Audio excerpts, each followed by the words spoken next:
you don't give me 5 days. So what? You can't give me five. You guys are missing him. I mean, you just give me 5 days.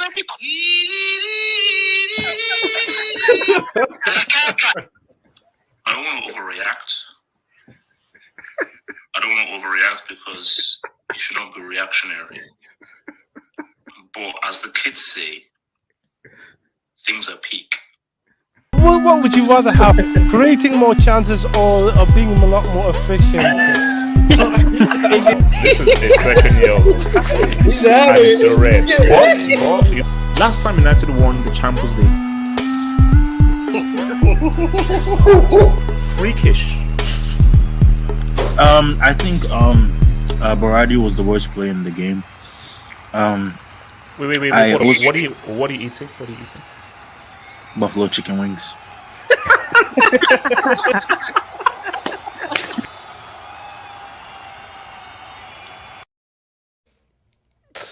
Oh, what up, guys? What's popping, man? What's popping, man? So, as you can see, I'm actually still recovering from a cold, man. So, my voice and everything may not be fully great and everything. So, you guys will definitely have to try and help take the take the lead from me, man. So, this is pretty much going to be like a World Cup talk. But we're going to not throw in a few things in there. We may even talk about Barca's transfers. Rob sent me a very disturbing tweet pertaining to the Champions League and so forth. So we may actually discuss that. So there's a lot of stuff for us to go down. But I think first things first, man. Congratulations are at hand, man. Congratulations are at hand. Canada have done it. Canada have officially qualified for the World Cup. They beat Jamaica 4-0. It was a complete and utter beatdown by these guys, and effectively that has confirmed their berth for the World Cup, man. And I believe this is their second ever World Cup. I believe their first one was in 1986, if I'm not mistaken. And shout outs to these dudes, man, because I think it's going to be very, very interesting to see what these guys now do once they're now in the World Cup proper, man. So, to all the Canadians out there, man, shout out to all of you guys, man. Shout out to you guys, man. But let me come first to your boy Barry, man. So, Barry, how does it feel, man, for you guys to officially be in that World Cup? You officially be in that draw, man. How does that feel, bro? Can you hear me correctly? Yeah, I can hear you, bro. I can hear you. Okay. So first of all, it is amazing because finally my country is in the World Cup and I'm gonna live the experience, because obviously hockey is the national sport and everything. Everybody gets lit when our team does well in hockey and everything, but it's the global sport is something else, so it's gonna be great. But let's be honest, we're not gonna do anything. You know why? Because Drake is going to bet it on us. So we're already screwed from the get-go. We're screwed from the get-go, bro. Oh, okay, true. Yeah, but it's gonna be great, and it's just a accumulation of, obviously immigration is a factor, but I think. Oh no! But what else got? One guy posted in the comment like immigration FC. But it's true. It's real. Immigration FC. Yeah, it's true. But we just care about the sport, because developers and trainers, they take time to really show the basics of the game, the technicals, and they improve physically as well. So it's just great, and hopefully we're gonna do great, even though we got the Drake tax. I mean, but what do you think your chances are come the World Cup though? Hopefully, I think what's key, it's who you actually get.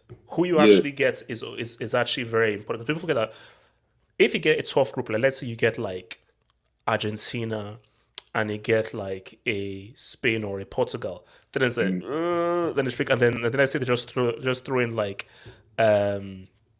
a freaking, I don't know, like a freaking maybe Poland or Sweden, then it could get pretty dodgy, man. But if you get like an okay thing, you could say what's up. Yeah, we can go to let's say if we get like Colombia, Japan, and Panama or something like that, like Senegal 4 years ago, maybe we can qualify, But yeah, it's just gonna depend on matchups and who we get. So yeah.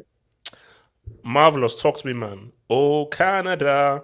What does this mean for the Canadian dudes to qualify? But most importantly, qualifying ahead of, oh, say, can you seek? I look, this is massive for Canada and Canadians, and I think it adds to football heritage for them because it's the second ever time that they've been to this tournament. I am very impressed with them, right? So at first, when qualifications first started, there was a lot of talk as to how technically sound they were. And I actually took the time to watch them play, and they are impressive, right? The fact that no one even was able to give them competition speaks to that. As far as how far they'll go in the World Cup, I think a lot has to do with matchups. And here's something else that I think might factor in experience. Mm. So there may be a case where they're the better side, but would they be able to step up when it counts No, under the biggest light? because I mean, experience is going to be a big thing because they could play well, but this is the first World Cup for Are you everyone. saying they could lose to North Macedonia? Yeah, okay, hear me out. Macedonia are they not even going to be at the freaking World Cup, so I don't even know what you're not on they can about. play well and still go out in the group stages because the World Cup is a matter of inches, right? It's a matter of those yards who can really win not only the physical battle but also the mental battle. But I have high hopes for Canada. I think they'll make it to the round of 16. Definitely. Well, you say when it's around the 16, it is dependent though. It is very much dependent. Ricardo, talk to me, man. Talk to me. Canada qualifying for the World Cup, and also I'm seeing your boys Peru, man. They are sort of looking just on the outskirts of that qualification, bro. Yeah, man, we're slowly cooking, but Canada, man, I'm so proud of them, man. As I told you before, I have a friend who actually plays on the national team. It's just incredible seeing Oh wow! Wait, who is that? Kamal Miller. He's number 4. Oh, okay. Okay. Yeah. So you actually know him? Yeah, I went to elementary school with him. I was in Wow. the same grade as his cousin, and he was 2 years younger. I used to play football with him growing up. Damn. But yeah, man, I'm so proud of him. It's actually crazy because where I'm from, no one really ever makes it. So to see him on the national team and go all the way to Qatar, man, that shit is incredible.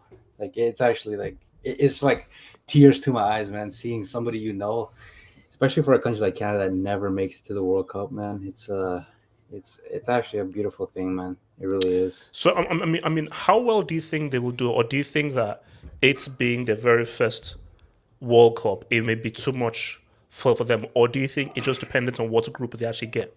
It might be a little bit of both. I don't expect too much of Canada. Maybe just have a decent. So performance in the is this group. the dude you know? Yeah, this is him. All He's right, cool. he's a Wow, big ass okay. guy, man. He's huge. But yeah, he plays on Montreal Impact in MLS. Oh, okay. So yeah, but yeah, man. I think group stage. If they can make the round of 16, but I'm not expecting much. I'd rather have them take this tournament as like experience for the following one because a lot of the core players are still pretty young, so it can definitely benefit them a lot. But as for Peru, man, it's a little bit frustrating. No, Dory, we'll get there. But I actually wanted to ask: is it first four, then fifth goes to a playoff, or first three and the fourth goes to a playoff? First 4, and then the 5th goes to a playoff. I believe this time it's with Asia, if I'm mistaken. Oh, sorry. Yeah, is it Oceania or Asia? One of the two. Oh, okay. Okay. Well, look. Good luck to your peeps, man. Good luck to your peeps. Delta, talk to me, man. Canada. Yeah. Also, Delta. I resent that image that you have as your AVI, bro. So, dude, because he's coming for that WC. He's coming for that World Cup. Hey, I mean North Macedonian president just came out and said that he's ready for Cristiano. So we'll see how that goes. Who cares? Look, bro. We'll see, those. Okay, I don't mean to be rude, but those bombs ain't doing anything on Tuesday. Like, I'm not even watching that bloody game, man. But fair enough. Well, I mean, HH, you never know. I mean, Delta. You thought Italy would win. Delta shot the F up, man. They're not doing anything in that game, bro. Come on, man. All right, but yeah. Anyways, like about Canada, I was just thinking of the scenes, seeing like Drake like going wild right now, and maybe even go to Qatar and just drop an album over there. It's it's gonna be crazy. But yeah, congratulations to Canada. Well, I'm American, so we're a little bit behind right now. We got to wait until the last wire between Mexico and Costa Rica, and I really hope we don't bottle it. Like back in 2018, we just completely like out of nowhere just disqualified from the World Cup, and I still like had nightmares about that. Like I still have this hope that we're gonna make it. But you just never know with this U.S. national team, man. We just always at the last minute, at the last wire. I mean, no, come on. I mean, I looked at the whole thing like, no, you guys should be good. Yeah, we should have been in Mexico, honestly. Like Pulisic, like Christian, man, you had this open goal and you should have scored, but you just completely missed it. So I think we're actually playing today. I'm just trying to remember who. Like top of the hour against Mexico, isn't it? Because like Costa Rica are winning 2-1 at the moment. Yeah, we're playing Panama at 7 Eastern time. Mexico playing Honduras. So it's between us, Mexico, and Costa Rica. We're just gonna have to wait until the next match day, and we'll see how it goes. Listen, Trinidad and Tobago didn't make it, so you're gonna be fine. What? I'm sorry. Because last time you failed against Trinidad and Tobago. Yeah. I know it was just such an unexpected loss. Like I thought, like I was with my dad, and we were just watching the game, both of us, and I thought we were gonna beat them, and. Shit happens, man, and I just hope like we don't lose our next 2 games. So the only way the USA won't go is if they need to get a point from the next 2 games. That's it. So the only way they'll get knocked out is if they lose both their games. Yeah, basically, yeah. Okay, yeah. I mean, come on, Yeah, no. You just never know, man. Like, no. You guys should. I mean, no. If you screw up, then I don't even know what the hell to tell you. Before I come to some other guys, shout out to your boy @3 says, okay, so I think this is this is CONMEBOL. First 3 qualify automatically, 4th goes to playoffs. No, CONMEBOL is those 5 and then the 6th or the 4 and then the 5th goes to I thought it was first 4. No, this is CONCACAF, isn't it? First 3 qualify and then. Oh, okay, sorry, CONCACAF. I think it's in CONCACAF. So first 3 qualify, then 4th goes to playoff. Okay, yeah, the 4th goes to playoff. Shout out to your boy Kwafo Yosin. Thank you for the dub, man. Thank you for the dub. Says, as a Canadian Ghanaian, I'm buzzing. There will be a party in Abuja Tuesday nights. Kwafo, don't worry, because I've got an ultimatum. Trust me, when we actually get to discussing that, I actually have an ultimatum because I'm actually getting very worried for that Tuesday thing, man. So anyone else wants to talk about Canada before we Yeah, I want to talk on them. Wait, there's someone in the back in the green room called Jewish HH. The fuck? Abdul, talk, go for it. Abdul, just talk. Abdul, please talk. Look what he said in the chat. Abdul, just talk. Just ignore what I said. Yeah, man. So, like, bro, honestly speaking, yeah, I think like Palestine's under 19s could qualify in CONCACAF, bro. Like, and Palestine don't even have an under 19s team. Like, that's the quality, bro.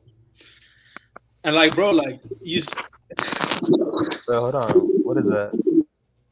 Yeah, no. Come on. Why are we bringing him? Wait. Abdul, remember that thing you sent me in the DM of that guy? No. Don't get into any detail. Yeah. So I'm actually now extra worried. So anytime I just see like a camera turning on, I'm like, bro, let me just not even tempt fate. Abdul, what the hell are you sending this guy?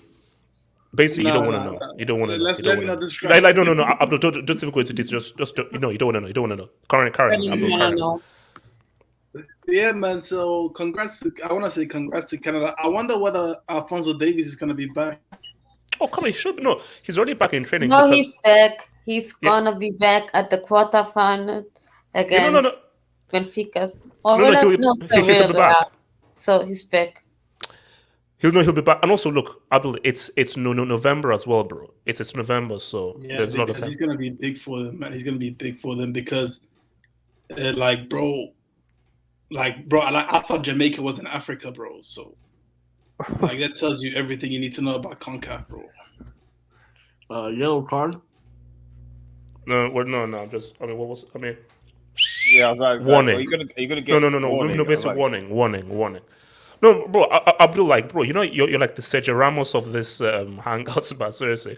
Nah, man, you can't. You just can't take jokes, man. But Abdul, you're trash at jokes, though. So they don't Abdul, come that across wasn't a as jokes. joke. They come across Ever as since like. I've come on these hangouts, I've dropped out of college and I'm now becoming a full-time comedian. Wait, hold on. What? How can you afford to be a full-time comedian with the amount of money that you spend on gambling? No comment. Jeez. Look. RDS, talk to me, man. Canada, man. Just before I go on to Canada, Panama, because Delta talk about the PSG, so they play Panama and Costa Rica in the next, but the USA lost to Panama, if I'm correct, but they beat Costa Rica at home. Is that what happened? Essentially, what I'm trying to ask is like how we're saying that it's going to be a write-up. I've looked at the results and they weren't particularly convincing. So we definitely sure that USA are going to qualify. Yes, this is the wrong channel to be asking that kind of question. No, they will. Trust me, they will. Here, I'll answer it. Like, we lost to Panama back in October 2021. Yes. And it was a 1-0 deficit. But I think we're going to beat them this time. We're going to be playing at home. Sweet home America. Okay. And sweet home. And that's all you need is that. And obviously, if you beat that, all you need is that win. And if whatever's to Costa Rica is fine. Okay. Yeah. I mean, the U.S. and Panama game starts in 30 minutes anyway, so I'm gonna have it like a sidetrack and hope. Just really hope that Panama doesn't score. The reason that they lose in Panama is because of financial agreements. Huh? What?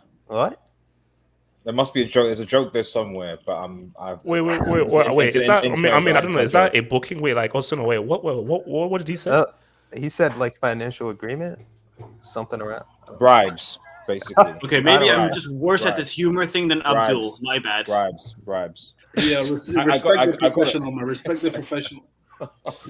Oh, but. Man, seriously, man. Like, man, I've actually missed the awkwardness and the cringiness of this. Oh, I get it. The Panama Papers. That's what it's referring to, man. Oh, okay, I understand now. Shout out to you. Shout out to you. That was so poorly placed, though. Like, honestly, like the way it was made. Wait. Okay, look. But what's it called? I mean.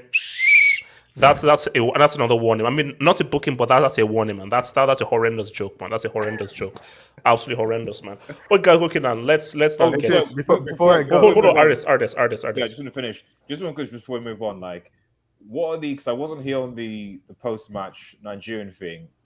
What are the chances if this Nigeria team were to face Canada? Do you think they could beat them? It'd be 50-50, honestly. I'll answer that when I'll answer that soon, man. There are 5 Nigerians on the Canadian national team, by the way. I mean, okay, but busy. The way that's because we're going to talk about Nigeria, don't worry. But the way this team is looking, I wouldn't put my money on Nigeria to beat Canada. No, I wouldn't. So saying a team, oh man, they're going to Europe, and then not only are they going to Europe, they're also going to America now to play football. Oh no. Look, so I don't give these guys much hope, man. What's it called? So, sorry, Adios. No, yeah. I mean, ultimately, just my point, just because I asked that question specifically because clearly, even 10 years ago, Canadian football was nowhere near. The structure, the infrastructure, the players, the talent was nowhere near most African teams. It just wasn't. Let's keep it a stack. It wasn't. Nigeria, Senegal, Ivory Coast, actually would have lubricated the Canadian team.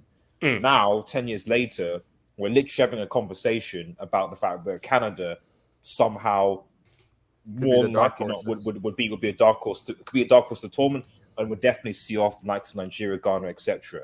Just quite frankly depressing, But shout out to Canada for their investment, their recruitment. Yeah, I think basically what this just shows is what America could easily do like that. And I think what Canada have done is look at all these guys that we have from South America, from Africa, from Asia, Middle East, and so forth. All of these guys, hockey just isn't their interest. But these guys seem adept at football. So what a great way to sort of invest in football, put resources and look at that. Like, so this has really been a massive influx that they've done, and look at what they've done. Like, very easily have topped the freaking group, very easily.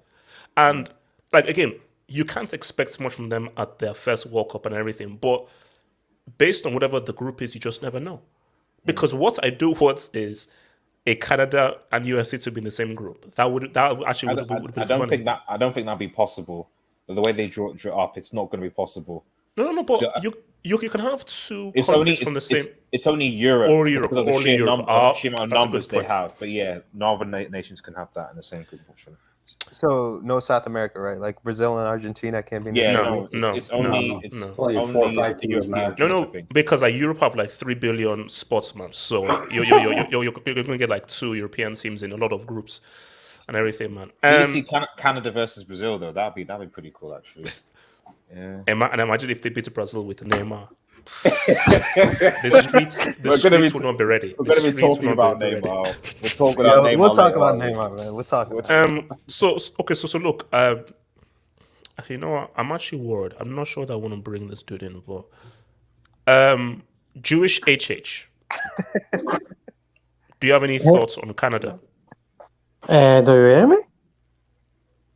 Yeah, we can hear you, man. Yeah, I can hear you. Ah, welcome. Never thought that you would bring me in. What was that? And I'm from Israel. Oh, you're from Just Israel? so you know. Okay. So do you have thoughts on Canada qualifying for the World Cup? No, I just came here. I don't know what you're talking about. Oh my You just came on it. Okay. Do you know what this channel is about? Yes, about football. I've watched you for many years now. Okay. Yeah, no, look. Welcome and everything, but what You just didn't know what this video was about. That's what it was. Also relax. So just give us your thoughts on Canada qualifying for their very first World Cup. Second. Canada. Sorry, for the second World Cup. Thoughts on Canada qualifying for the second World Cup? I don't have any thoughts about it. I don't follow Canada. And there is a country that's called Canada. This guy's trolling, man. No, I'm serious. I don't Wait, follow hold on. Dude, you never heard of a country called Canada? Come on, man. That's That's red. Like, honestly. Gotta be red. Jewish HH. Red card. I don't think we need VAR here, man. No. Take it to Shout out to your boy. I know. I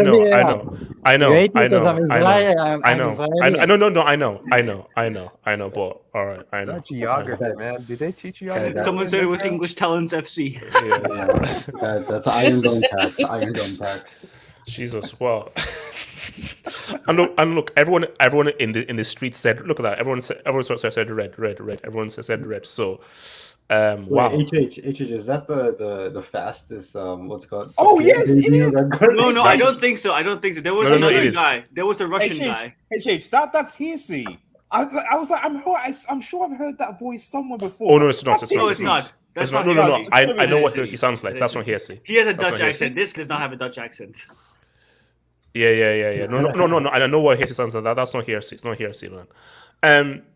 All right. Everyone had their say on Canada. So coming out, get to the real stuff. Yeah, okay, cool. Now, guys, look. Because we have a lot to talk about, but let's first talk about this. So, guys, shout out to Italy, man. Shout out to Italy. Shout out to Italy. Thank you. Spaghetti Mafia. Thanks a lot, man. Thanks a lot, Italy. But Portugal, congratulations. He did it. Chris did it. What did he do, HH? He qualified for the World Cup. He got a 6.2 on who scored. He's not qualified though yet, has he? No. I dare anyone to tell me that North Macedonia are going to do anything against Portugal. I actually dare you. They beat Germany and Italy, didn't they? They're the favorites, yeah. They beat Okay. Germany, Can I respond to that? Yeah. First, Germany. are Germany and Italy better than Portugal? Let me Italy-wise? respond. Yeah. So go on, Delta. HH. First thing is Venatax. Venatax. That's the first thing. Okay. Second thing is What's the second thing, man? Yeah. Italy. Could- Serie attacks. Can we establish the fact that for PSG and obviously UHH, that arguably one of the best midfielders in the world was playing for Italy in that game? So Yeah. North Macedonia beat a team with arguably the best midfielder in the world in Verratti. So what chance was Portugal and Ronaldo have? What was that? That was so scuffed. Why is Jackson? Wait, did you boost that thing up? What the hell? No, because now I'm not gonna come to you. So, Chris, are you happy that your hero is at the World Cup?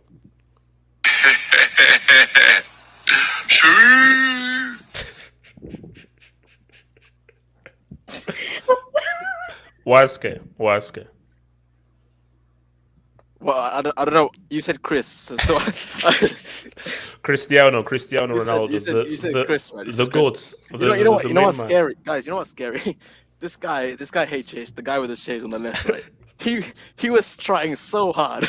He was trying so hard that whole week. And it backfired so much that Italy got knocked out. You know why North Macedonia went through? Because of this guy. No. Like, it wasn't footballing reasons. No, bro. Yeah, Wait. Let me say this right now. Like, when I saw after the full-time whistle, for at least 5 minutes, I was like this. For 5 minutes, basically, if you'd come into my apartment and just walked in at the full-time whistle, you just see like a Nigerian guy like this for about 5 minutes straight. That's what Italy did to me. But look, why scare? North Macedonia. I was why this guy's turning up on Tuesday, bro? Why are they even turning up on Tuesday? To do what? To do what? To knock out the false goal. I don't know why you're Why is laughing. Jackson? Okay. Can I ask one thing? Do you believe in destiny? Like the Zard. No, not that. No. Do you believe in the stars aligning? Yeah, no, I do. After that Zard promo, yeah, I do. Okay, no. Basically, when I look at the stars aligning, do you believe that the stars are aligning to say that this is one last dance for Messi and Cristiano? He has to qualify. That's how the narrative goes. North Macedonia. Your great victory was against Italy. What Wisecase trying to say is that he believes that Cristiano Ronaldo will come to the World Cup just like Chelsea will win a treble. That's where the belief is. Those are the odds. Those are the odds system. Yeah. So if Chelsea get the treble, then that's equivalent to Ronaldo qualifying for. I believe he didn't actually score. I don't think he scored or assisted in that game. Obviously, we don't count. I mean, pre-assists only apply to a certain man in Liga right now, but so we're not gonna talk about that. But exactly, look, see, I believe that was that game, right? That was the last game. Exactly. 6.2. And that's almost double his age. 62. See, well said, dude. No. What? No. Thanks for that, Osuna. No, come on, you can't get. No, you can't do that. No. That's no. Sorry, Osuna, man. That's a yellow. 6.2. It's 6.2. Isn't 662? That's a yellow, bro. What do you want me to say? It's a sixth of his age. Dude, what are these jokes? You're very close to a second yellow. Let him live. Would it also be 6.4 because he's 37? No. If you guys ever watch that Joker movie and you see like the Joker trying to make jokes, That's actually 74. like Joaquin Phoenix. Wow. Joaquin fucking Phoenix. Wow. No, basically, no. That's like Abdul in open mic. What Abdul? Wait, basically, you know how Abdul's very weird laugh. That's just him laughing at his own jokes. So everyone is like, wait, who the F is this? What the F is this dude? Abdul is gonna be. Why can talk to me? But okay, no. So all jokes aside, I wouldn't be surprised if North Macedonia say something, say what's up. Because let's be fair, Turkey was trash. Like horrible. Turkey didn't present anything, And they missed a penalty. Exactly. Yeah. So they didn't pose any threat to Portugal in that especially that first half. The second half, Portugal did what Portugal do, which was invite unnecessary pressure. It's like actually watching United all over again. Like it seems it's very United-esque. They'll play well, and then they'll take the lead and then just collapse. So, and the way Santos plays, God knows anything can happen. To be honest, because that Serbia game was that dude didn't play for a win. He wanted the draw and just leave it there. But see, that's why they're going to go through, because the Serbia game he played for the draw, but these games you have to play for the win. So I think that it's actually now plays much more in their favor, because I think if Santos has to choose between a draw or a win, he'll always choose the draw, which is the way he now gets undone. But if it was clear, oh no, you have to win, you've got to go for it. So my thing though is, now where Santos could screw up is if, because this is the World Cup tickets game, he may go for a cautious approach rather than, because if they play like they played against Turkey, they'll smoke Macedonia, which is that, because here's the thing, Cristiano can now say, I am no longer the best player on this Portuguese team. For me, because this is what I say. Oh no, he's not. No, because for me, the most informed player is Bernardo Silva. The most talented player is João Felix.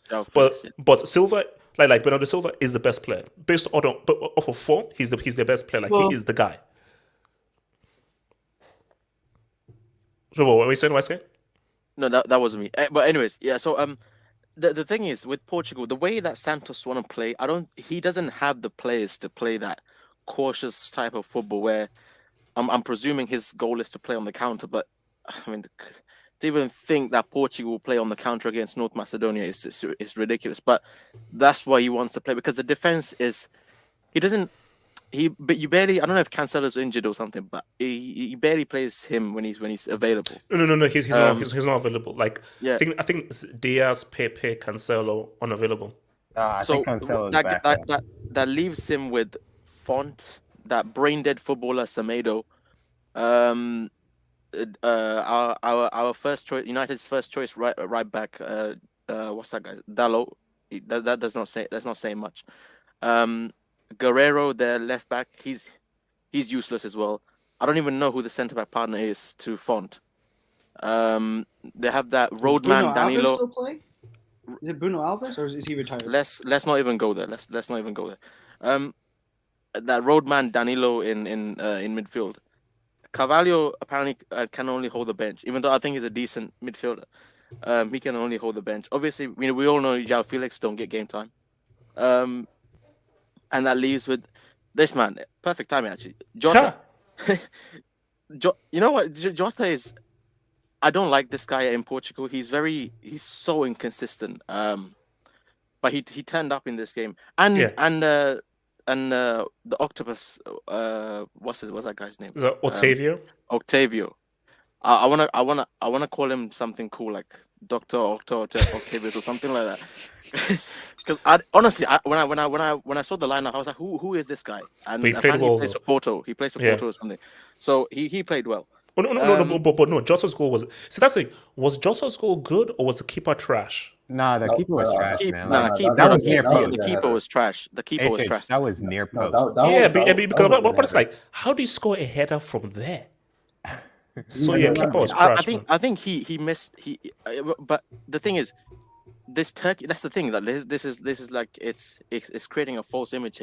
I'm not saying North Macedonia is on a level where on a level where they can say what's up to Portugal like that. But I'm saying the way Santos wants to play it, and the players in this team doesn't go along with the style that he wants to play. I think I wouldn't be surprised. And obviously we know Cristiano's finished. He did absolutely nothing for that entire game. He chopped inside a few times here and there, attempted a few step overs, but that was pretty much it. Well deserved. I wouldn't even give him a 6.2, to be honest. It would have been something a lot like 5.7 or something like that. But so he was, yeah. So it is what it is. He was absolutely 3.7? useless. I mean, that's a bit harsh, but I'd say something along the line of 5. But so I wouldn't surprise me at all. Because this guy's a brick. Bro, what does this guy look like? A Bond villain, bro. This guy. He does. No, he does. No, he did. If you ever played like Uncharted 4, like you know that. Oh no! Easy, don't say it because I've only played like the first 50 minutes, man. So I'm still playing. Yeah, I was just gonna say the Uncharted. Yeah. Oh, no. Wait. Also, do you notice that every single time something happens, he always does this little twitch, like that kind of like weird twitch? Oh, yeah, no, he has a twitch. He has a twitch. I mean, all international players, you know, Joachim actually, Löw, maybe anyway, conditions. So let me not say anything. Wow. Okay. Look, wait. Just go. What's it? No. Why is it just talk? You know, what I really wanted just side topic, but I really wanted Uncle Mo in this for this World Cup. Bro, I really imagine Mourinho at a World Cup, man. My God. But I don't think we'll ever see him at a World Cup, unfortunately. I think this might have been the last one. I dream. No. I mean, because like that would just be. Do you know how funny? Because you know Mourinho, his box office, so he loves the attention and everything. It's not Mourinho even at a World Cup would be freaking amazing. Yeah, it's not even managerial shit. I just want to see just for the entertainment, because I think it'll be proper box office that this guy is at the World Cup, because that's the only competition that we haven't seen him on the world stage. I think it would just be alright, but it is what it is, man. I actually think Mourinho can win a World Cup if he were to go. And I feel like the format of the World Cup suits him very well. I feel like he might be past it. He might be past it as far as like league format and domestic. No. I think but he'll a do World Cup, I think he'll do very well because he'll be able to get his players passionate to be willing to die for their country, and it would translate well on the pitch. No, it would be amazing. Can I speak on my goal? Now, Abdul, no, I was actually going to come to you because I was actually going to ask you how much, because I know that you like to waste your I know you like to waste your money. So, how much are you betting? Who are you betting on? Nah, there's no point in betting because they're massive favorites, bro. Like, no point. So you don't make no money back. So, but HH, I want to speak on this because like there's no reason to bet anyway because Ronaldo, he has to qualify. Because we've already seen what Manchester United they have done to him. Like we're only in March, bro, and he's already doing like naked shower live streams. Relax. You know what I mean, bro? Relax. Like where his underwear is halfway down. Relax. Wait, Abdul, can you just relax? It's just like honestly, yeah. I might have to make my brother unfollow him on Instagram if he don't want to World Cup.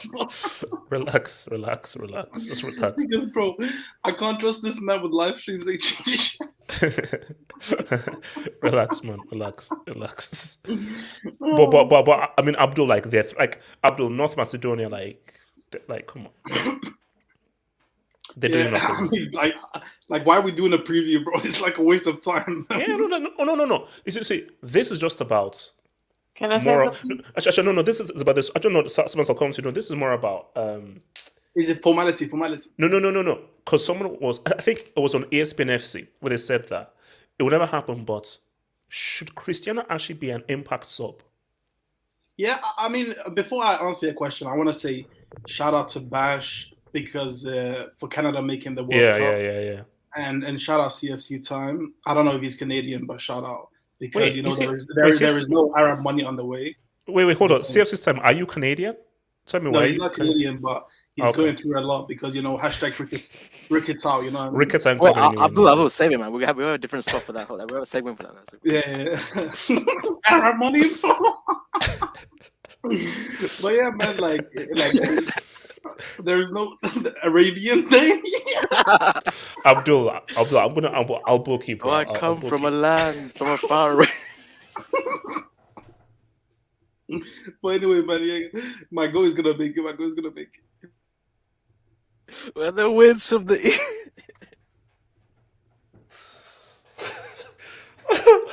Why Skipper? You're a weird man. Oh man, I'm crying, man. My sides. So Sebastian, what are you saying? Talk to me. First of all, about the Jose Mourinho thing, I wish if Santos, I wish they would ditch Santos and hire Jose. Do you know how cool it would be if Jose Mourinho were the Portugal manager? You know the scenes if you would win a World Cup, box office. That's what I gotta say. And about Macedonia and Portugal's gonna win. Even if Ronaldo is a 3 out of 10, Portugal is still gonna win because they have just the better players. So that's all. And to Canada, have you seen a live stream from Alfonso Davis? He was crying. Oh no! Look, it's just like for Canada, it's an emotional thing for them, man. So yeah, good for them. Let me just take some of these dubes, man. All right, I don't know what. Okay, you see, I don't know what I want to bring up, but that's dope from Shane. Okay, look. So this one, okay, Shane. All right. It's kind of racist, man. A little bit racist over there. All right. Is Shane Schubert German? No, he's well. I assume he's German, man. I assume Shane. Shout out for the dub. Schande. Wait, okay. So Videsh Unithan says, the aura presence. Because I think someone said it since the job something like, Cristiano's aura sort of like brings fear. It sells fear to defend us. Decoy striker. No, bro. I don't know what kind of aura. It was the false nine. Bro, I don't know what kind of aura. No, HH. Wow. It's the decoy aura striker. This false nine. Underfeared, man. Underfeared. Wait, didn't some guy say that Maguire plays a false four? Yeah, false four. Yeah, false four. That is the greatest picture I've ever seen in my life. What's it called? Your boy Natsa. You see, Natsa. What are you doing if Nigeria draw Portugal in the World Cup and CR7 dunks a hat trick on you and you don't make it out the groups? Natsa, Nigeria haven't qualified for the World Cup. They've not qualified for the World Cup yet. So this dub makes no sense, Natsa, because after hashtag I want to buy and so forth, I'm never preempting things. So I'm never launching a preemptive strike. So Natsa, this means nothing to me. Okay. Also, I think we know who. If Nigeria does qualify, I think we all know who they're getting in the group stage. Why? No. See. No. See what? No. Why? See. I don't want to jump because just relax because these clowns may not make it. These clowns may not make it. So I don't want to start talking about Nigeria. No. Let's see, because bro, I'll tell you right now, bro. I'll tell this right now. If those guys don't qualify, I'm changing race. So, what? Huh? Race. What? Race? What? Who? Ice Freezy says last time your nationality. Last time Canada qualified was 1986. What happened? Argentina happened. That's what happened. Argentina. Miss B Nation, thank you for the dog, Miss B Nation. Tuesday we pop off, but Campbell don't break it. I'll be walking, so it's now or never forced to make it. The last time was in 1974 Zaire, and that is of course the DR Congo, who play against Morocco on Tuesday. It's 1-1, so it's all winner takes, so it's going to be big. But I do think Morocco will make it through. But let's see what your boys DR Congo can do. RR7, CR7 leading Portugal to a World Cup. Hashtag shock the world. Hashtag GOAT. Portugal are so. That is a brick. That is a brick. Dub, by the way. I know, but basically RR7. I know that you're a huge CR7 fan, but you do realize that he dropped a 6.2 in the last game. Honestly, he did drop a 6.2. 6.2. The SofaScore, they don't measure the aura and the effect it has. That's true. That's very true. That's very true. Mistake. Half Hope's life and age heritage.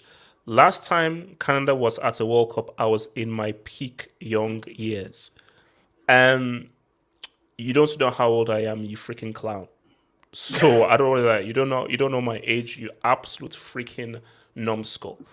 Casey, people used to underestimate Alexander also. Oh, did they? Yep. Oh, yeah. Look, bro, they're going to evoke the inner Alexander Great. But see, Casey, I don't give a damn. Portugal are qualifying. They're qualifying because that Portuguese team, I think Portugal would have probably beaten Italy. So Portugal are a lot better than Italy. Now, Abdul, can you please explain this? Abdul, life matters. Bet my earnings on Italy to win the World Cup after Euros. # broke. Abdul, can you explain this, please? Yo, this guy's exposing me, man. So this isn't you, and you don't know this person. No, but he's right. He's spot on, bro. I was, the reason why I was on the last Hangout, the post match. Yeah. I was doing an application for welfare HH. Welfare. Shout out tax money, man. Shout out tax money. But you I'm need basically help, getting a percentage of these dubs HH. Look. I feel like Abdul's actually just super financially successful, and he just acts like a complete moron. No. But do you know what is so weird? I actually think Abdul is actually very rich. Like he talks like he talks like he's a pauper and so forth, but he's actually very rich. Osasuna, Portugal, all the way through, man. Macedonia, there's no point, is there? I was thinking about this, and it's very weird. So North Macedonia were formed in February of 2019, right? Yep. Now, how many months are in a year? Let's go a bit small with tax here. Start with small with 12. Now, I think it's 2022. Yeah. How many years has it been since 2019? Solid 2 years. What is this, man? Three years. So now there were. Wait. Hold up, Delta. You said 2? No, I said, what is this? What is he trying to? Carry with your math. Delta, reach your mic. Carry with your math. It's been 3 years, and in those 3 years, each year has had 12 months. Now, if we say in 3 years, how many months are in 3 years? 36. Now, considering that was in February and now it's March, and we have to add 1 year, 1 month. How many months is that? 36 plus 1. 37. Now, conveniently, CR37 has to play against these guys at the age of 37 when these guys are 37 months old. So, what's your deduction? The line, it's just in the, what do you call it? The stars aligned, whatever like that. Yes. That this guy is getting knocked out. Oh, give me a break, man. You see, look, what's the name? Also, no, I'm not one of those chicks who believe in what's it called? What is that star sign? Oh, are you a Libra? Are you a Pisces and so forth? I don't believe in that crap. What I do believe though are in the football gods, but I don't believe in this like kind of mathematical kind of what is being said. Osasuna, it's North Macedonia, Portugal. You see, my thing is the only way that Portugal don't go through is if Santos starts messing around. But if he allows them to play, Macedonia, they don't have a freaking chance. They don't have a freaking chance. No. Come on, bro.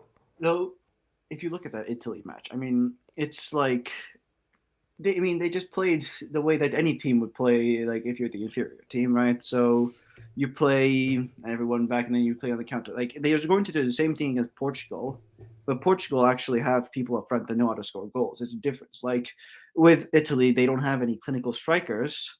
And I mean, yeah, we did say like, you know what? Who cares? It's still North Macedonia. Like, and yeah, we said Italy they're going to still smoke them, right?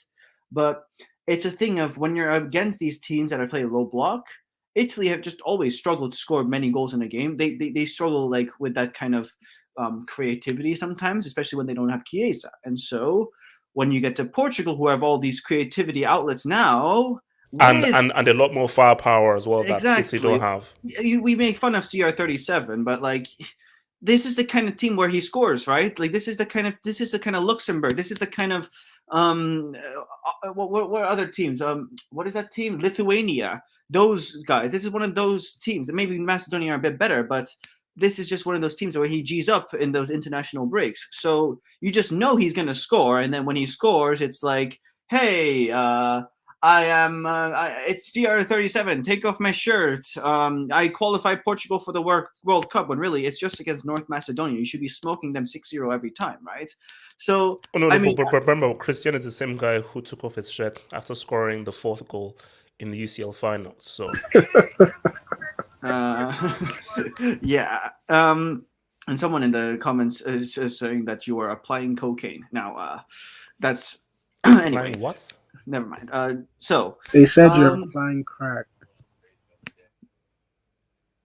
Okay, yeah. Continue. Yeah. So no, but like I was just thinking about the Italy game, man, and that like I thought at first I was just thinking of it like if a PSG was like not every time like a PSG disaster, but just think about the difference. PSG will have another chance next year. We know they won't win it, but they will have a chance next year. Italy don't have the chance to even qualify for this World Cup for 4 more years. Like, what is this? This is like, how do you lose to? I don't know. There's nothing much to talk about because it's just one of those games. No. We will go into an Italy deep dive. Don't worry. So before we get into something that's very personal, Rob, our goat is going to say what's up, man. Our goat is going to say what's up. Portugal, talk to me. They should win and they should qualify. They're easily the better team on paper. And Ronaldo always does well against the lesser team. So I expect them to win and to go to the World Cup. Do you think he drops a 2-piece, a 3-piece, or do you think he drops a disaster class? Not a disaster class, but I think he scores 2 goals probably or 1 goal. But he does score, I think. I agree. All right, guys, let's do this, man. Let's do this. You see, the World Cup draw is happening on Saturday. No, sorry, Friday. And I'm actually getting excited. I'm like, oh, I'm like, yeah, because don't say, oh, blah blah. And then I then pause, like, oh, what if Nigeria are not in it? Like, what if these guys aren't in it? Because I do have a nightmare scenario that these clowns don't make it. I cannot tell you how horrible an experience it was watching the 2006 World Cup and seeing Angola take the place of Nigeria at that World Cup. It was shameful. It was disgraceful. I was like, I can never allow this again. Because obviously, you enjoy a World Cup regardless. But when your country isn't in it, it takes away a little something because it just adds a little something, especially when you now watch that World Cup game with other Nigerians and so forth. It just adds to the extra spice. But I'll be real with you, bro. Nigeria could very easily not go through. So it's 0-0 and away goals count. But I want to put this out there. And I want will inductions be on the card? Abdul, can you mute your mic? Will inductions Abdul, can you mute your mic? So my thing is this, is that if Nigeria don't go through, I may have to revoke my passport. So you can become Danish, HH. I may have to revoke my. Do they accept blacks in Denmark? Yeah, man, they're okay. friendly. Okay, cool. Thank you. Gatlock.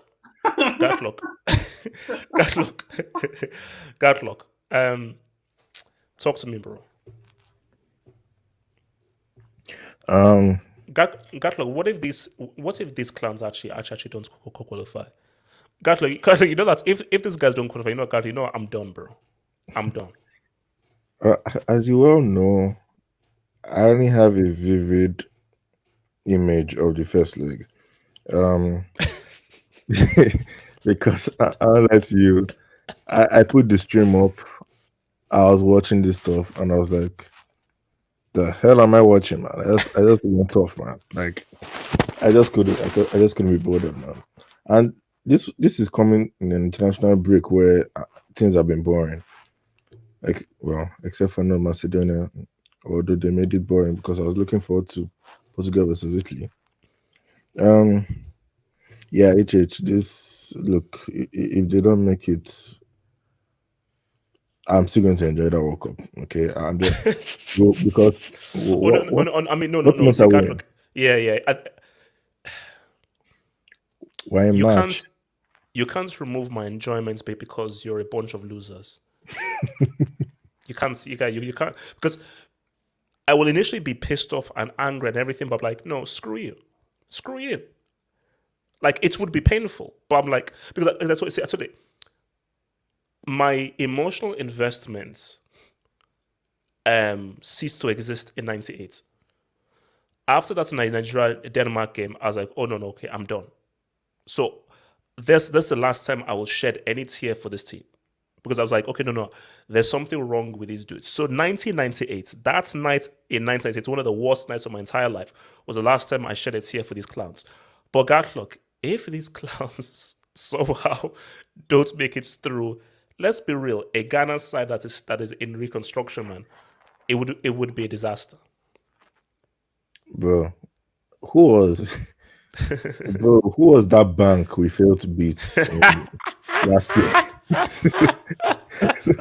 so bro, like, if we can't be a bank, I ain't like I ain't gonna be surprised if we lose to Ghana, man. Like, I don't know what their name was, CA something, Central something. I can't remember what their name was, but I know we lost to some funny Central thing. African Republic. Wait, HH, can you bring up my AV, please? You see, why is are these guys still around? King Julian? No, Carlo, continue. Yeah, No. Okay, what do you think happens on Tuesday? God's feeling. Be real. Just be true. Be true. What really happens? Because I didn't watch that first leg that much, I don't even know how shit we were. I don't remember. No, we're bad. No, they were horrible. They were horrible. Yeah, but yeah, I don't know, man. You see, the good thing is we're not confident. Well, maybe that's you. I don't know what the other Nigerians are. But if we are confident and is okay, no, this guy is supposed to be in UK. Is he back in Nigeria? Who?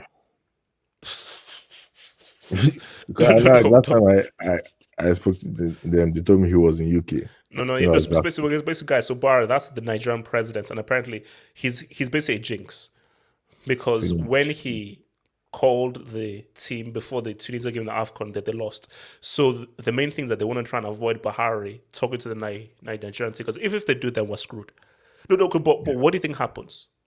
Win, loss, or draw? I'm worried it might be a score draw. Damn. Which means, you know. Oh yeah, obviously. So now, is this the real Jamal or is this a fake Jamal? I think it's real Jamal. Jamal. Yeah. Yeah, no, can't you sense that Trinidad Afro on his age? Oh, no, only the real Jamal could talk about quadruple. That's a real Liverpool fan right there. Okay. So Jamal, does Nigeria qualify? I need some realness. Are we in that thing on Friday, or do I have to change nationality? Bro, I was actually watching the first game, and bro, that was horrible. I only watched 10 minutes. Yes. And you know what I feel? I feel if you guys come to our ends, we could beat you in Nigeria, man. I feel calm down to Trinidad. True. No, you're right, but 100%. That's not fair. We're playing two people against. That's not fair.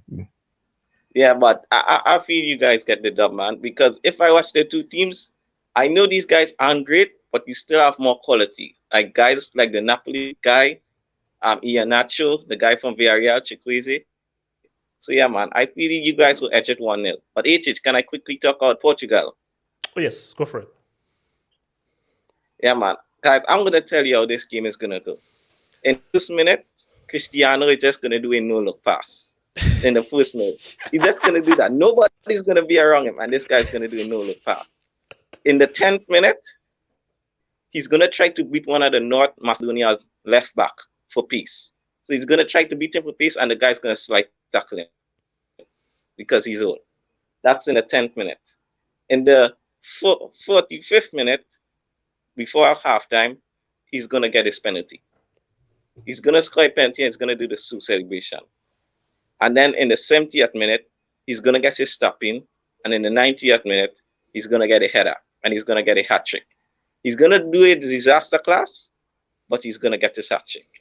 And that's what he's going to do. No. And that is very likely to happen, man. Can I ask you a brief question? Yeah, go for it. If you don't care about this North Macedonia game, why are you even doing a preview about this? Oh no! Hello? It was not a preview. It was about Portugal mainly. It was not a preview. Just about Portugal and what they can do. As I say, no, I'm not watching the freaking game, bro. So it is a preview. It is a preview. What is it? So it is a preview. No. You just said it's about what Portugal can do. No. It's about what Portugal can do at the World Cup. Like, bro, they've already qualified. Okay, right. Bro, look at the title. I've already put a title for Tuesday, which says Portugal qualify. So in my mind, they've already qualified. So like, you can't. You're trying your best for this, man. Gatlock, it's not a jinx. Gatlock, it's not like. What's he trying? What's he trying? I don't know what he's trying. No, but think about it. Portugal don't Never qualify. goes this hard. Jamal, like, it's impossible. It's impossible. Like, yeah, but what would you do with it? Well, Jamal, it's impossible. Like, if they it's don't impossible. qualify. It's Can I impossible. just clarify? I missed the super chat which said about Ronaldo scoring a free piece against Nigeria in the group stages. Can someone clarify why that was there and what would happen? No. But I didn't want to address it because that's why I wanted to come to your RDS. Do Nigeria even make the freaking World Cup? Bro, when I posted my reaction on my channel, man, I didn't expect, because they actually did quite well. But what I didn't expect was getting trolled by a lot of Ghanaians, man. Bro, they're doing the same thing as me. They did the same thing as me as well, bro. No, bro. RDS, this Jollof thing is deep. It's deep, man. Bro. It's real. It's deep. It's bad. Man. No. But I think what's funny is that Ghana really want to beat Nigeria. Because did you know what this? Let me explain to you. Nigeria are seen as the most arrogant group of people in Africa. And I think everyone in Africa just views Nigeria as the most arrogant people. And Nigerians love to talk. So I think and also Ghanaians are just known as very, very humble people, super humble. Yeah. So Ghanaians and Nigerians are completely different kinds of people. Nigerians will talk, brash, boast and everything. Ghanaians, very humble. I mean, to be fair, we did invent the Ghana must go bag, so I kind of understand where when I was a kid, I never understood. Red Devil Studio was that bag up to now. I really don't know the name of that bag. They're pretty useful bags, man. I don't know the name of that bag. I just call it Ghana must go. Exactly. It's so racist. Hey, just one question. Christian Pulisic scored. He scored. Okay, cool. Oh, so America are winning. Yeah, 1-0. Cool. Wait, all right. I never knew RDS was Nigerian. Yeah, he's bro. Nigerian. That's what. Bro, people didn't even know he was black. So that's where the AV came from. So why is Trust the Kong's white man, so it's possible, man. Okay, so Arias, talk to me, bro. So okay. I'll wait for my turn. Sorry. Yeah. So I am worried. I'm actually very, very, very worried. Because Nigeria's home record is not good. If I recall, we lost to Central African Republic 1-0 at home. That did happen. No. And also, so even keep on the area says so. Yeah. Nigeria's main stadium was a stadium called Oniko Stadium in Lagos. And Nigeria took so many L's here, they actually moved and wanted to play in somewhere else apart from Lagos. Yeah. So Nigeria are notoriously known as not actually being good at home. At home, exactly. So exactly. Someone told me one of the Ghanaians ever said that. It's Magpies, bro, man. That's Magpies. Yeah. I was gonna say the wrong guy. You got the wrong guy. That's Magpies. I've established that Magpies are different people, man. Like, come on. You got the wrong guy, man. You got the wrong guy, man. Wake up. Come on. You see how his voice is more Magpie. Do you know how low-key racist that is? So imagine how guys, because obviously, look, let's be real. Okay, RDS and Magpie Studio, they both sound similar and so forth. So do you Where know is how that cute his PK wears that people say, wait a minute, he's black? He's not actually Jordan. No, but that happened. That comment happened before Magpies came through. So it's even worse. That's messed All up. right. When, So when okay, so RDS first came to this channel, I didn't even know. no, because my thing is that wait, so black guys can't be Geordies? Is that what you're saying? Oh, easy. Wait, Jamal, don't that's what he's talk. implying. Jamal, that's what he's don't implying. talk. To be fair, don't talk. Magpies it's a mix. It's a mix. Magpie is mixed, like more light skin, so it's by black and white. Hence Wait, Magpies. RDS, hold on, wait. Yeah, don't go. talk. I remember you made a tweet when you found out about Whitey Hardy. Oh. Why? Oh, look, RDS, Nigeria, talk to me. Listen, okay, I'll write it up. So I'm just on a phone call. At the end of the day, like, I'm worried because our home record is bad. We did lose to South African Republic recently, and losing to Banks ain't funny. And from what I get, apparently we've never beaten Ghana at home. So all these factors combined with the fact that the style of football that we played in that game was absolute garbage. I am generally, and then the other thing as well is that even if we do somehow get through, do I really want to see Nigeria embarrassed at the World Cup? Messi is getting a 3-piece, by the way. I want to see Because that. they always get Hey, Nigeria. Jamal, relax. It's not happening. Do you want to have a scenario where you have the 8-2 equivalents? But Brazil saw the situation with Nigeria. Of course, I don't want to see that. I don't want to see that. Now, okay, artists, of course, I don't want to see that and everything, but just be at that World Cup. We'll cross that bridge when will we get there. But artists, just be there. Just be there. Why? Don't compete. Clip Just this, be you guys. No. Clip Why this. SK? Clip You're gonna this. relax. Wait, so hashtag just be there. Why SK? Why SK? You're gonna also shout out to Jamal for the Waske, you're gonna relax. You guys are famous. Waske, you're gonna relax. Okay, So Waske, what just does it mean? Waske, I said relax. did he Just say? chill. Hashtag. What did you mean by hashtag just be there? I said hashtag be there, I which just means wanna that get to the be World Cup, there. and then once you're there, you're trying to win that Be the one to trophy. win the World But Cup. Red Devil, you know what you can do to improve your home form? You know what you can do to improve Nigeria home form? Let Wizkid perform, and that might help. It's not going to help because guys will be distracted, man. Trust me. So it's not even going. Oh, I did know Abdul was half Nigerian, man. Shout out to you, bro. You know, with the jollof, I ate jollof rice once. I've just seen the thing. I ate jollof once, and he's half. Shout out to you, bro, Abdul, man. You know, representing. Shut up, man. Can I speak on my country, HH? Can you see his face? Can you see his face? How is that guy anywhere in Nigeria? Abdul, what do you want to like? Actually, Abdul, what do you want to say? Like, can you change your tone like towards like a countryman? Abdul, I will never in my entire life I use love the this shot show. of Nigerian. HH, we're gonna be there on Friday. You see, Abdul, you can't say that and then have that maniacal evil laugh afterwards, bro, because it then negates everything that you freaking say. So, are you done? Yeah, but I just wanted to say, like, on Friday, we're gonna be in the draw. HH. I believe in my country. All right. So basically, we want to be, man. Marvelous, talk to me, man. What is your country doing on Tuesday? Okay, so HH, let me tell you the path to success for Nigeria. First of all, this guy, you know, you are walking on thin ice because I still don't forgive you for what you did for us against Tunisia. Who, Marvelous or HH? Was it not you or was it Nathaniel? I can't remember. No, it was Nathaniel. It was Nathaniel. Okay. But hear me out. Hear me out. So on Tuesday, we need to make sure that the Nigerian airspace is clogged up, right? Have the Ghana team fly over the stadium in Abuja and have them parachute down onto the pitch to start the game. the same way they try to play those silly mind games with us at Kumasi, we need to do the same thing to them because the margins for error are very, very small, and we need to No, do but everything to put Marvelous. them off their game. Marvelous. Have you heard what's what's it called? Miss Obama used to say, "When we go low, we go high." So you're saying that when they go low, we go lower. Is that what you're trying to tell me?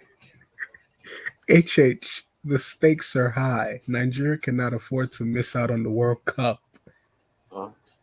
Hashtag just be there. And inshallah. I didn't say that. I didn't say Get that. that trending. Get that trending. Get that trending. But let me guys, be don't serious. Let me be don't serious. trend that. Don't trend I that. think there's major work to do because in that first leg we looked like an individual set of 11 that had never trained before. And I feel like going into the second leg, it's important that we have some sort of team cohesion. Our players have to be on the same page. We need to have some sort of impetus going forward, some drive, right? And we need to take our chances when we get them. Because I feel like the longer the game drags out at 0-0, the more likelier it is for Ghana to cause an upset, whether in extra time or through penalties, right? Now, I'm sick and tired of this dinosaur 4-2-3-1. I would like to see Eguavon go for something a lot more expansive. Marvelous. I need a very simple. See, Marvelous. I'm like my new name is HRH. Have real hope. So Marvelous, I need to get real. I don't want to hear about formations. I don't want to hear about tactics. All I want to know is, will Nigeria be in that draw on Friday? Marvel, I told you, I couldn't give a freaking damn about, because this is not about tactics or promotion. This is about GID. This is about GID. Marvelous, it's a very simple question. Will we or will we not be in that draw on Friday? Yes or no? It's a simple question. I think we will. Now, Marvelous, I asked you a yes or no question. I didn't say think. I don't pay you to think. I don't ask you a question to freaking think. Yes or no? Will Nigeria be in that draw on Friday? Yes or no? I need a direct answer. Absolutely. Yes. Flip this, guys. We have hope and we pray that you are right. Hashtag just went there. Hashtag just went there. So from RR7, who says, they said no top 4, no World Cup. Now, RR7, I do believe one of those things is right. Now, are you sure that United will make top 4? Yeah, they're making top 4. That's a break comment. That's another break comment. We're not making top 4. And he's not going to the World Cup either. Casey, CR7 will call. Okay, you know what, Casey? I think you need to relax, bro. Casey, you need to relax. Casey, you need to relax. You need to relax. But shout out for the dub. You need to relax. Detroit Rock City. HH, please send off the fake Madrid fan and induct him. Nah, man, we love Osasuna here, man. We love Osasuna here. Osasuna is an OG. He's actually becoming an OG here. How did I become a fake Madrid fan? How did this happen? Because for a long time, you never mentioned Madrid. Hence why we call you freaking Osasuna. Kelvin Tahiru. Penalties, tap-ins, ghosting, diving. Long ago, the 4 lived in harmony. Then everything changed when Atletico attacked. Only CS. Yeah, that's a good super chat.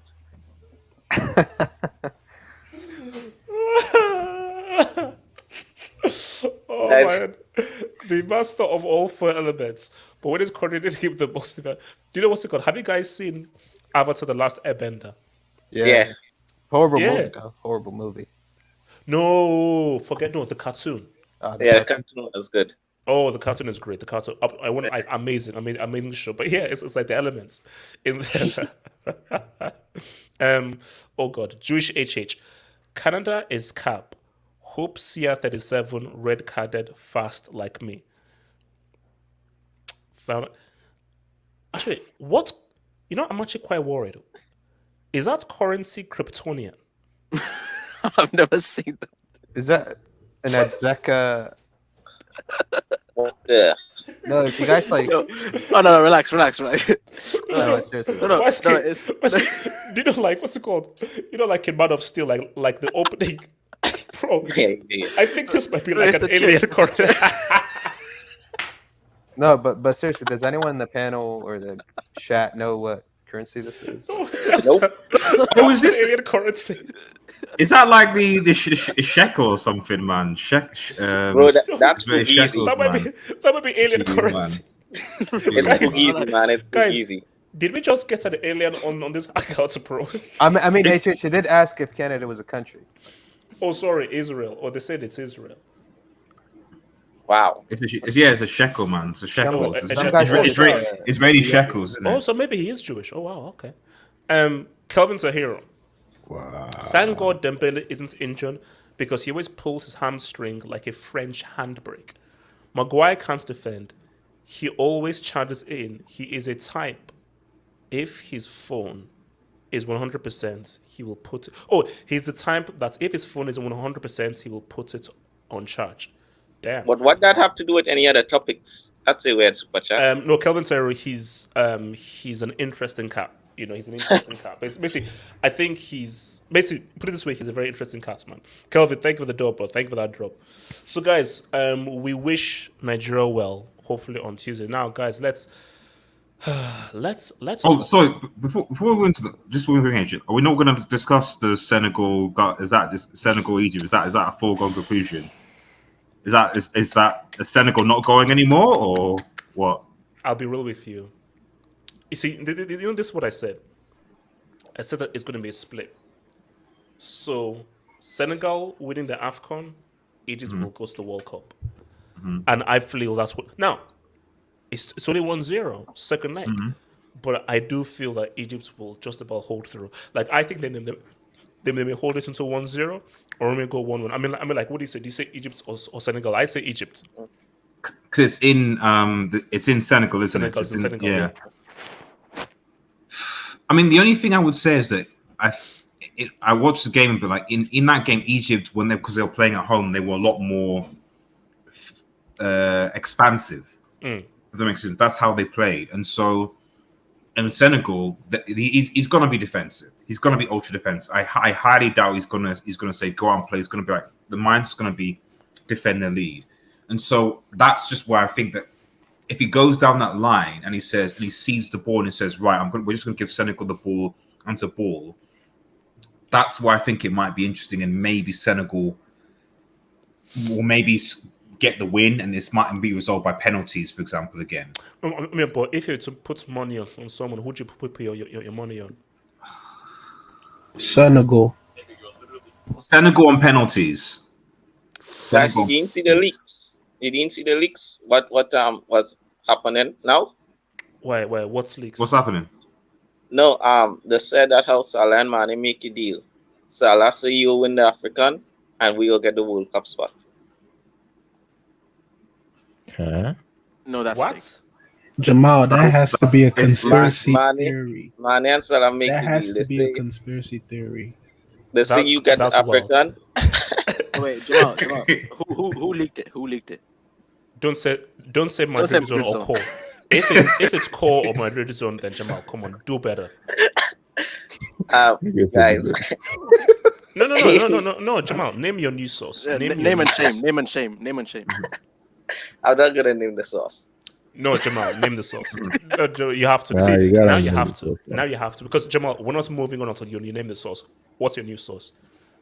Okay, the source is Calamari.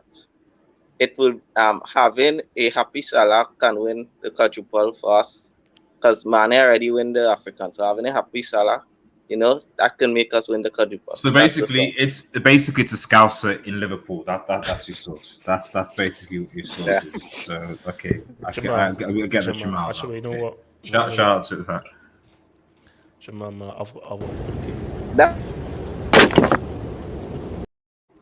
I'll give you that, bro. Yeah, I've got to give you that.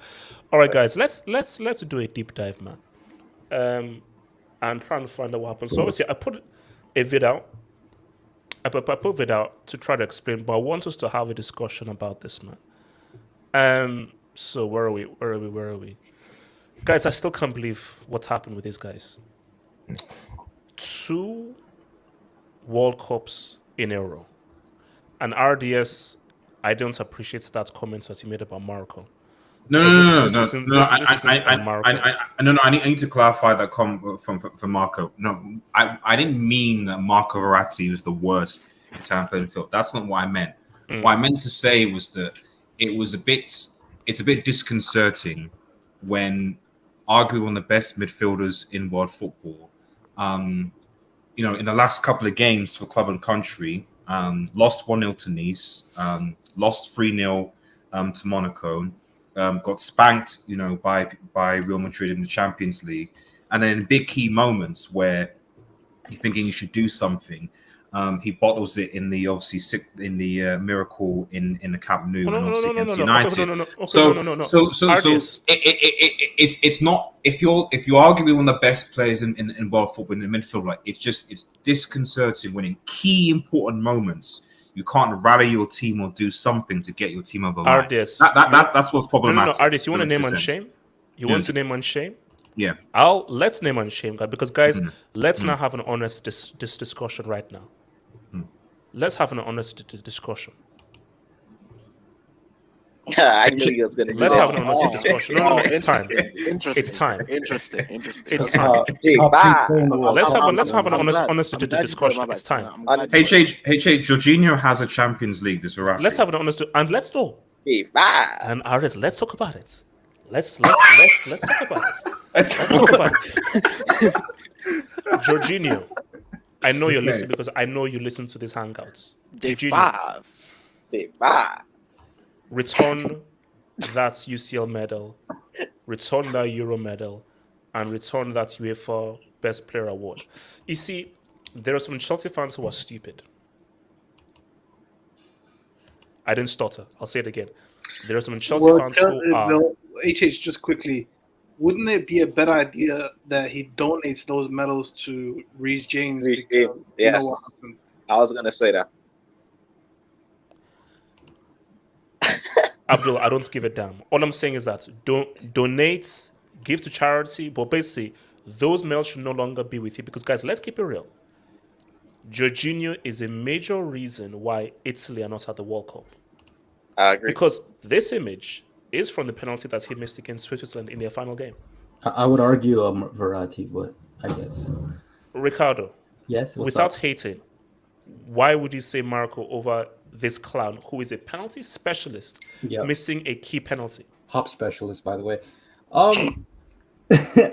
Verratti, man. Hopscotch stats. Yeah, exactly. Internationally, club-wise, Marco has been at the end of numerous choke jobs. It might be in the best interest next time for this guy not to play a big game because he seems like he's a curse himself. He's like the Drake curse, but of the football world. Jeez. Look, you can. Who?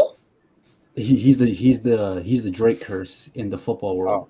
I have to repeat. I thought you said something else. Sorry, I thought you said something else. But no, Verratti, like quality player, but for the GOAT analyst to keep professing, get it done.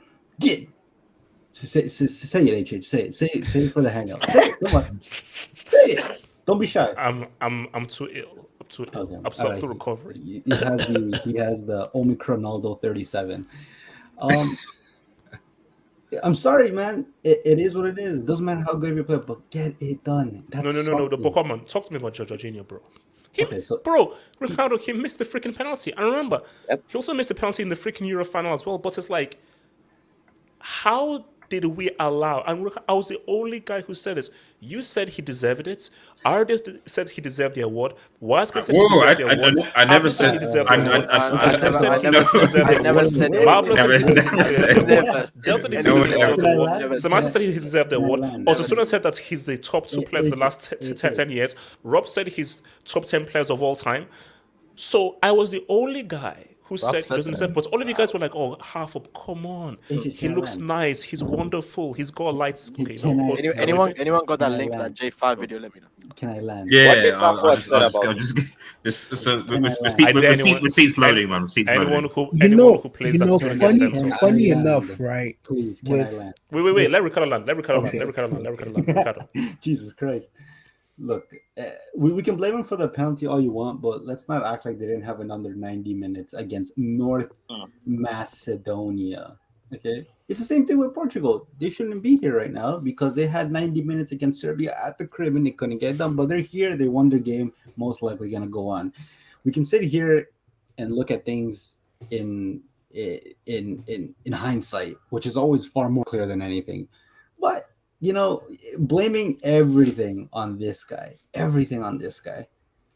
think I think as a whole, Italy are just they're a joke. They have been the last 8 years and won't be taken serious until the next 4 years. And because of they missed that last 2 World Cups, I think we got to deduct 2 stars from their badge. I think it's only fair. Every time they miss a World Cup, you deduct 2 Ricardo, relax. Ricardo, no, relax. I'm just being I'm being honest. I'm not lying. Like, look, man, he deserved the UEFA Men's Player of the Year. Whoa. Top three. Whoa. Top three. Whoa. You can. That's a yellow. No, but it's revisionist. It's hindsight is 2020. No, bro, no. I said it at the time that he didn't deserve it. So I'm not being revisionist. At the time, I said, this guy deserves a freaking award. You know what? You know why you didn't? Because you were on the Conte bandwagon. I wasn't. No, bro. If they had given it to anyone else, I'd be like, okay, De Bruyne, Messi, Benzema, okay. Jorginho? You're so sorry, Messi couldn't have it. If they gave it to De Bruyne, I'd be like, fine, okay. Lewandowski, Not Jorginho. Lewandowski, fine. Come on, common denominator tax. He won the Euros and the Champions League. He didn't win it by himself, bro. He was Common- a part-time. You know what I hate? Wait, hold Common up, denominator. Ricardo. Who missed the penalty in the final? Jorginho. What? Jorginho. There we go. It's like we determine players by how many trophies they won than their actual performances. Yes, but that's why he was there. But that's why he was there. I'm not debating whether he was good or not, but I'm just saying he was there because he was on the squad of. But let's be honest, bro. He's not top 5 UEFA best player. Like he should even win it. Of course, nobody's denying that. But it is what it is. Now we can't like I said, we can't just blame Jorginho. He may have missed the most crucial component, but bro, it was North Macedonia. Like, give me a fucking break. Like, come on. Can I speak on this issue? Yes, Jamal, I'm going to come to you, but let me just show something out, guys. It brings me no pleasure that I had to do this, bro. But I had to do this. So, currently at the moment, so the Italian FA is in Class A. Why is there 4 stars? Why is there 4 Why stars? Juventus? Why is there 4 stars? Is the real question. And Serie is in Class B. So Italy have 3 separate representatives in the Brick Academy and everything. So it's what it is. Jamal, talk to me. Yeah, I just gonna say, guys, I now understand why this happens to Verratti. It's the same reason why somebody is gonna do a next ankle surgery, and he's the reason why someone said R9 Lukaku was Luke Skywalker, and they're in the worst form of their life. It's your jinx again, bro. You have to stop praising Verratti, and maybe he might do something. Because this is bad, man. Because this is choke job after choke job after choke job. I'm surprised the hub hasn't called him.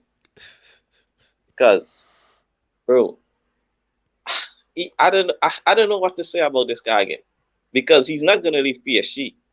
So I don't know, man. It's tough. But Italy, man. I mean, I watched the game, man. That guy who scored, shout out to that guy, man. We might never hear about this guy again. He mightn't do nothing against Portugal. Apparently he plays in the Saudi Arabia League, bro. Oh. And they're 6th. And I think he has 0 goals so far in the Saudi Arabia League. Damn. But I agree. Jorginho should get some heat, by the way. Does backwards like Jorginho, HH? Does backwards like it? You know what? I'm not sure. So, but you know what? I'm actually scared to ask him for his views on Jorginho. But yeah, man. I mean, bro, you have to take some of the blame because it's just a penalty, bro. And you're in. You scored that penalty against Switzerland. Yeah. And he scored, but he wanted to go full Mbappe and miss against Switzerland, the penalty. I mean, bro, come on, man. You know, if he scored that penalty, oh no, it's Switzerland, North Macedonia. And then who knows what happens. So yeah, man. But this is bad for Italy right now, man. And guys, are there any hope? Because are there any young Italians except Chiesa who is looking bright? It's not like no young new generation is coming out, man. Hardly any young dudes, bro. Yeah, these guys are old, man. They have Immobile. He's like top scorer. Don't get me started on that guy. That guy, God. he flopped in the Bundesliga, man. So the guys, watch in the Bundesliga, they do not know what double up is. They do not know what a high line is in the Bundesliga, man. And to flop there, come on, that's embarrassing. But yeah, man, it's bad for Italy right now. Speak. Sebastian, your thoughts on Italy and why this has happened to Italy? Can you please look at my avatar? Oh yeah, this was during the England-Switzerland game. Seeing Italy lose gives me so much stress.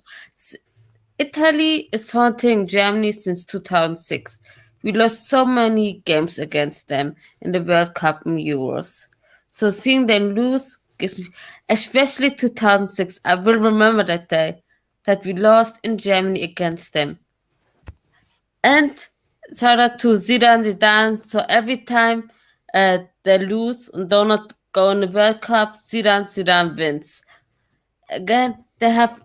I think the problem is they are still living in the 90s with their tactics, their recruitment, and they have not a lot young players with talent like Chiesa.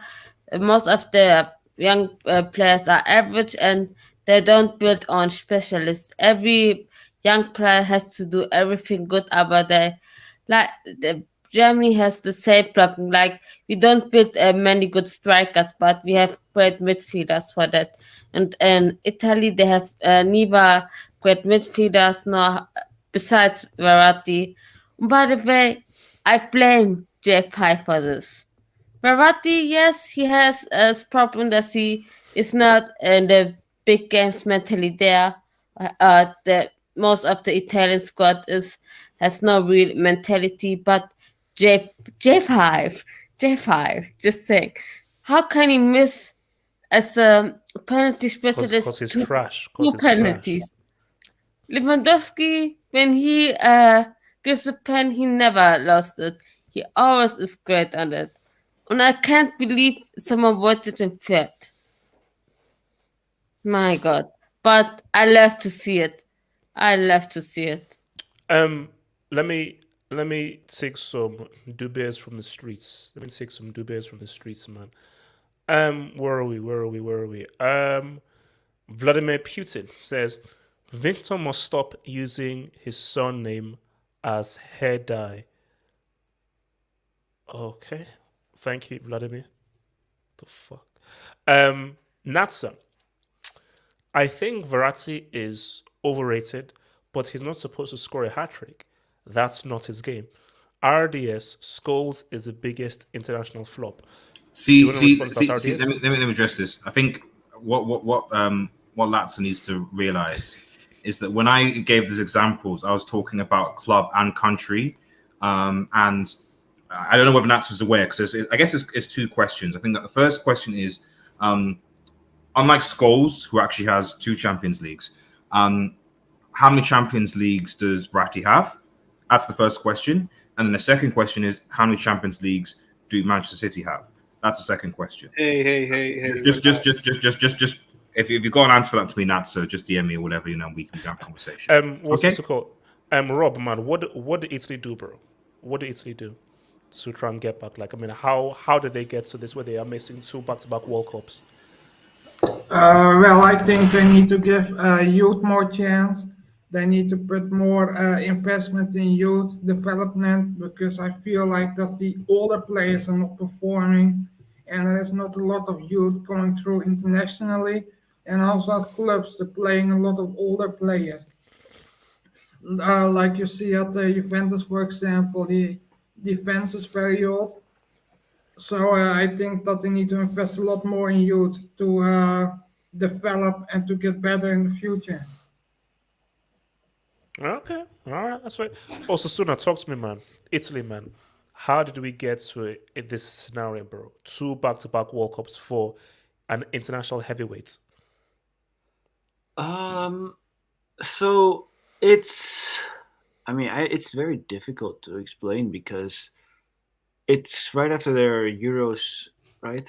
And as I was saying, this is something that you only get a chance for every 4 years, and it's not like a Champions League where you get a chance next year. Like, these guys will literally have to wait another 4 years. Like, do you remember how long that was ago that they failed to qualify against Sweden? That feels like ages ago, man. And then they can't qualify again. That's gonna feel like ages ago. And this was worse though. This one was This worse. is Sweden was a bad, but this was million worse. times worse because think about it. Like, we clown teams like PSG for going out, but at least they go out against Barcelona, Real Madrid, hell, even Manchester United. Like, at least these are the kinds of teams that they're going out against. Italy, man, how do you go out like this where you're supposed to get to the World Cup? Like, just that's not even a bare minimum. Like, it's not even a minimum to reach the World Cup for Italy. It's the minimum is the round of 16. Yeah, see, now I don't know what this is right because I was watching Del Piero on ESPN FC, and he said that apparently I need to check this. Maybe Streets can help me with this. That this is the first time Italy have lost a World Cup qualifier in Italy. So I don't know whether that's true or anything. But probably that would be wild.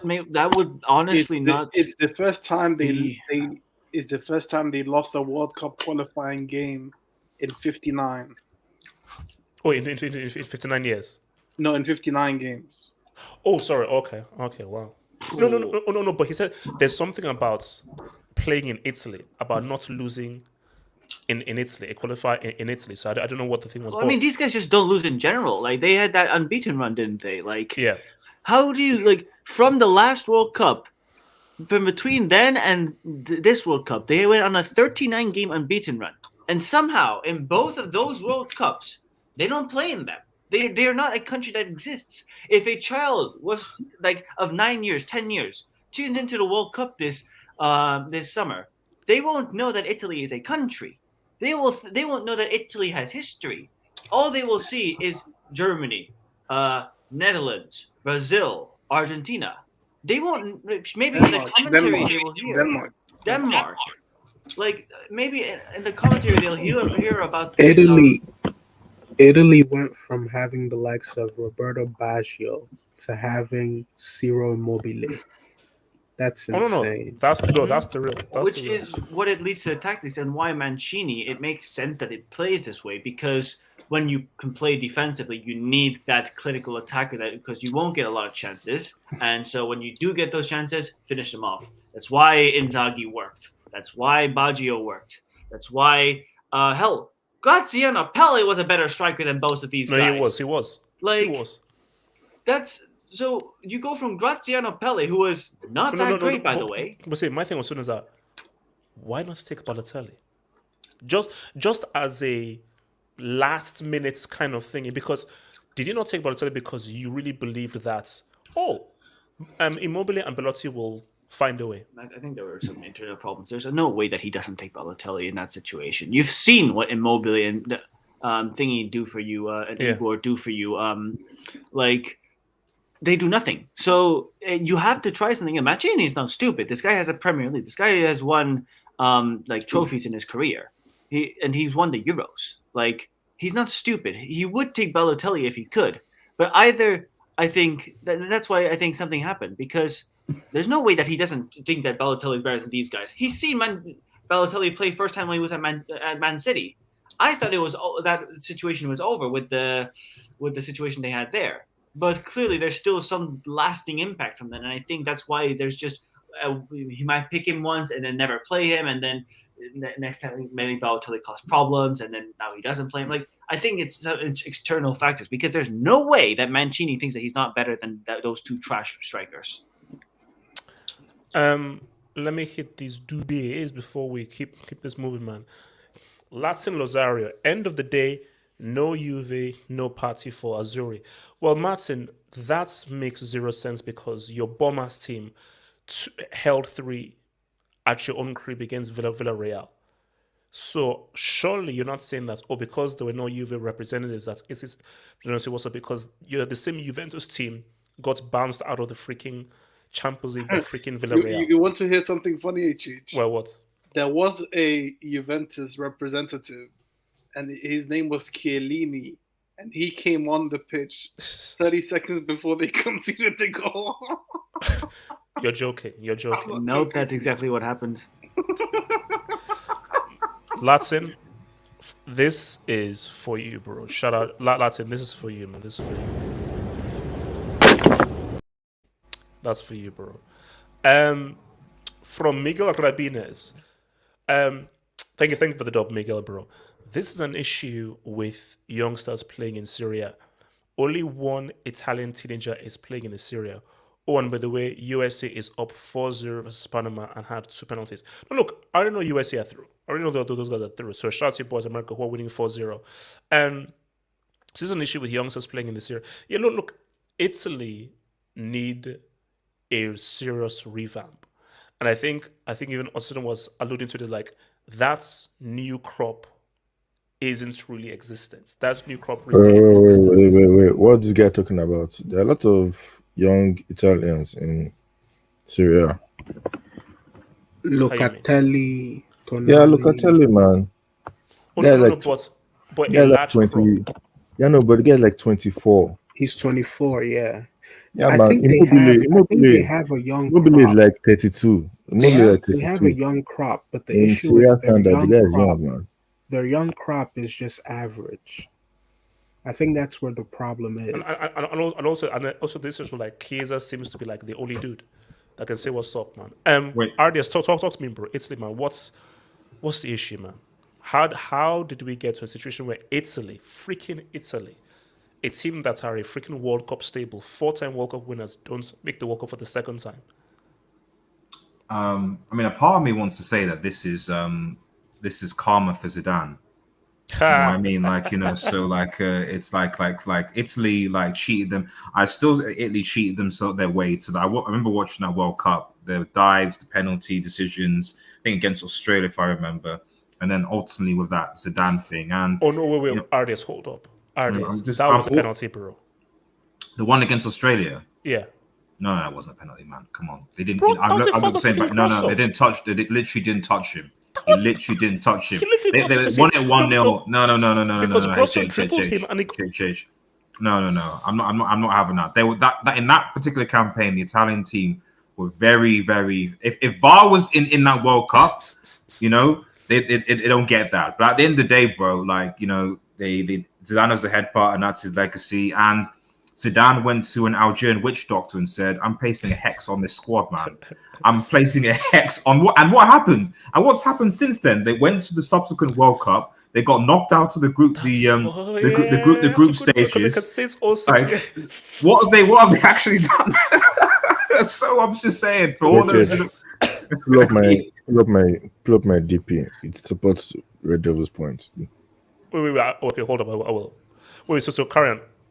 So I'm just saying, like, if you believe those things, like there's causes. Buffon has long hairs.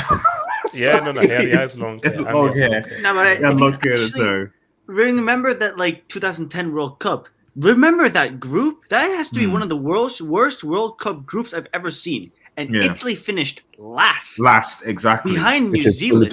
Exactly. Try. But how would you guys explain the fact that they've done really well in the Euros, but horrifically in the World Cup? Because this incident happened at the World Cup, Abdul. That's why. It was specifically for the World Cup. Exactly. So it was like, there's no way that like the Italian team is ever going to. Only on the World Cup. Yeah, not the Euros. Euros is exempt, man. It's just specifically because this happened at the World Cup, bro. They literally robbed the World Cup. So literally, is the universe saying you guys are no longer going to be World Cup like contenders like ever again, and that's what happened, So obviously, jinxing aside, and I believe that. To be honest, I just think it was a one-off game, because remember the format of the team of the qualifying changed for it to be one-off games against individual teams. So I think had this been over 2 legs, I think Italy get through for North Macedonia. That I think should be at least said in fairness to Italy. So ultimately, I just think what happened is that they were just arrogant. They underestimated North. You can't at this level when it's only 90 minutes. You're only playing a 1 minute, 90-minute game, and you're playing at home. But RDS, they were arrogant. They underestimated them. And I get, but Did you hear Zeman's breakdown on the Macedonian striker who scored? Yeah, I know. But I mean, but artists, because people say, "Oh no, you jinxed Italy." Is it wrong to assume that Italy would beat North Macedonia in Italy? In Italy, It's not. But the thing is, this is the thing about football, HH, is that we make these assumptions, and then certain things happen that you don't expect. You know, the assumption for me was that Messi was gonna drop a three-piece at the Bernabeu. That was an assumption. You know what I mean? Unfortunately, the opposite happened, and Benzema did it. You know what I mean? So we make assumptions of things. My assumption is that Nigeria are going to go through. Unfortunately, there's a very good chance that doesn't happen. So, this is just the nature of football. And ultimately, when it's only over a 90-minute game, one game, as opposed to two legs, you're at your crib, you're like, who are North Macedonia? What are they going to do? And North Macedonia credits him because people aren't giving North Macedonia enough credit. Italy had the chances. They couldn't finish because they had 30 shots, but North Macedonia were well organized. They defended well. Actually, no, Aris, well, if you're Hersey would say that. What would you rather have? If chances or being effective? Oh, jeez. I don't know what to say to that. As I said, in all my time doing this, that is the worst piece of analysis I've ever had in my life. The worst. That's because not everyone has access to what Hesse has in Colombia, man. So no. Can you? He must have taken a huge whiff of like at least 3 lines, and then that just spouted out of him. Man. Is there that's got to be like academy worthy? There's got to be like a special like S class. You have A, B, C, D. It's like an S class academy function. Bro, he's in the intro. Have you forgotten? A plus in the intro. Guys in the intro, or is it Rob? One of them. That's beyond class A. Yeah, no, that's just shocking, man. All right, let's see what this kid's. So continue. Just finish. Yeah, so fundamentally, I do think that people are overreacting in the sense that it's their finish and they don't have. No. I just think this is a simple case of the fact that the Italian team were arrogant. They should have easily won this game against North Macedonia, but they thought that they were going to win because they were at home. It's just North Macedonia. It's a one-off game, and they got punished. And ultimately, for me, looking at Italy, that's for me has been Italy's problem, is that they aside from not having clinical finishers, is that they persistently go in games just thinking that they're going to, especially against minnow teams, because they've often struggled more so against minnow teams, that they think they're just going to beat them because they've got the heritage, in quote, and they struggle, as we've seen in the World Cup. Oh yeah, we're going to beat New Zealand. Oh yeah, we're going to beat Slovakia. Oh, yeah, of course we are. And they don't, so I think some humility is needed for this Italian team. Is my 2 cents. But what Verratti has the ball possession that Xavi has, the ability, the ball control, and the ball distribution that Xavi has. But what Verratti has upon, which is what I've said, is he can move forward with the ball. His grace on the ball, his movement with the ball, he can carry the ball and drift past players. His ball control, I believe, is better than Xavi, because how dangerous was Xavi in attacking areas, but Verratti in attacking areas is far more adept in that last step to make a killer pass and to move forward and to even shoot and to actually form much more of an attacking threat. So it's all about how complete and explosive was Xavi as a midfielder. See, Xavi was a very good central midfielder in the very classic sense, but I think Verratti expands upon that. So we have 4-3. Verratti wins this 4-3. Again, he's the winner of this, but again, look, man, from here, like if it's tit for tat, I say Verratti is a better all-round football player than Modric, as this whole skill level. What's his name? Like, what's it called? J3. J5. J5. Is it J5? It's not J5. It's J5. It's called J5. Bad. This is bad. Guys. This is bad. Guys, no, the help me.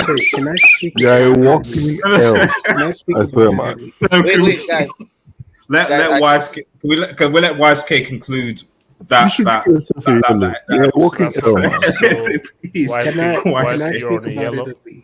Could Wasuke conclude that epic Can I ask you a question, YSK? Marvelous. Talk Can over these dudes. Can Wasuke Marvelous. conclude the epic receipt, please? Marvelous. The thing with Italy Marvelous. is this, right? It's unfortunate. Yeah, And I think they're reaping the rewards, or should I say, they're reaping the fact that they have failed to invest in their domestic league, right? And it's affecting them on a national team level. They have players that are glorified to be much better than they are. And Sorry, they also Marvelous. have- Sorry to interrupt you, Marvelous. The chat are saying that you should get a red card, HH. Marvelous. Continue talking. Just to feed that back. Sorry, go on, Marvelous. Guys, I paid the ref. Anyway, they have players that are glorified to be better than they actually are. Jorginho, who was, not only at fault for the penalty miss, he was also at fault for the goal because he was lackadaisical in closing down. If you guys go back and rewatch the goal, but they also have dinosaurs amongst them, players who are past it, who offer little or nothing when they're not defending. And that's I can't wrap my head around the fact that you failed to beat North Macedonia. It's crazy. It's crazy. And for the likes of Chiellini. Oh, Chiellini, sorry.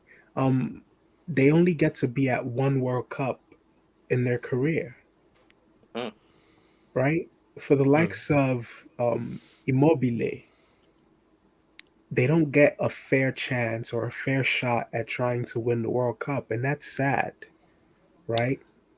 No, not really, because qualify. What do Yeah, you mean you by have that? to qualify. So okay, so I should feel sorry for them. I do feel sorry for them, HH. Why though? Because I genuinely think, based they're off defenders. their performances at the Euros, they deserved a World Cup berth, right? And it's unfortunate because the fact that they were even in this playoff predicament in the first place, I couldn't even fathom it. Because not too long ago, they had an unbeaten record.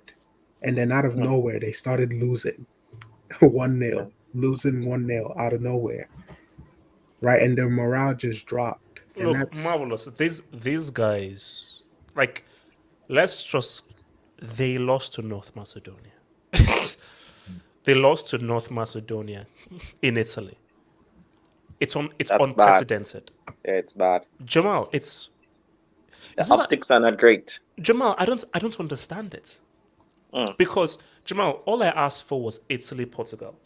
Italy, Portugal, Tuesday night, let's roll. 2 heavyweights, let's roll. World Cup ticket. That's all I asked for. No offense to North Macedonia. Jamal, no one's watching Portugal against freaking North Macedonia. Can anyone name 3 North Macedonian players? Pandev? No, you can't. No, you can't. Pandev You retired. can't name 3. You can't name 3. HH, apparently, like, he retired like before the Euros. Imagine if North Macedonia like knocks out Portugal and he comes out of retirement. He's coming out. No. Look, no. For me, as I said, like, no, it's a complete and absolute disgrace, man. Complete and absolute disgrace. Wait, let's check this out. So hold on. From Daddy Oos says, "Y'all watch out for the Nigerian wonder kids." Man, that is moron. Latin Lozara, think of the double Latin man. Yeah, forgot Chiesa, Chiellini, Bonucci were parts of 3-0 break. But you said Juventus. And if you tell me that you need those players to beat Villarreal at home, you're being a complete clown, bro. Mohamed Salman. I was close of buying CFC, but HH Jinx. The jinx is real, bro. The jinx is real, man. The jinx is real, man. We'll talk about it. Kelvin Tahiro. Immobile is horrible. If he doesn't score, how are Italy winning? Pickford can't catch anything because he has the arms of... He saved Jorginho penalty.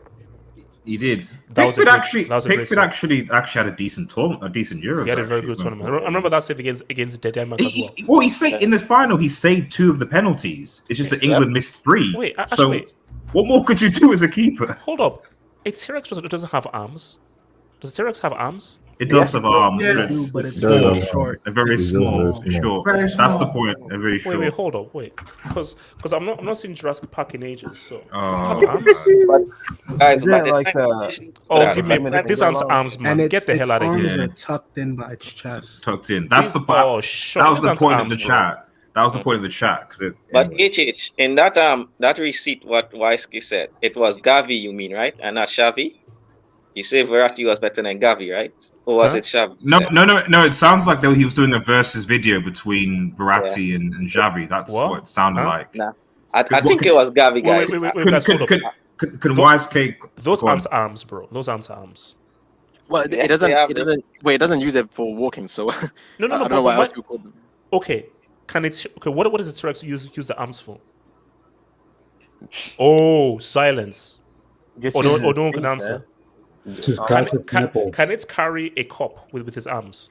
Probably. Huh? What? Like, But I think that was the point of Super Chat, that like the arms are useless. Hence why Pickford. That was the point. I think that was. What If you can't use your arms for everything, then why call them arms? look, man, it's an animal from like a million years ago. We just gotta go ahead and. That question just went way over my head. I wouldn't even know how to respond. There's a point that Pickford can't save anything. But yeah. Yeah. RDS. So I want to ask you something. Like, So before we do PSG Delta, I just need Wise Case So what Delta? What do you want to ask? I need Wise Case to clarify, conclude that receipt. Go on, Wise Case, please. If it's not important, I'll just have to clarify. So that second clip is that. Come on, H. You can't do that, man.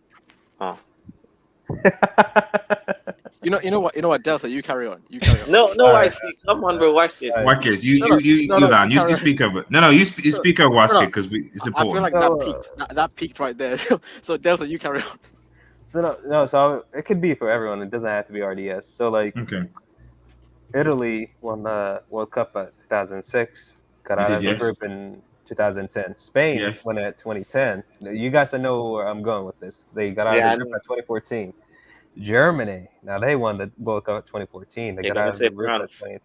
France. Are we saying France are gonna get group stage? No.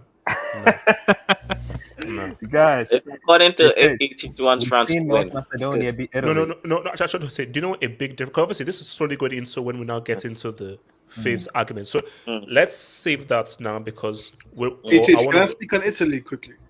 Okay, go for it. Briefly, my friend. Don't start spending like 3,000 years because I know you like to talk for a long time. Must just be snappy, quick. Oh, rain is falling, man. If Cristiano and Portugal come through this, they may win the World Cup. Portugal now have to go through Turkey and most likely through Italy because I dare Italy to lose to North Macedonia. I dare Italy to lose to North Macedonia. I'm real.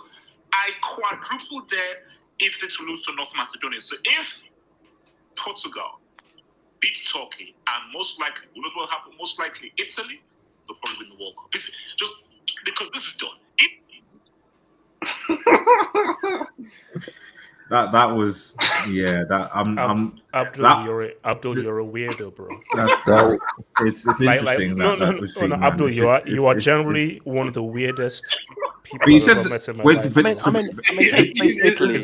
like hold on. What clown says? Oh yeah, it's that I've got something to say, and then you now play a dumbass. No, but he did. To be fair, you did say Italy, so that doesn't actually count. So it doesn't actually count. What's it called? So let's now keep it moving, man. So guys, let's talk about faves. Now, you guys, so Delta, you said about you said something. And you were talking about how let's address that stuff, man. The curse. And the curse goes, let's even talk about the curse, because the curse goes all the way back to 2002. Because remember, France won in 98, and 2002, you saw what happened in 2002. And Brazil What's didn't the get knocked out in 06. what is it?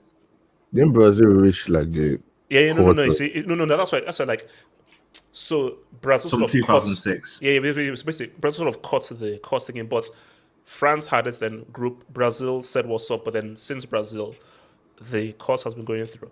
But the key difference is that you look at What's the okay, so curse? no. As in a team who wins the World Cup got in the group stage 4 years after. So a key thing that you see is 4 years is a long time. 4 years is a long time. So you can't bring the very same team 4 years afterwards. So when you look at what happened with Spain, what happened with Italy, what happened with Germany, it was pretty much mostly the same team that they had 4 years later. The difference with France is they're young. They're very young. And because they're so young, it can be new. So my thing that's with France is because here's the thing as well. In 2010, were Italy the best team in the world? In 2014, were Spain the best team in the world? In 2018, were Germany the best team in the world? We have to say France are amongst one of the best teams in the world because just a few months ago, they won that Nations League. Benzema is one of the best players in the world. You look at Spain, you look at Italy, Germany, were any players in their team considered one of the best players in the world? Yeah, Spain and Germany. I'd say Spain and Germany. Okay, I think Spain in 2014 were considered one of the favorites, actually. No. Which players in Spain were considered the best in the world at that time in 2014? Well, I mean, they had Sergio Ramos. Iniesta. Iniesta. In 2014, Iniesta was not viewed as the best player in the world in He 2014. was still 29, bro. He was still 29. Yeah, I mean, he was all right. But my thing, though, is look at Benzema, what he's doing. Look at freaking Mbappe. And I think the whole thing is the youth. What is that? Sorry? No. And my thing, what France have is they have youth in their side. Because for me, like, look, if France go out in the group stages, I will generally be shocked. For me, that would be the most shocking piece of that course. Like, if I look at it, the most shocking one was Germany. Based on just how well Germany normally do. That was one that shocked me because it's freaking Germany. Like, it's like Italy. If I was to grade it, Germany was the most shocking, followed by Italy, then Spain. But no, I think France was pretty bad because of the nature of the capitulation that happened in South Africa. No. There was Wait. They went out in the group. Right, talking about South Africa was 2010. 10. Italy were You're talking about 02. What's saying that team who won the World Cup, who then went to my years bad. Later. Right. I disagree because Spain, like, they had just finished doing back to back, bro. You can't tell me it wasn't a massive shock that they went out in the group stage, man. Come on. Yeah, I mean, it was look. Are you kidding me? It was a massive shock. But Abdul, we're one of the favorites. No, but Abdul, I'm coming from a legacy point of view. Of course, all are shocking. They're all shocking. But when we're not kind of grade the shocking thing, bro, it's freaking Germany. Germany are probably one of the best, most consistent performing teams in all World Cup history. If you look at the amount of times they've made the final, the amount of times they've made the semi-final, they are guys who perform amazing. So for Germany to not make it through, it's like, whoa, it's freaking Germany, So that was the one that shocks me the most, based on just how it's freaking like Germany always guys were, and we have to now deal with freaking Germany because these guys are always about. Spain have only just come onto the scene. It's not amazing, but they've only just come into the scene. And guys, now people will hate me for this and everything. Is this a slight feather in Xavi's cap? Xavi wasn't in that Spain team in 2014. Iniesta was. So what are we saying? Yeah, it's definitely Xavi tax because he was definitely like a top 2 Spanish player with David Villa. At least but Delta, they told me that Iniesta is way better than Xavi. Wait, a better player. But I thought you said that Verratti was. Hold on. It doesn't add up. It doesn't add Here up. we go with the Verratti part.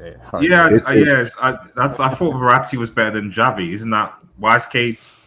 Was that kind of what I think he said Gavi. Wait, So you hold on. So you're saying Iniesta? Are you saying Verratti? Never. You know what? Never mind. Character. No, Vasquez, I think he confused himself. Hey, that Wait, makes no sense. That makes wait, hold on. Wait, sorry. Gatlock. Javi wasn't in 2014. He was. No, he wasn't. No, he He wasn't. He was. I'm looking at the lineup right now. He played against Netherlands. He retired in 2015. He was on the 2014. He lost the Confederation Cup in 2013. Remember, he was in the treble. I swear. Okay, how many games did he play in what? 2014? Did he play all 3 games? I don't think he played against Holland or Chile. Like, I remember that guy against. I think he only played 1 game. That was against Netherlands. no, I don't think he was in that pitch. Let me screen it up. Let's just show the lineup. It's fine. Yeah. Like, was he in the starting lineup against the Netherlands? Yeah, look at it right here. Yes, he played. He's against the Netherlands, man. Look at it right here. Yeah, he did play. He played with Busquets. He was up under that 5-1 battering, man. Did he play against Chile? I don't think so. According to this, he only played 1 game. Let me have a look. So it's a slight Yeah. Javi tax then. It's not a full Javi tax. It's like a slight He only played 1 Javi game. tax. That will cost. Okay, So he only played 1 game. But look. I mean, Ricardo, what chance do you give of France suffering from the winner's curse? I think they'll get through the run. Like this curse thing is like, it's funny and all, but like I still hold France as, I think France can do back to back. Like that's how good I can see them. They can definitely win it again, but I don't think. No. They wouldn't do back to back. They wouldn't do back to back. I don't think so. No. What happened against Switzerland as well? I mean, that wasn't.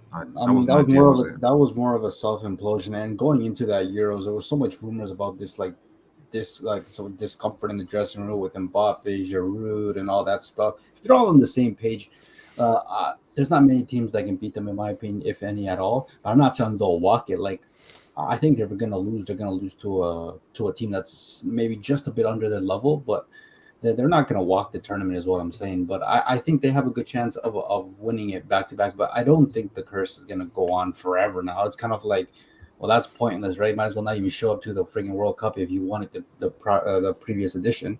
But I honestly, in my opinion, I only see 6 teams winning this tournament. It's France, Spain, Germany, England, and Brazil and Argentina. Outside of that, I don't see anybody else, really, in my opinion. Portugal? Okay, wait. Hopefully, on that though, let's talk about the Liz. So I want to come first to the most patriotic Englishman we have in the Hangouts, YSK.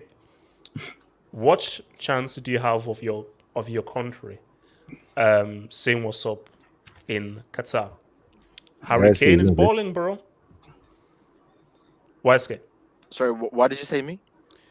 You're the most from Shanghai or something. You're the most patriotic person on here for England and so forth. I don't know you're English. Can Queen Lizzie say what's up? Can Queen Lizzie say what's up?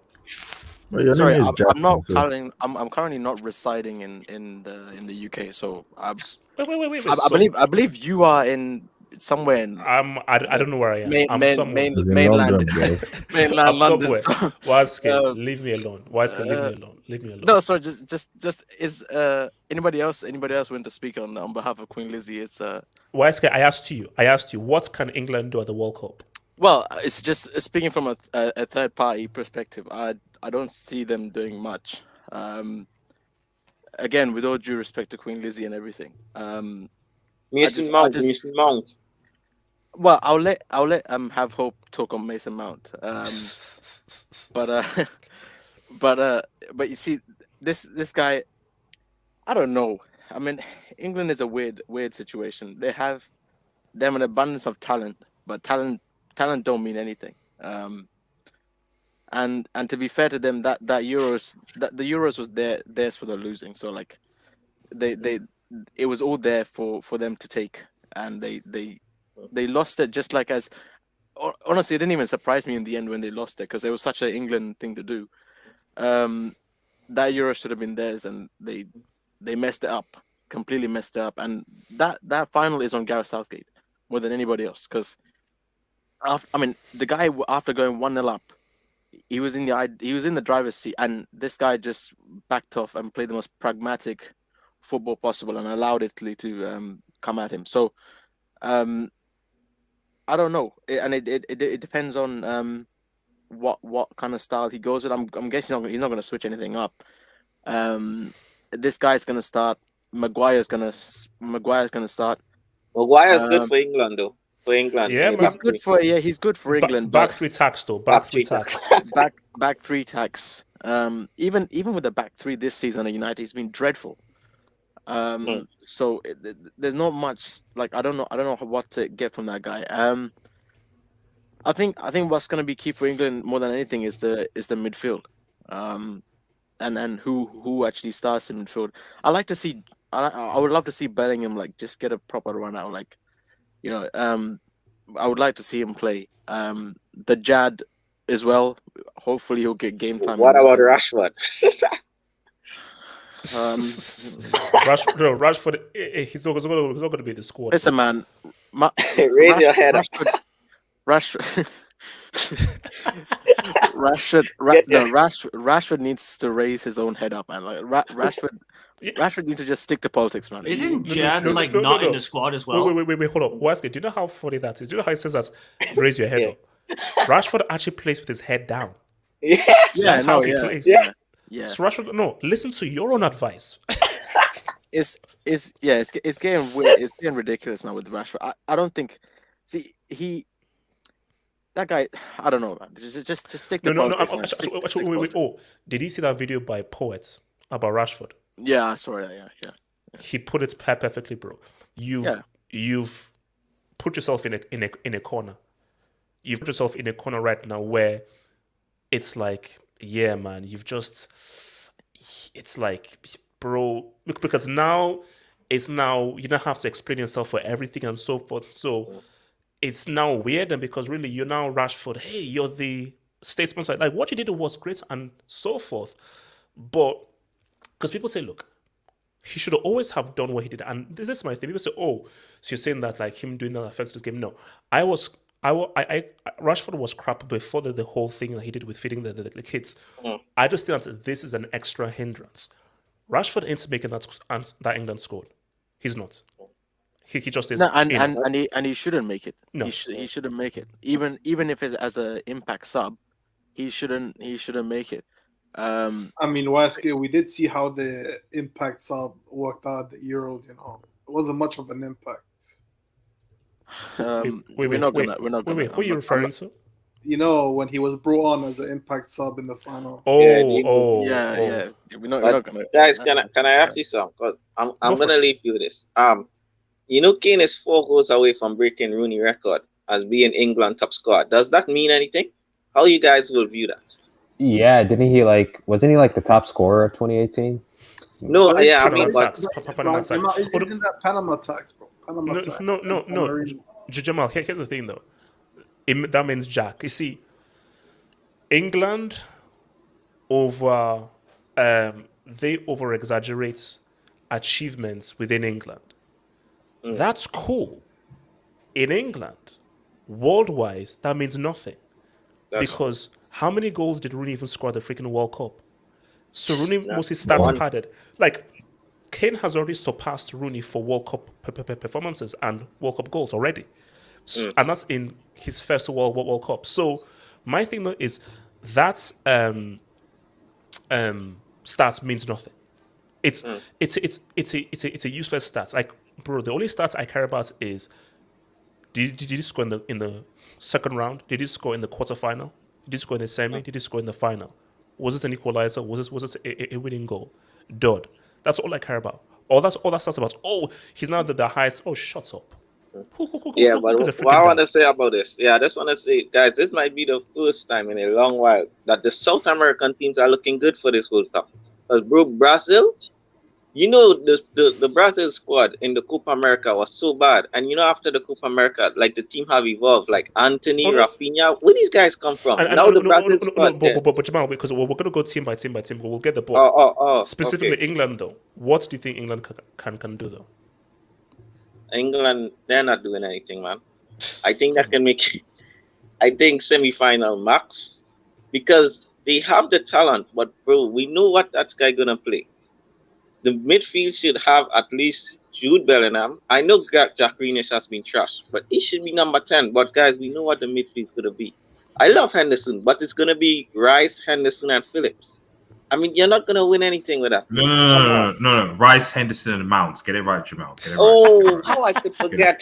Get it right. You know, How I could forget Come on, the Jamal. golden child. Come on, Yeah, the come on, golden Jamal. child, Monk, Yeah. man. Oh, that's a mistake by me. I should be classy for that. Yeah, Mount is the number 10. Wait, Jamal. Excuse me. Number what? Number what? He's gonna be the number 10. This not He's gonna be stats the when guy. Kane only had 2 touches in the penalty. Wait, Jamal. A number 10 creates, is a creative playmaker. How is Mount a number 10 when a number 10 is a creative playmaker? False 10, bro. We have false 10.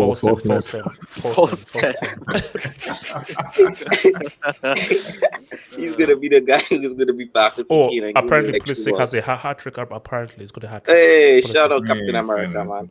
But yeah, but for me, England aren't doing anything, man. But it's good. You know what? They're gonna win one game, and they might actually win like somebody good, and they're gonna say it's coming home, man. I mean, the England fans, man, they're so gullible, man. Oh no, they are mad. They are mad. I mean, you can't underestimate the, like. Obviously, we'll see when the groups are drawn, but yeah, I think that's also key. I mean, this even with the last one, the path to facing Croatia was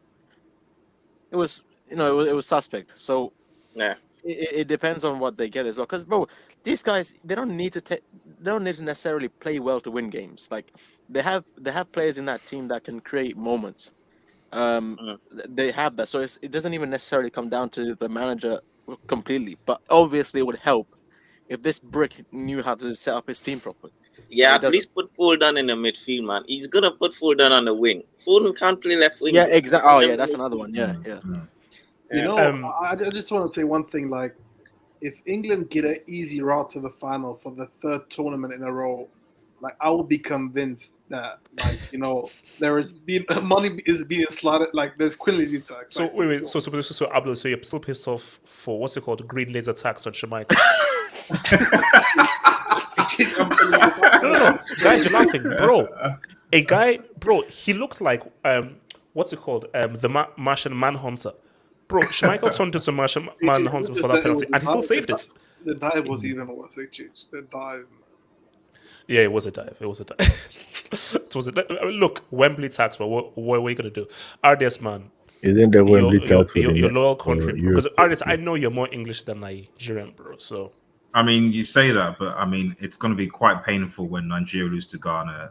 So, like, I might have to avoid Twitter. So it's just there's going to be some Ghanaians that are going to come, but are going to be coming for me. Bro, so if that happens, bro, I've got to, and also I've got to basically block some guys from WhatsApp. It's going to be like Ghanaian. See, this is why Ghanaian jollof is the best. It's the battle for jollof. It is. So yeah, that's going to be. I'm going to have to lie low for a bit. But in regards to England, yeah, I mean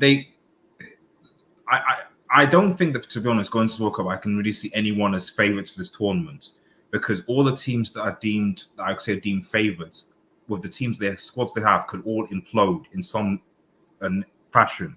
Germany can implode, Spain can implode, France can implode, England can implode, Brazil and Argentina can all implode. So I don't really see any favourites for this. Like I think YSK said, a lot of it is just going to be dependent on the draw and the path to a potential final. Clearly, England are in a better situation now than they were over the last 20, 30 years.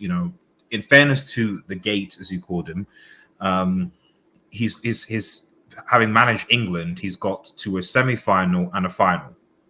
He hasn't won any trophies, okay. But that's massively better than what England have been over the last 20 or 30 years, which has just been round of 16 tax. So I suspect, given the quality that England have, and I guess to be fair, you also have to think about even though Southgate isn't going to pick correctly at times, he does have stuff on the bench they can use to utilize. So I would expect that England would make the quarterfinals at least. They should be able to qualify through their group. They actually have a relatively one of the things that, in fairness to England at the Euros, was that they didn't actually concede that many goals. So that was so taking into account. Okay, people say, "Oh yeah, they're not fancy, they're not da da da," but when it comes to tournament football, the most important thing is actually having a very good defense. I can't remember the last time that there was a team that won a tournament by just scoring 4, 5, or 6 goals past teams. Yeah, that's true. I think we're past that stage in football. So really, the more organized and structured defensive team is, the further they are going to push some tournament. And to be fair, the game is done that. RDS, yeah. Who did England play though? You know, I mean, like for you to, because like don't say Germany there, bro. Like that Germany team was shit, bro. Let's be honest. Yeah, but the thing is, but the thing is, it doesn't matter who they play, because it's all about, you still have to have a good defense. Because at the end of the day, France was superior odds over Switzerland. They conceded 3 goals because their defense were all over the place. Netherlands same, Portugal same, and so on, against much more inferior teams. So wait, Ernest, peep the AVI. Why is you don't want to play?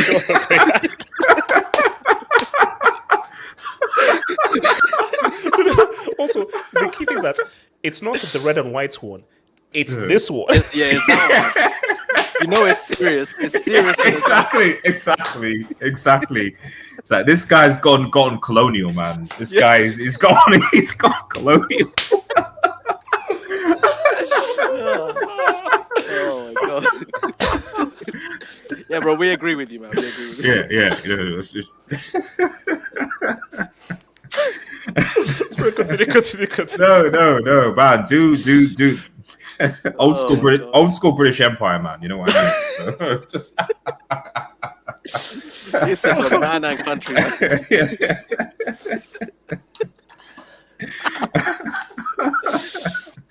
Oh, man, that one made Winston happy, man. Whoa. Continue. Okay, yeah. So just in line to Ab's question, like whatever you're saying, like defensively, they're struggling. That's what you need for tournaments. So like at the end of the day, a lot of the big teams in the recent Euros lost to teams because their defense was trash. It was garbage, you know. So no, because look at what I mean. It's funny though. So if you look at 02 attack, 06 defense, 2010 a system, 2014 was just a team at their peak. Yeah. 2018 was just pure talent. Yeah. So I think, and that's just basically the last 4 World Cup winners all won it with a different mindset that was different, you know. So it's like whatever your mindset is, you can win it. It just depends on how well you execute it. Whether you have an amazing attack, amazing defense, amazing philosophy, amazing individuals. But I just think it's a nature of tournament football right now that a lot of people are being a lot more conservative, especially just because we're noticing a clear improvement in the quality of the, in quotes, dark horses, mid-tier teams, etc. There's clearly been, as we've seen in North Macedonia, Switzerland, and other examples, a lot of these teams that are not traditionally seen as favourites, there's been a clear improvement by that. And part of that improvement has been this slightly more cautious approach, better defenders, which basically in a tournament setting, not in a league setting, not with 35 games, but in a one-off 90-minute game, all you need to wait for is a defensive flop or mistake, like what's his name, Kimpembe had against France, for example, and you're in. You know, so that's my only. Can I ask you a question? Yeah, go on. You know, I don't know with this England. They're so good defensively, but when you check the names, the back 3 is Mings, Maguire, and Stones, and the goalie is Pickford. I mean, how all these roadmen can make such a good defense? They have Tomori as well. Is he part of the squad as well, or is he not? Nah, I don't think he's part of the squad. But in the Euros, that was the back 3. I think Mings, Stones, and Maguire. But they played with but they played with holding too as well. They played with Henderson and Rice as well, I guess. So it's effectively played a back 5 to protect them. So, and it, like I said, it worked because they only conceded, I think, 1 goal from open play in the entire tournament. I think that was against Italy in the final. So let me just hit those jobs and then we'll have to move to the next team. Let's see. It's fair. I give the dub. HH, are you older than Sia37? Give me wisdom. Hashtag Zad. I will I not think they're answer the same that. age. I think they're the same age. I will not answer that. I will not answer that. Yeah, either 38 or 37. Latin Lozaria. I wasn't shocked that Germany got out of the group stages. That didn't get out of the group stage in 2018. It wasn't the first time they came into Russia unprepared. Oh my! Come on, guys, let's stop football. Relax, Martin. Relax. You're gonna relax, Martin. Like that's a yellow. That's a yellow. Stalingrad tax. Wing Wubani, a daily reminder that Ungolo is the greatest ever. Thanks. 100%. Don't jinx him, Mbani. He's on the horseman shortlist. Abel Cardenas, hat-trick for Captain America. Look, Pulisic is doing his thing. Guys, what if Pulisic guides USA to the World Cup win? HH, it was 2 penalties, man, relax. Oh. Albert, why didn't you mention it was 2 penalties? See, that's the thing. My mention was, it's almost like this, like, that's how Chris gets it. Oh, Chris got a hat-trick. It's happened and 2 penalties. Wing Gubane says, I'm still hearing Rice slander after Sevilla. It's not slander, but the guy is mid. Let's be real. He's mid. Abel Cardenas, I think that's USA coach, isn't it? Berhalter. I think. Credit Southgate, they're both vibes. Look, Southgate, maybe we should wait till this Berhalter guy when he's actually at the World Cup. The comparisons, because his first game is a. The Gate did his thing, man. The Gate did his thing. The Gate has done his thing, man. English Talents FC. King Kane, bad season, destroys City Premier League and wins the World Cup. All right, man. I'm going to English Talents, bro. Who did England play? France. All right, thank you for that, France. From Ogazim. I have a sneaky feeling Ghana will baptize us. I said again, if that happens, I will. HH, do you know what? HH, do you know all the what's it called again? Like nighttime. What nighttime? The nighttime. What's some prayer vigils, man? The nighttime prayer vigils that are going to be across London and Nigeria as we speak, praying that Nigeria don't get knocked out by Ghana, man. If Ghana knock out Nigeria, you know there may be riots, bro. But basically, there may be riots, and that will be a national holiday for Ghana. Trust me, because trust me, Twitter. I'm worried. I'm worried that not that up. I'm worried that they might bring in the Ghana must go bag version 2, man. The Ghana to Nigeria, man. Pray for the Ghanaians in Nigeria after that. Wait, let's keep it going. So, guys, can I ask a question? What's with England names ending with ing or having ing in their names? There's Danny Ings, there's Raheem Sterling, Who knows? Maybe it's like H and things over. But look, let's keep it going. Let's keep it going. Let's keep it going. Time. So, guys, now this is one of the guys that people will view as the faves, and it may be the last go round. And I want to come first to PSG Delta. This is it, bro. This is it. I thought you were going for Brazil. This is it. Wait, Brazil has faves? What? Delta, is this it? Does Messi rise and fly like a phoenix? Does he finally deliver? You know, I was actually watching Argentina against Venezuela a couple of days ago. Okay, no. Delta, sorry. Thank you for bringing on that. Do you know how cheap people are? What? People were literally trying to say, man, look at Messi's the GOAT and everything, because of his performance against Venezuela. People have no shame. People have no shame. No shame. Well, you don't respect Rondon or Martinez. Delta. Bro, AJ, do you know where Venezuela ranked in the Delta? Yeah, about Argentina, what I've seen from Messi is he looked. I don't know. I think you mentioned this before that he looks more motivated to play for Argentina than his club level as PSG. What I've seen with him, he's hungry for Argentina. He wants more for Argentina. He doesn't walk around. Is this, bro. No, but because have you heard that he says that after the World Cup he's going to reassess and everything? Because look, what happened in 2018 ain't going to happen. Sampaoli tax, and this is a much better team with much better players. Absolutely. But here's my thing though. So if let's say, you see, it depends. If they make the final and they lose on penalties and he misses a penalty, I think he retires from football completely. I believe. You know, losing a World Cup final has that effect on you. Like we've seen how depressed he was in 2014. So especially for a country like Argentina, you know how passionate and how patriarchy they are for the game of football. And for Messi, I think you know what I noticed with him under Scaloni, he plays like he's on a roll. Like he doesn't have that with PSG. He doesn't know his role for PSG. With Argentina, he combines with DePaul, he combines with Di Maria, he combines with Lautaro Martinez, who's been very good for Argentina. And I think they're on a 30 game unbeaten run. Yeah, I'm pretty sure it was 30. So yeah, Argentina are definitely one of the favorites to go ahead and win the whole tournament because I think like we've seen what happened with them in Brazil. I think Argentina and Brazil are both like at the same level, like both 50-50. If they were ever to play a game with Brazil on a one-off game, it could go on either side. And Brazil are also one of the favorites. Don't underestimate them, HH. They're a 5-time World Cup winners. So I know what you said about them earlier. So No, okay. You believe Argentina can win this World Cup? One sec. Yeah. Like, wait. Going back to the Bernabeu, there would be no Casemiro. There'd be Okay. You believe me when I say this. It's going to be catastrophic for Real Madrid. This is going to be man. Did thought so, bro? Dude, we're I'm gonna talking keep about bringing it up, man.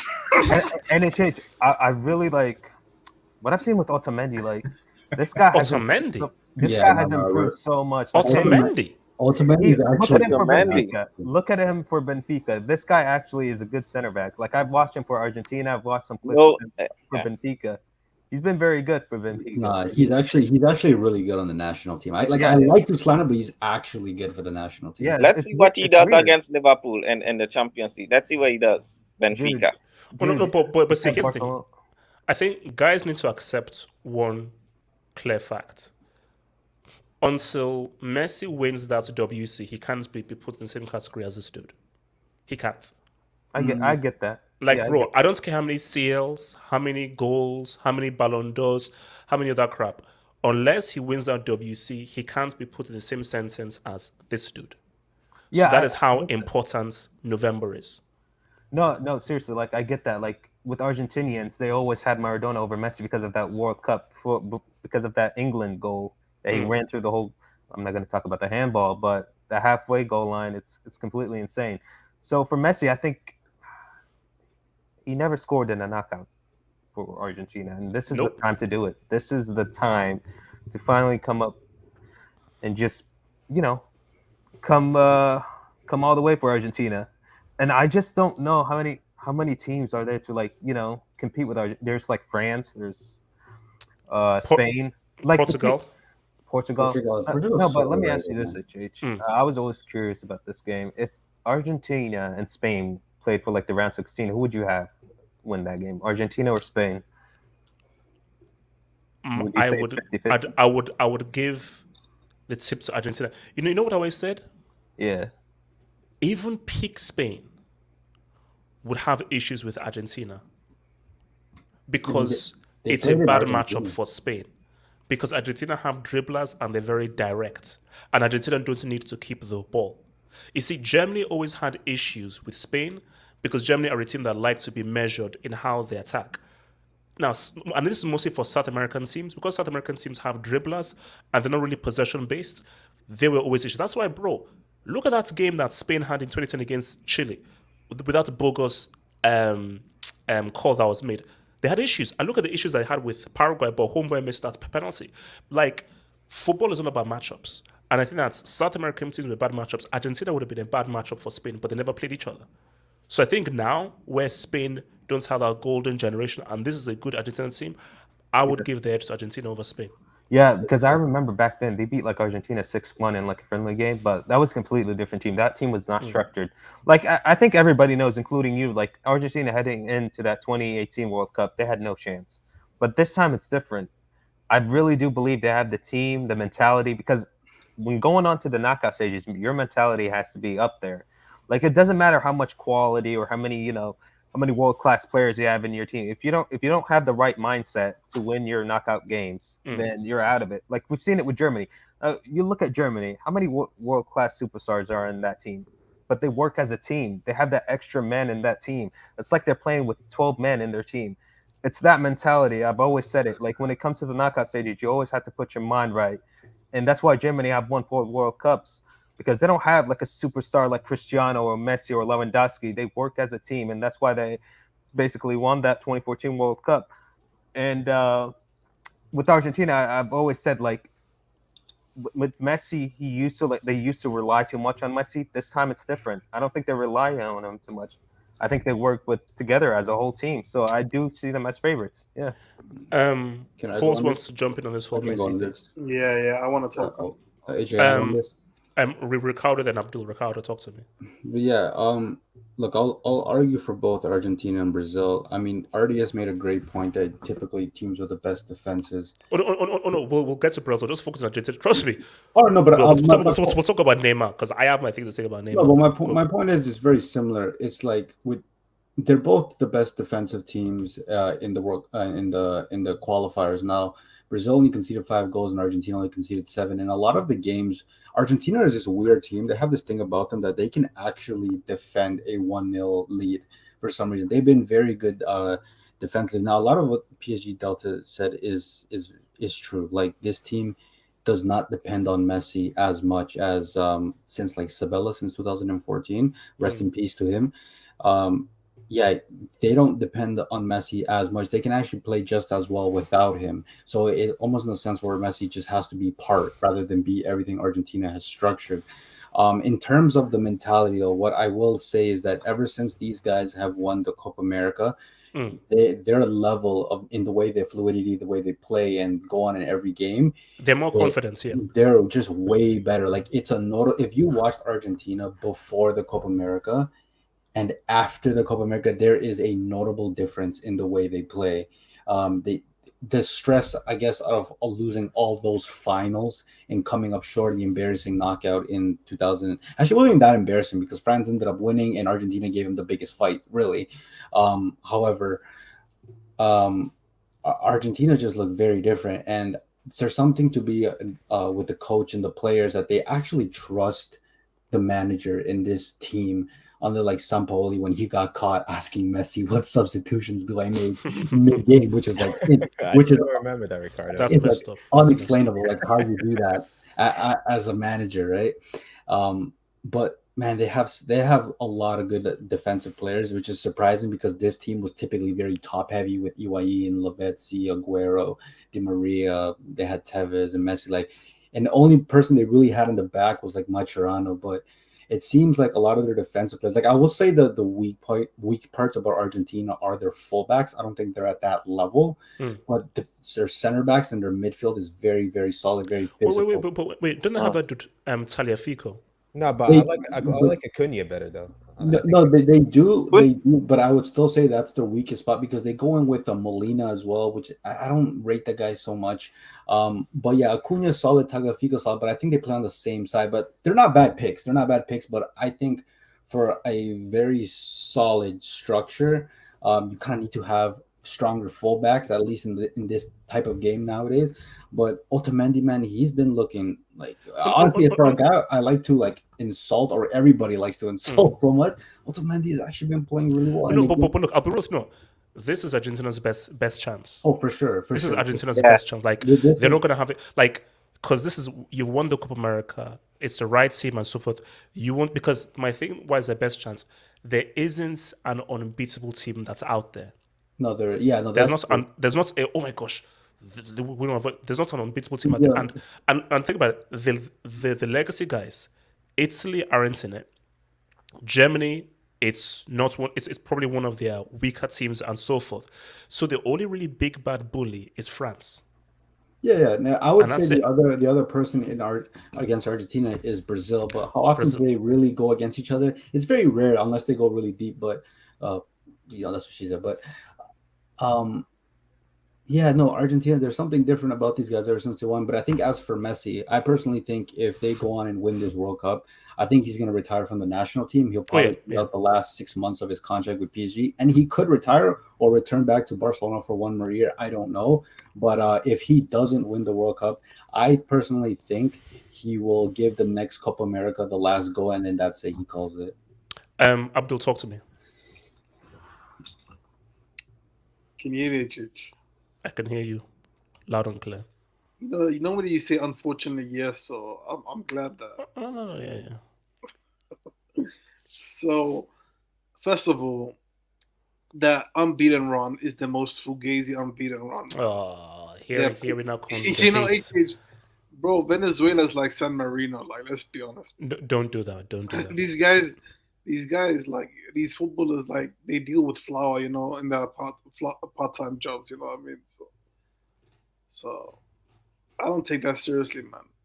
And let's be honest, bro. The quality in South America is decline crazy. Like, you know, and it's not just actually South America, like, not just like Chile. You know, it's a lot of these teams, like, bro, the geriatrics are still there, you know. Look, yes, Chile, it's the guys from the 1800s. No, wait, H. Can you bring up the squad who play against Brazil? No, I can't do that. I can't. I'm sorry. I refuse. For the band, please. Brazil is the only team that's really not carrying like many geriatrics other than Dani Alves, and he doesn't even start like regularly. But when you look at it, bro, Argentina's best players, they're all like they're all geriatrics, HH, and they can cope with it in South America because the intensity is not that high. But you're telling me these guys, they're gonna, when they come up against the N'Golo Kante, are like high pressing teams. You know, you think they can do stuff, bro? Like, no way. Abdul, like, Argentina are a high pressing team. Relax. Okay, no, but I've seen. Okay, guys, you know what? This is ridiculous. Guys, this is 2022. 2022. Guys, Vargas, Sanchez, Medel, Bravo, Aranguiz, Vidal, Isla are all from 2010, bro. Dude, I thought they're Bravo all from retired. 2010. Guys, this is messed up. No, but HH, let me make my point, bro. Like, even Argentina, like, their best players are Di Maria and Messi. No, you gotta give DePaulo some. Relax. You gotta give DePaulo. They played Otamendi. Wait, Otamendi, Tagliafico, bro. They're all past their primes. Like, but okay, Abdul, you say this. Look, didn't Gary Medel get in a scrap with Messi? Brazil beat Chile 4-0, and they lost to Argentina. So that tells you about the quality. Bro, that was a Fugazi final, man. Fugazi final. Oh my god, dude. Yeah, dude, it's not even about the quality. It's about the system. It's about Argentinian system. Look at what Scaloni has them. No, bro. I know there's Abdul. They're much better, bro. They're much better. Yes, and I know that there's a tax, but they're much better. I disagree. Like, for me personally, I think Argentina will be lucky to make it out of the group, man. Oh my god! I think Friday is going to be important. No, a serious question, Abdul. How many European teams would you think can beat Argentina? Like teams in Europe? I'd say like 10 to 15. 10 teams? He's not serious. Okay, let me name you the teams. All right. Be serious. Would you want them from top or bottom? Yeah, in any order, man. Just be serious about it. France, Spain. All right. Germany under Hansi Flick. Come on. England, definitely. Well, they've got Hansi Flick, so I can't rule them out. Yeah. Denmark, 100%. Netherlands. Are you mad? Okay. Italy. No, I mean, no, not Italy. Not Italy. Okay, you know what? Let's drop the break. Drop the break. Drop the break for mentioning Italy, Abdul, man. Drop the break. No, Abdul, you're done. Abdul, I think you're done. You're done. Dude, there's only like France and maybe Spain. That's it. Oh, no way. No, I'm serious. No, I'm literally serious. Wait, so you're telling me Otamendi is going to stop Mbappe? Yes. Dude, he stopped your team. He stopped Barcelona. Have you seen his performance against Barcelona? Did Barcelona have Mbappe up front, bro? Okay, look, Abdul, relax. Chill. Wait, let me keep this dubs. Relax, man. Let's see. Where are we going, man? All right. Let's see. And by the way, Messi's finished HH. If you watch his goal against Venezuela, he stopped the Abdul shot Mitchell as Mike. Ansu Fatigue says USA v Argentina final in Qatar. Remember, Ansu Fatigue. Spoiler alert: that your America will not be in the World Cup final. So relax, bro. Wing Wubani. I get it up. Sick has a CR7 type hat trick. Aura, pens, and decoy number 9. Should I wingman? Albert Cardenius. Should Scaloni call up? I don't think it's fit. This is Chile, yeah. Damn bloody fool. Bro, does the guy still play football? And he's still overweight. I think he's still overweight, bro. So no. Half hopes, depressed opinions. I'm on 9. Okay, all right. Thank you for that, man.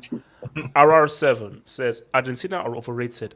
Unbeaten streak versus. Come on, Farmers. guys. No. He's a CR7 fanboy. CR7 fanboy.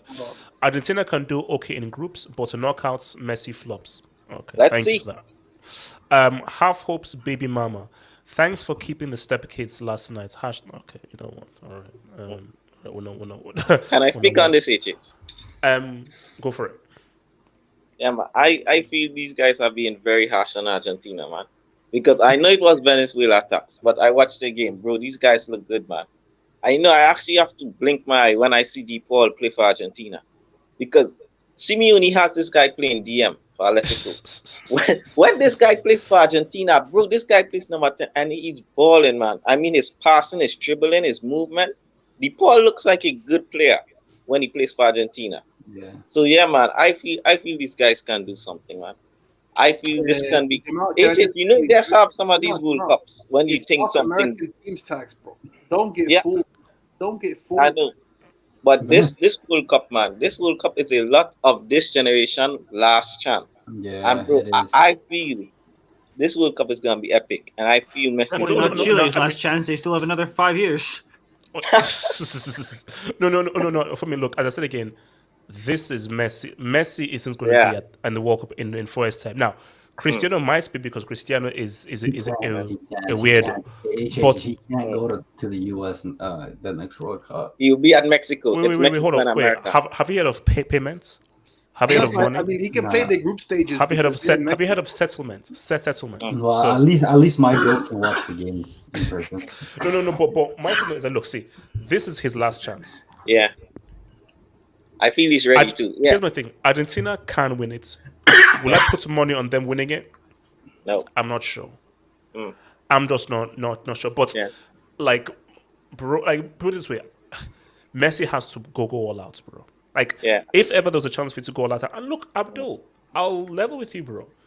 Where if Argentina face a Spain or they face a France, especially, that is a whole different proposition than facing a geriatric Chile. Can I end my point, HH? Yeah, but that's exactly what I'm saying. Like, HH, how, like, I understand what Delta is saying, like, they're pressing, they're well structured, bro. But you can't cut, like, it's physically impossible for a geriatric Otamendi, bro, in 2022 to catch up to Mbappe, bro. But why is Mbappe the benchmark? You're acting like every player runs at the pace of Mbappe. Wait. Oh, I'll ask this question, Abdul. Did Mbappe miss a penalty against Switzerland? Yeah, that's what But that's not what he was saying. He was saying No, but it's just when they face France. Oh no, but I'm just saying is that like you're talking about the pace of Mbappe. So the point I'm trying to make is that like clearly he's played. He could make a pen, and if I recall in a game, did he win a World Cup? No, just I remember in that game when he like ran in the extra time, like he ran towards the box and then like sort of did a ghost kick, and then pretended to be injured. I know. He won the World Cup. Guys, you know what is scary? You know what's scary? I was now checking. So that Chile team, right, was in 2010. That's 12 years ago. So you tell me there's no new talent in Chile? I mean, what the academy is doing? Jamal, with that Chile project, with that Chile project, guys, Colombia side as well. They're very close to their 2010 side as well. Colombia. So we're kind of what you say? No, that Chile team, like I've actually watched. I went to the under-17 World Cup when it was in Canada, And a lot of those guys that are on the Chile national team, they were there on that under-17 tournament. This project that Chile have had, that's why they won 2 back-to-back Copa America. They knocked out Spain in the World Cup in 2014, I believe. 2014, yeah. So this team they have now, Chile is not a country that produces many talents. They really produce like one talent per generation. But this project they've had was since like 2005, 2006, when these guys were like incredibly young, and it's paid off. And to be honest, Chile is actually one of those teams that you actually look at as an example of how to build a national team, because it's paid off in the end. So, but yeah, they're not a country that produces talent, and what they had, this golden generation, this is actually what it is, and they just can't replace the players they have. They don't produce this level of talent. Some people say they're not in the World Cup. They're not in the World Cup. You know, Golden is still starting for Uruguay. No, he's not. Come on, no, he's not. But guys, they actually are not making the World Cup. Abdul, he's not. Is it like Godin, Suarez, Cavani? But guys, is that's that also true? 2010. The streets say Chile are not in the World Cup. No, they're not. They They're do not. qualify. It's very unlikely they'll go. Not even Yeah. close. Okay. Wow. No, it's super unlikely. So, guys, okay, let's not talk about the big man right now. Who's that? Sad. Jamal, that's. I heard Eden Hazard has said the big guy. as much injuries as goals and assists in his Real Madrid career. You said the big guy, Ichit. You say let's talk about the big guy. So I said that. He's so not big. let me go to your boy Ricardo. Talk to me, Brazil. Brazil. I think they're like another situation. I think, to be honest, I think Brazil are in a better position than Argentina. I think they've been better structured as a national team for quite some time now, more so than Argentina. Look, for Neymar, this is it for him. Like, I don't see him having the longevity of someone like Messi and Ronaldo. I agree. So I think this World Cup is the last one. However, I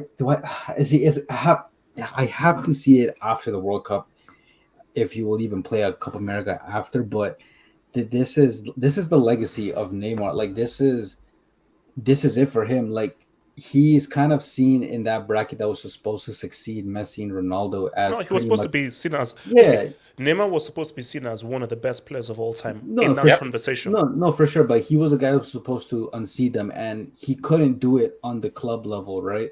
So this is, in a sense, the last chance that Neymar has to kind of redeem his name and take Brazil back to, being world champions. And if he gets this World Cup, then in a sense you can say his career hasn't completely gone to shit, because winning the World Cup is something, especially for Brazil, something they haven't won since, I believe, 2002, I believe. Yeah, 2002. Yeah. But to be fair, I think they're just slightly better than Argentina. I think they have a lot of talent, whether it's up front or in defense. I think they might be lacking a little bit in the midfield, but their system around them and the support they have from Casemiro actually there's like a safekeeping within that midfield. But there's a good mixture between veterans and young players on that team. And I think with Keith, this is his last tournament as well. So, and I think the only team that ever lost to was one to Argentina in the finals and to Belgium in the World Cup. Apart from that, they haven't lost any other games, which is actually a pretty remarkable record for them. But I actually think Brazil can do something. And I think, like I said, I've always said this, and I'll always hold this opinion. I believe Neymar is a better international player than Messi and Ronaldo. So I think Neymar will. Well, I think they can go deep and possibly win it. Oh, that's a lot better. Yeah, no, wait, it's submerged. Did you go? Yeah. Wait. Did you go underwater briefly? Was my mic tripping out? out? No, but it sounded as if you went underwater or in a tunnel. I have no idea. I didn't touch anything. Oh wow. Okay. What's game man? Brazil. Come back to me. Oh, okay. What was it called?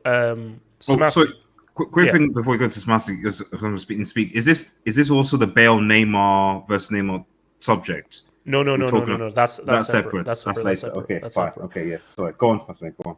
Smasi, talk to me. Brazil's chances at this World Cup.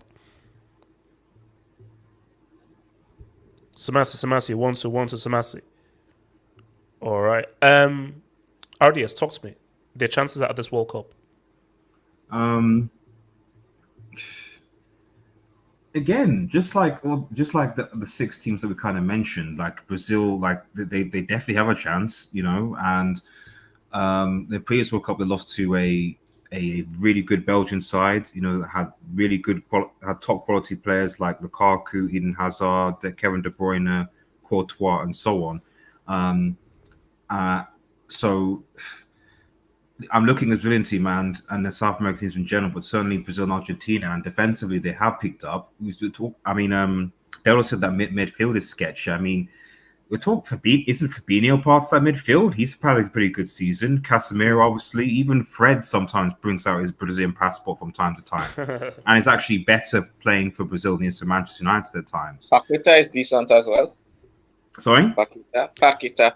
Yeah, exactly. So, really, the only thing I'm just thinking of is just like, is their attack? Is that like, is Richarlison still part of this whole thing? Ricky Rich, is he? I think they're using Rafinha now. They're going to use Rafinha up there, so that's better with Neymar, and then maybe Gabriel Jesus, and obviously Coutinho, Vinicius, and even Coutinho is looking like he started picking up form, get a bit more confidence and move to Villa with Gerrard, as he's saying. So I don't know. I certainly think. I don't think Brazil are favourites, but I would certainly put them as like significant dark horses, for this tournament. Definitely, again, minimum quarterfinals. Won't be surprised if they get to semifinals as well. But at the same time, they could also implode. So yeah, that's my 2 cents. Do you think Neymar, if Brazil don't win the World Cup, do you think Neymar retires from Brazil? When is the next Copa America? I think the next year. Is it next year, isn't it? No, it's 2024. 2024. Wow. Oh, okay. I don't know, because I think is it definitely not one next year? It's 2024. Yeah, I think it's 2024. Yeah, it's 2024. The next one is okay. Fine, yeah. I maybe not, because I still think he'd want to win there's still the chance he could win a Copa with Brazil, and I still think he'd want to do that. So he's still got enough legs. I still think he could play in the Copa. So, I mean, come on, it's just Argentina they have to worry about, So they could get. I think he could still win a Copa with Brazil if he continues. So no, I don't think he will. From your boy. Okay, where are we at? Yes, Saeed. Both the country I live in and the country I was born in, I think they both with the World Cup kind of Ontario, Toronto stand up. All we need is Nigeria and CR7 at the World Cup. Look, man. So shout out to you, Yassi. Obviously, America and Canada say most of the World Cup. But you know what I find funny about that dub, HH? Yeah. Is that Yassi is Somali, Abdul,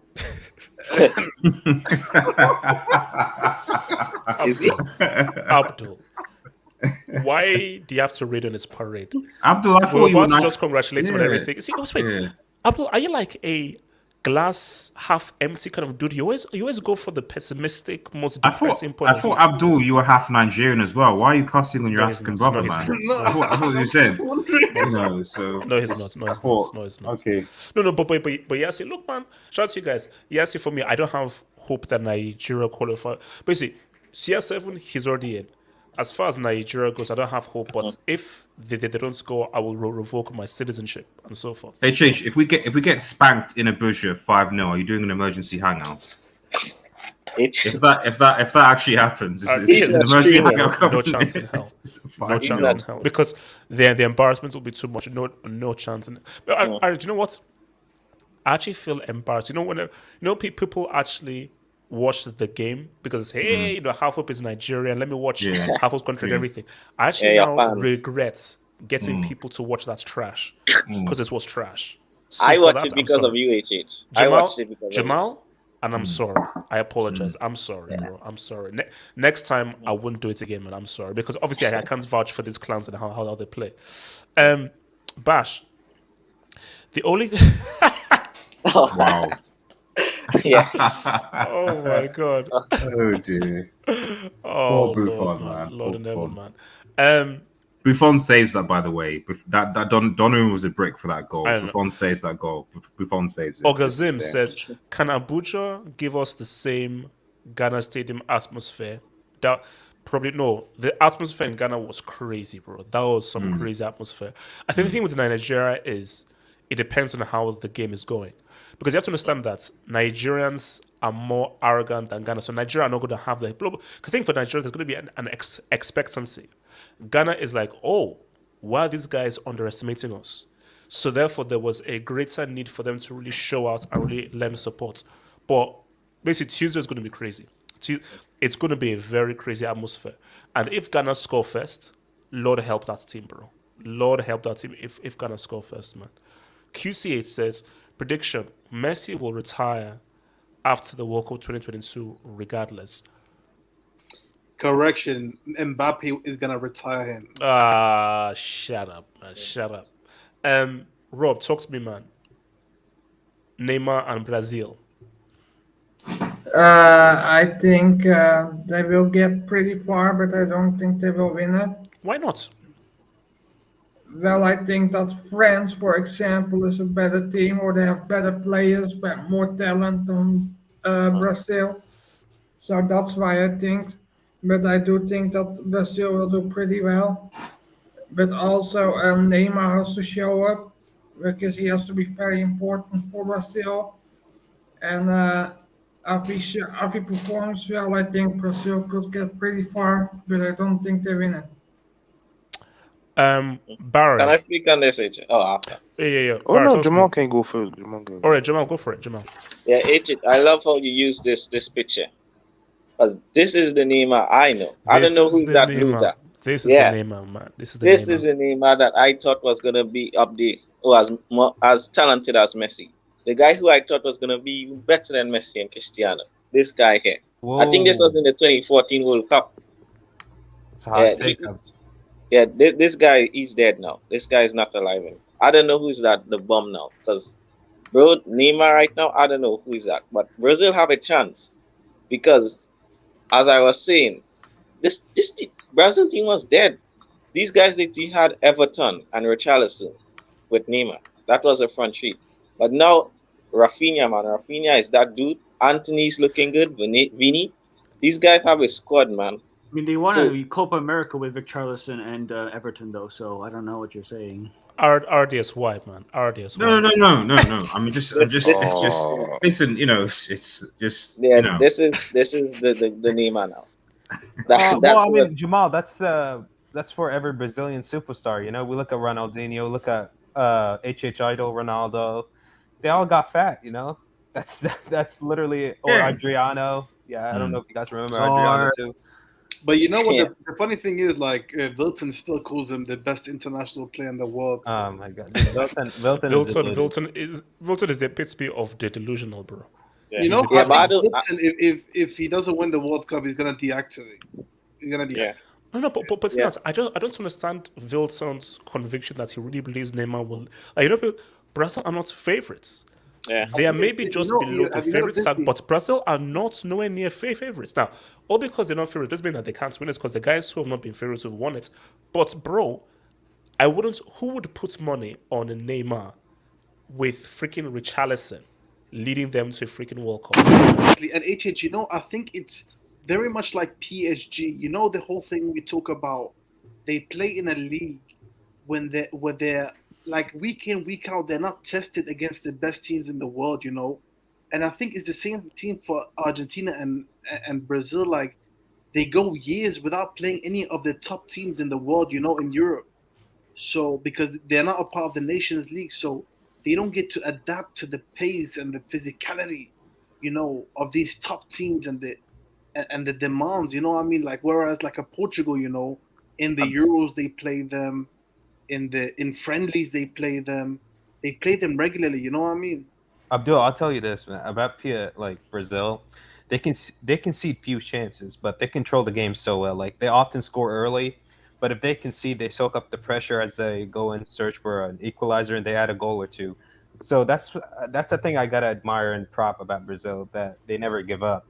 You know, even in that Copa final, if it wasn't for that VAR check, they would have. I think they played better than Argentina in some parts, but I really do believe Brazil can do something in that World Cup, but wouldn't obviously be that 2018 Brazil or even 2014. They look washed up. I mean, Neymar looks like 220 kilos. Like this guy, it's amazing that how he adds like 20 kilos every year. It's insane. What's it called? Shout out to your boy Albert Cardenas who said, "Will we allow Messi hand of God against England?"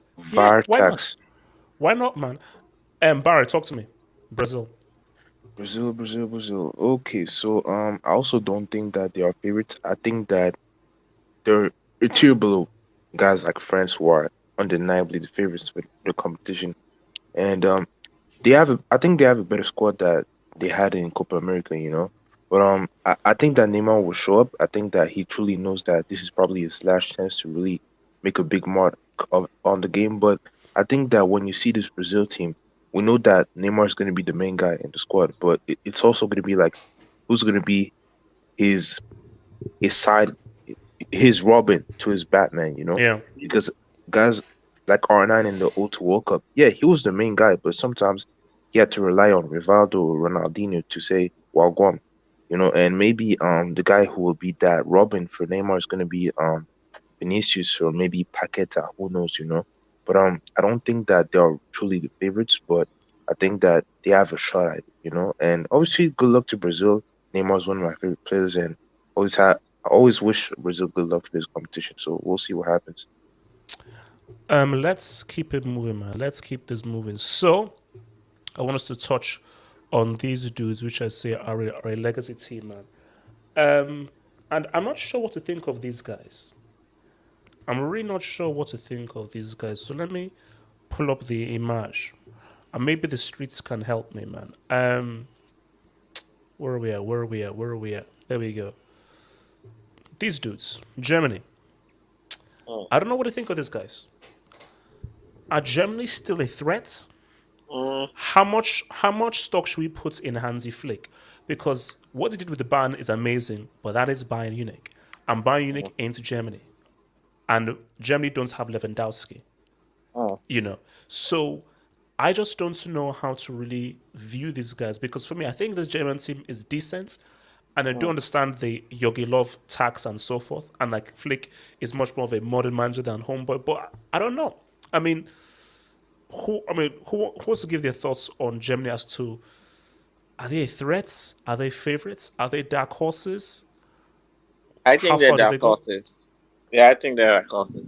You know, every time I watch Germany, you know, I remember Neuer on the left wing. Oh yeah, against South Korea. Yeah, and Son just ran into the net. I mean, I don't think they're gonna win it because they have a young squad now. I think this will be good experience for them. But who is that guy? Because is the main guy gonna be Havertz? Because as good as Havertz is, I don't think he can be that guy. He can't carry them on the World Cup. He can't be that guy. And Werner, we know what. Germany have never really had a superstar they've relied on. Yeah, Klose has scored goals, but Germany have always been a team. They've always been like a team. Yeah. So, but my thing is that how talented are these guys and how far can these guys go? That's my thing.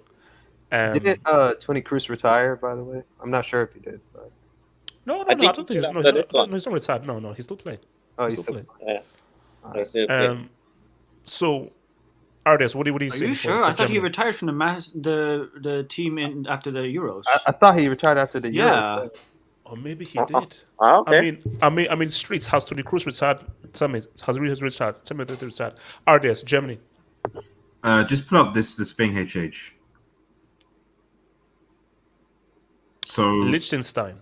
Yeah, no, not now. Okay, now it is. I agree. There is Liechtenstein tax, right? There is. But I bring this up. I only bring this up just for the fact that you should never, ever in any tournament go underestimate the Germans. Never, ever. That's the worst thing you can do. Yes, they can implode. Yes, but you should never. But when people, this is thing with Germany. When people underestimate them, national team, that's when they actually start to perform. So, I think that Germany are clearly going for. And it'll be interesting to see what Smash says about this, but they're clearly going for a transition. But they've got, in my opinion, one of the best coaches for that transition. Because let's be real, Yogi Low after 2014 started to make very, very brickish decisions and stuff. So and there was and he stiffed himself as well. So well, wait, Aris, why are you laughing? He did. I'm yeah, not. you know, he was a bit. So there was a part of me that thinks that had they made the decision to replace him sooner, whether Germany actually might have actually done better in some of the tournaments that they happened to fall out of, because the squad they had was still solid. So I think it'd be a bad idea for people to just say that Germany have got no chance going in. Again, are they the favourites? Probably not, but it's another team I expect to at least get to the quarterfinals, depending on the draw. They've got a lot of young talent. I'm interested to see what Musiala does as well. Sané's form has obviously been doing well. It's been performing well. Gnabry. You know, Gnabry's there. Neuer is Neuer. The only thing maybe is that defensive wise, centre back wise, is there really when that really stands up? Nicolas Soule's Hummels better not play centre back. No, he can't. He can't. He can't. There's no way that Matt Hummels should be allowed to be centre back. And how good is Rudiger in the back two? That is a fair point, man. You know, so how good is Rudiger really in that sense? No, but I think I'll agree with Ardis in the sense of like Germany is Germany. And you see, 2018 was Yogi Löw. Yogi Löw should not have been managing in 2018, and I think that he spent too much time with the team, and but he shouldn't have even been managing freaking Euros. So I think that with Flick coming in through, and here's the thing though, the last time people totally wrote off Germany, they made the final in 2002. Exactly. Remember in 2002, that was when England beat them 5-1 in the qualifiers, and Germany had to go through a playoff. So guys are like, oh, no, Germany are done, and Germany, without anyone knowing, boom, boom, boom, made the way to the final. And go watch that final again. I watched that game again. Germany played better than Brazil. So Germany actually played really well in that final, just that Ronaldo happened, you know. Like Ronaldo just said what's up. But I think Germany are one of those guys where that's a quick. Could they potentially play Havertz as false nine, like he does for Chelsea in the system? Do you think that might be an option for them? I mean, my thing is that who else do they have, or can they play as striker? That's my thing. So what about Timo Werner?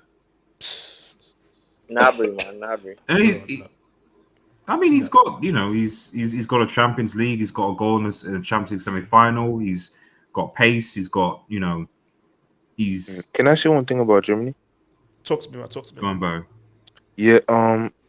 You see, I think Germany, every time they had a really good World Cup run, I think that they really had that number 9, really, you know, because I think the 1990 World Cup, they had Rudi Völler during the 2002 to like 2014. They had closer, you know, and I don't think that Werner, in all due respect, he's still a professional footballer, but I really don't think that he's going to be that guy who can really help the squad, you know, because Germany, they really didn't have that world-class. No, they do have world-class players, but I'm saying that superstar, you know, that X factor on their team. They mostly work as a team really to stand out in this competition. Confederation Cup. Didn't Werner win the Confederation Cup?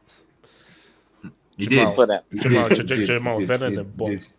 Werner is a bomb. Wait, yes or no, guys? Did he not win the Confederation Cup? He's a bomb. No. Jamal, he's got a goal in the Champions League semi-final, man. Let's respect this guy, man. That's Havertz's goal. That's Havertz's goal that he stole. Very good, actually. Bloody thief. Sorry to interrupt then. No. This is not. Okay, I thought she could help us with Germany. Gatlock, want to talk on Germany? It's actually supposed to be one of my favorite teams in Europe, but yeah. You're black. That's no. Okay. That's if I'm not supporting Nigeria, of course. Okay. So is this because of Flick or because of the talent? What do you mean? No, so that's Germany are one of your favorite teams. You just said. Oh yeah, no, that's since this is even since your Joachim Löw time. Okay. But I like them. I think it was Bayern and Dortmund that made me like them. That 2012, although we know what happened in 2012. Yeah. So for this team, bro, the thing is, they can keep their players fit because we know someone like they have some people like Royce who I feel bad for because bro, that guy could have done something. But anyway, um, this Germany team they have a bunch of I hate to say it, but they have a bunch of nobodies in that especially in defense. That's Like harsh. no disrespect, but that's the thing about Germany. Even when they have a bunch of nobodies, it's just about them doing the job. Like for Yeah. example, I'm Who did they looking at have in Auto? In Auto, they didn't have any big names in Auto, and they reached the final. yeah, exactly. So when I say they have a bunch of nobodies, it's not an insult. For Germany, it's okay because I mean they are just a team that likes to be effective and Yeah, just Thomas do what Thomas they can do. Muller is probably one of the most criminally underrated players Yeah, I would argue yeah. of all time. Yeah. Without Exactly. that. So go on, Exactly. And the guys woke up to see if he can extend that. He's not going to break it, but he has a chance to extend that stuff. The only issue is this guy has Werner up top. So look, Tari, when I mean nobody's, as in like okay, they have Mula, Sane, Neuer, Shinabi, they have some people, but majority of their team, no.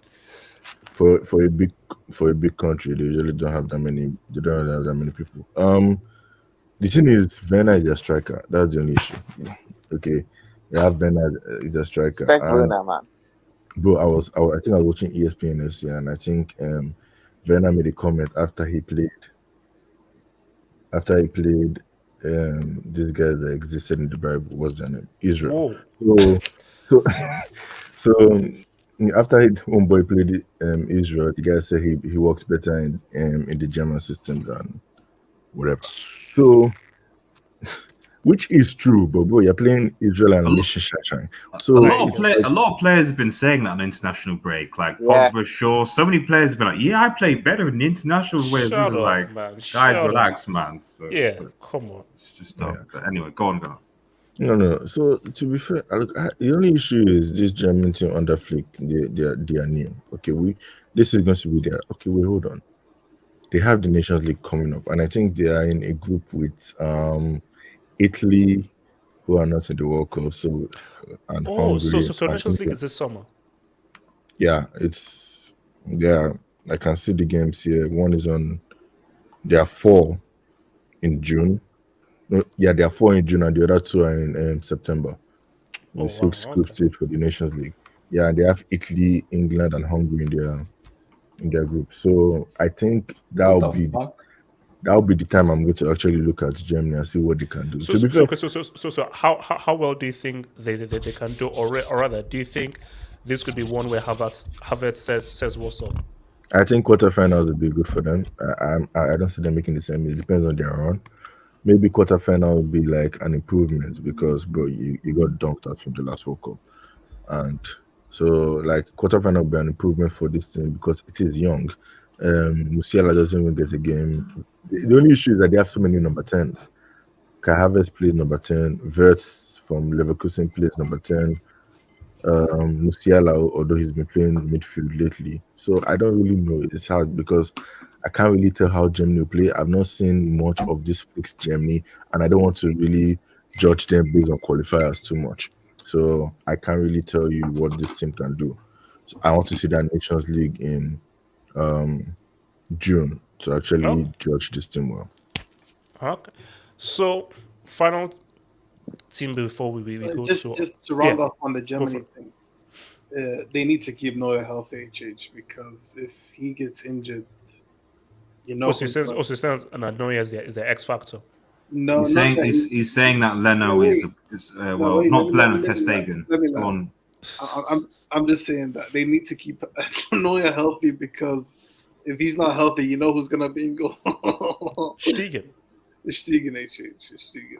Wait, actually, is Stegen ahead of Leno?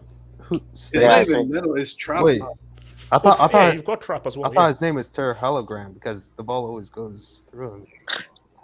Like I didn't know it was Ter Stegen. I thought it was Ter Hologram. That's worse than my jokes. Yeah, that was dead.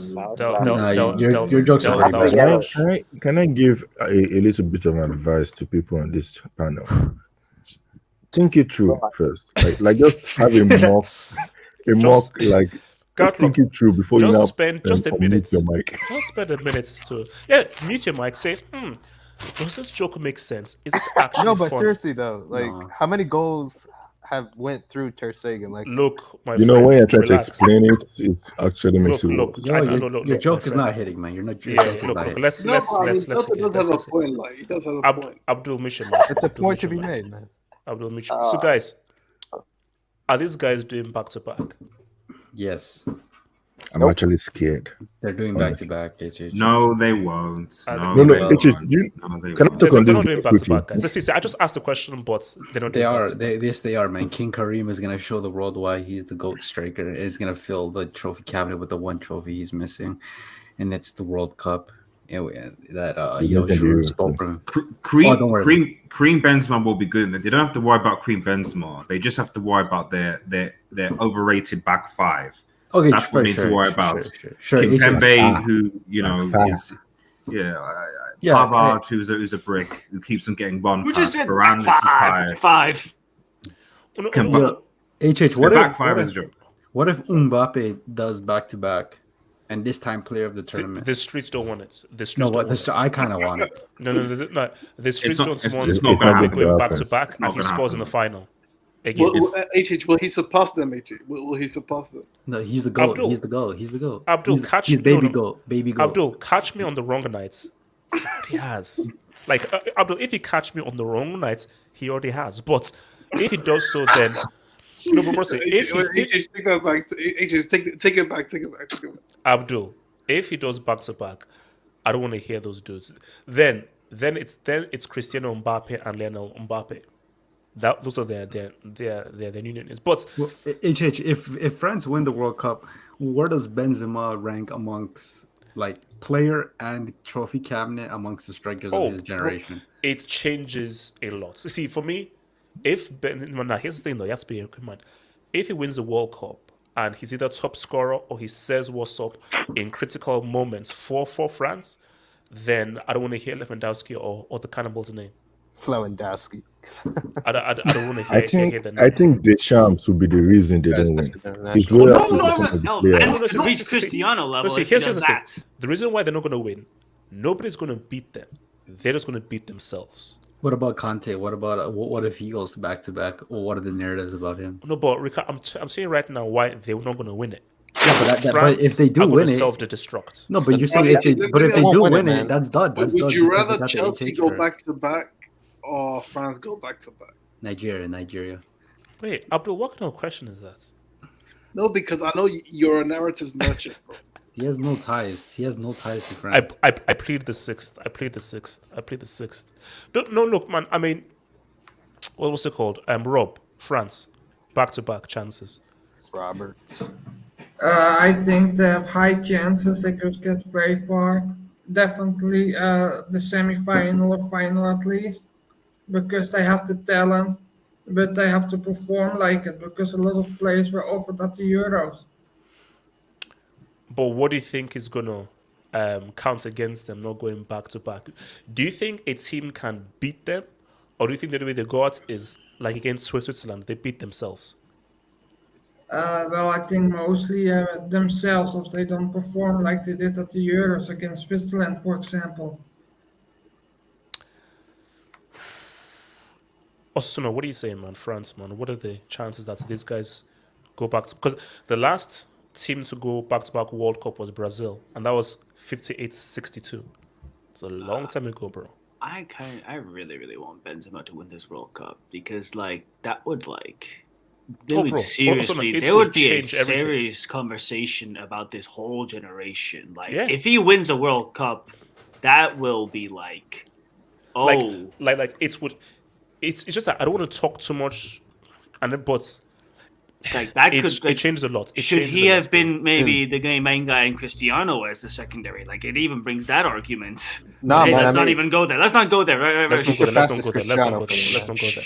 No, but- Delta, but- mute your but- mic. Delta, mute No, your mic. but HH, does him winning the World Cup? I mean, to be fair, I don't think that really changes the perspective that if he's a better player, you'll have a better career. No. No, I mean, if he carries them, Ricardo, this is all about legacy, bro. Benzema, I said Benzema has been the best player in the world for like the last 2 years. Yeah, Standard. that's But this is fair. legacy now. This is achievements now. This is No, like no, now but done now. but okay, but like even you can, there's not really an argument. Like his career based on what he's won is already better than what Suarez and Lewandowski has. I mean, But he's won several times over. But if he wins the World Cup, it doesn't really change it. But I don't think We're like not for example, talking about those two.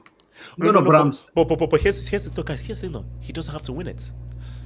If we're having the has to conversation, no. Listen to me.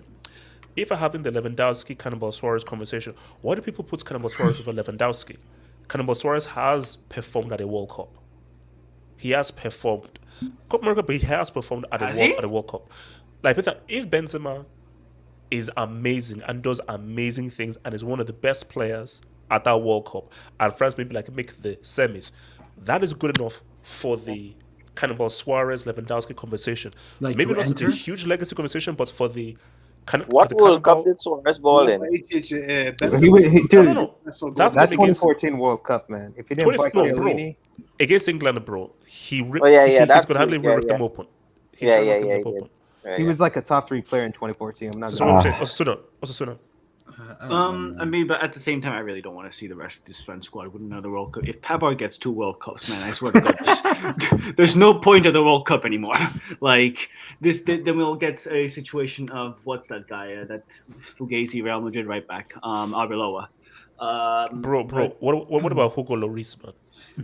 The juice, dude. If this guy is Hugo, wait, hold up. Hugo Lloris is part of the reason why that Switzerland game wasn't ended prematurely. If he didn't save that penalty, Switzerland score that, and they probably go on to win it clearly. So let's relax. Artists, To be we can't fair, even. Lo- No. Lloris for France is different. Let's No. be honest. But Lloris for France was getting against Croatia. RDS. We can't live in a world where Hugo Lloris captains France to back-to-back World Cups. That's not. We can't have that. Like you take the captains of all these. But the point, but it's like I said at the start that I don't know why people.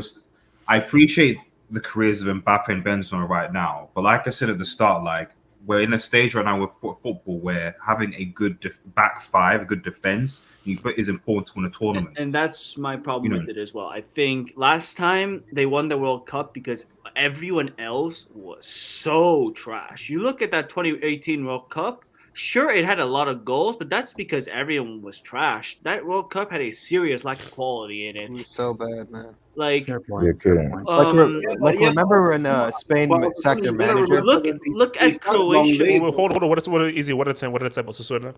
But look at Croatia's run to the final. They played against a very average, they played against half decent Denmark, very average Russia, and a very average England, right? All the teams that were strong, sure, they were on one side, but even the teams that were so-called strong, Belgium, Brazil, Spain, sacked their manager before the World Cup, Portugal, were they really that good? Like, all the teams in that World Cup were pretty... No, Brazil were great. Were Brazil trash? Wait, were Brazil trash? Yeah, but were they great? There was no competition for France. France were supposed to win that from the beginning. We just didn't know it because we thought that France would just capitulate or something. Oh no, but also let's be fair. That Belgium game was very close.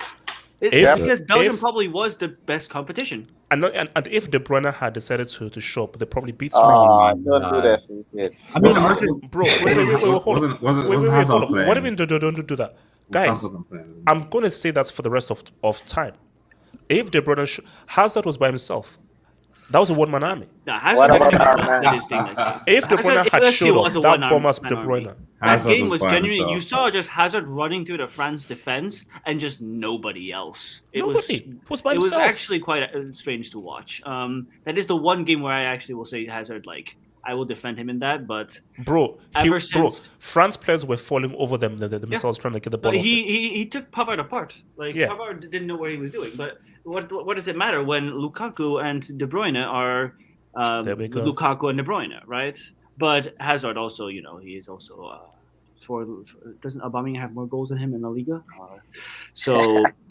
Yeah, I think because of that, France has much more competition, and because I think they still think that they're the best team in the world, but in a way, not in a healthy way. I think they still have this arrogance of we're better than everyone, when really you're probably not.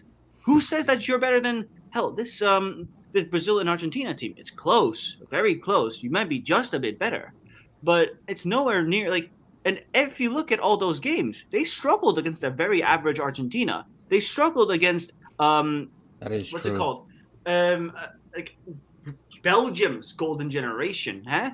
Like it's not like they even struggled against Croatia. I know it's a final. But remember though, Benzema.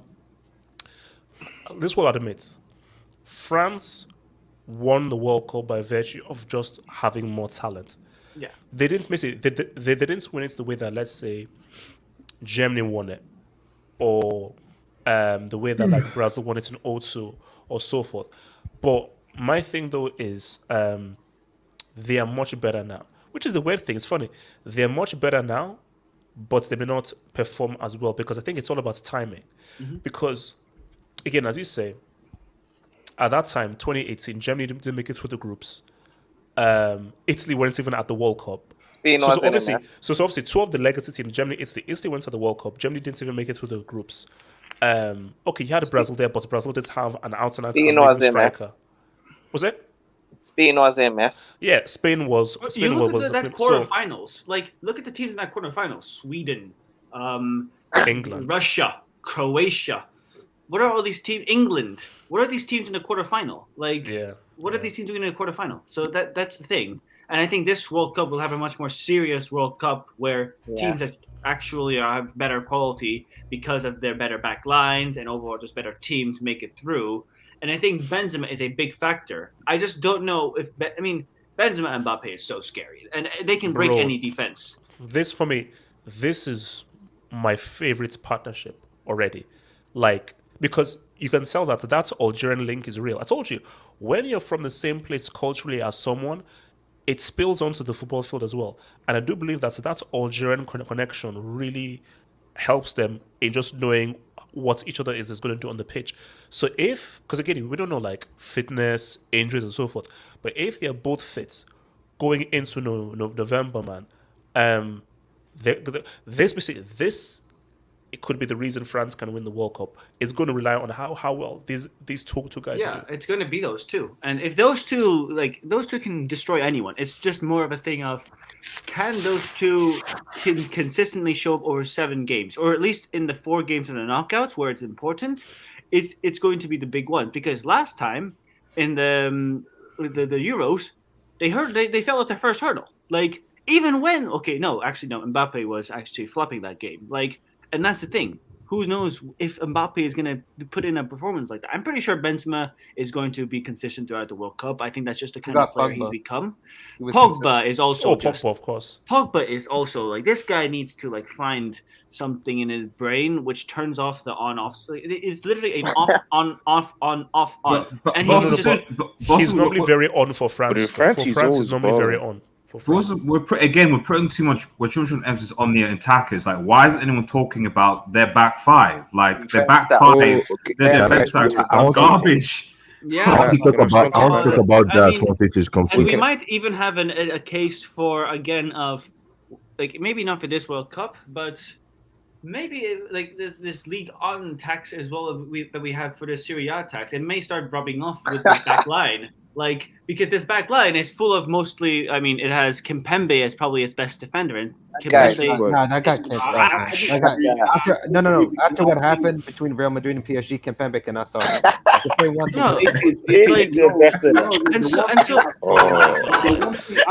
This is the perfect picture. It's the perfect picture. What is that for a back line? I would say about France is, bro, like, the white quota needs to stop because it's gonna cost them.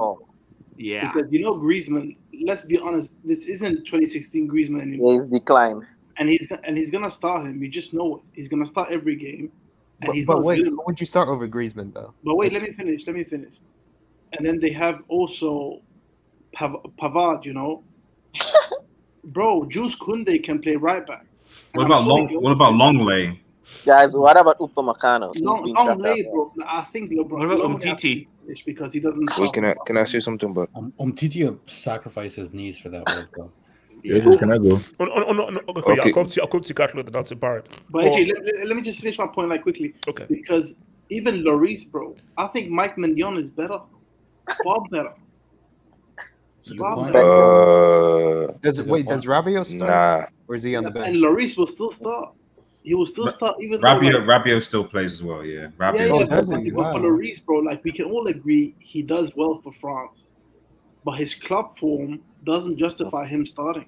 It just doesn't. Mike Mignon is so much better, and they need to drop this white quota tax if they want to win, bro. So you need to have the white tax. No, but like that defense is the reason I don't think they will win the World Cup. Like as Ardias to say, like that defense, I don't think the attack. But see, I think Ardias does make a very good point because it's like, look at 2018.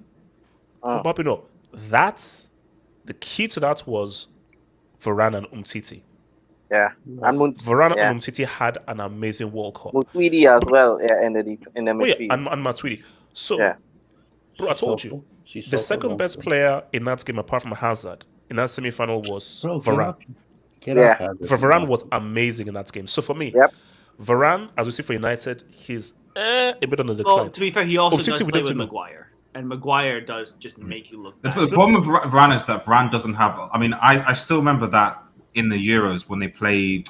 They played Germany. They won 1-0. Then they played Hungary and won 1-1. And literally, 37-year-old a farmer basically breezes past Pavard and Varane like it's nothing to score. It was one of the most ridiculous goals I've ever seen a score, given the quality. Fiola or something.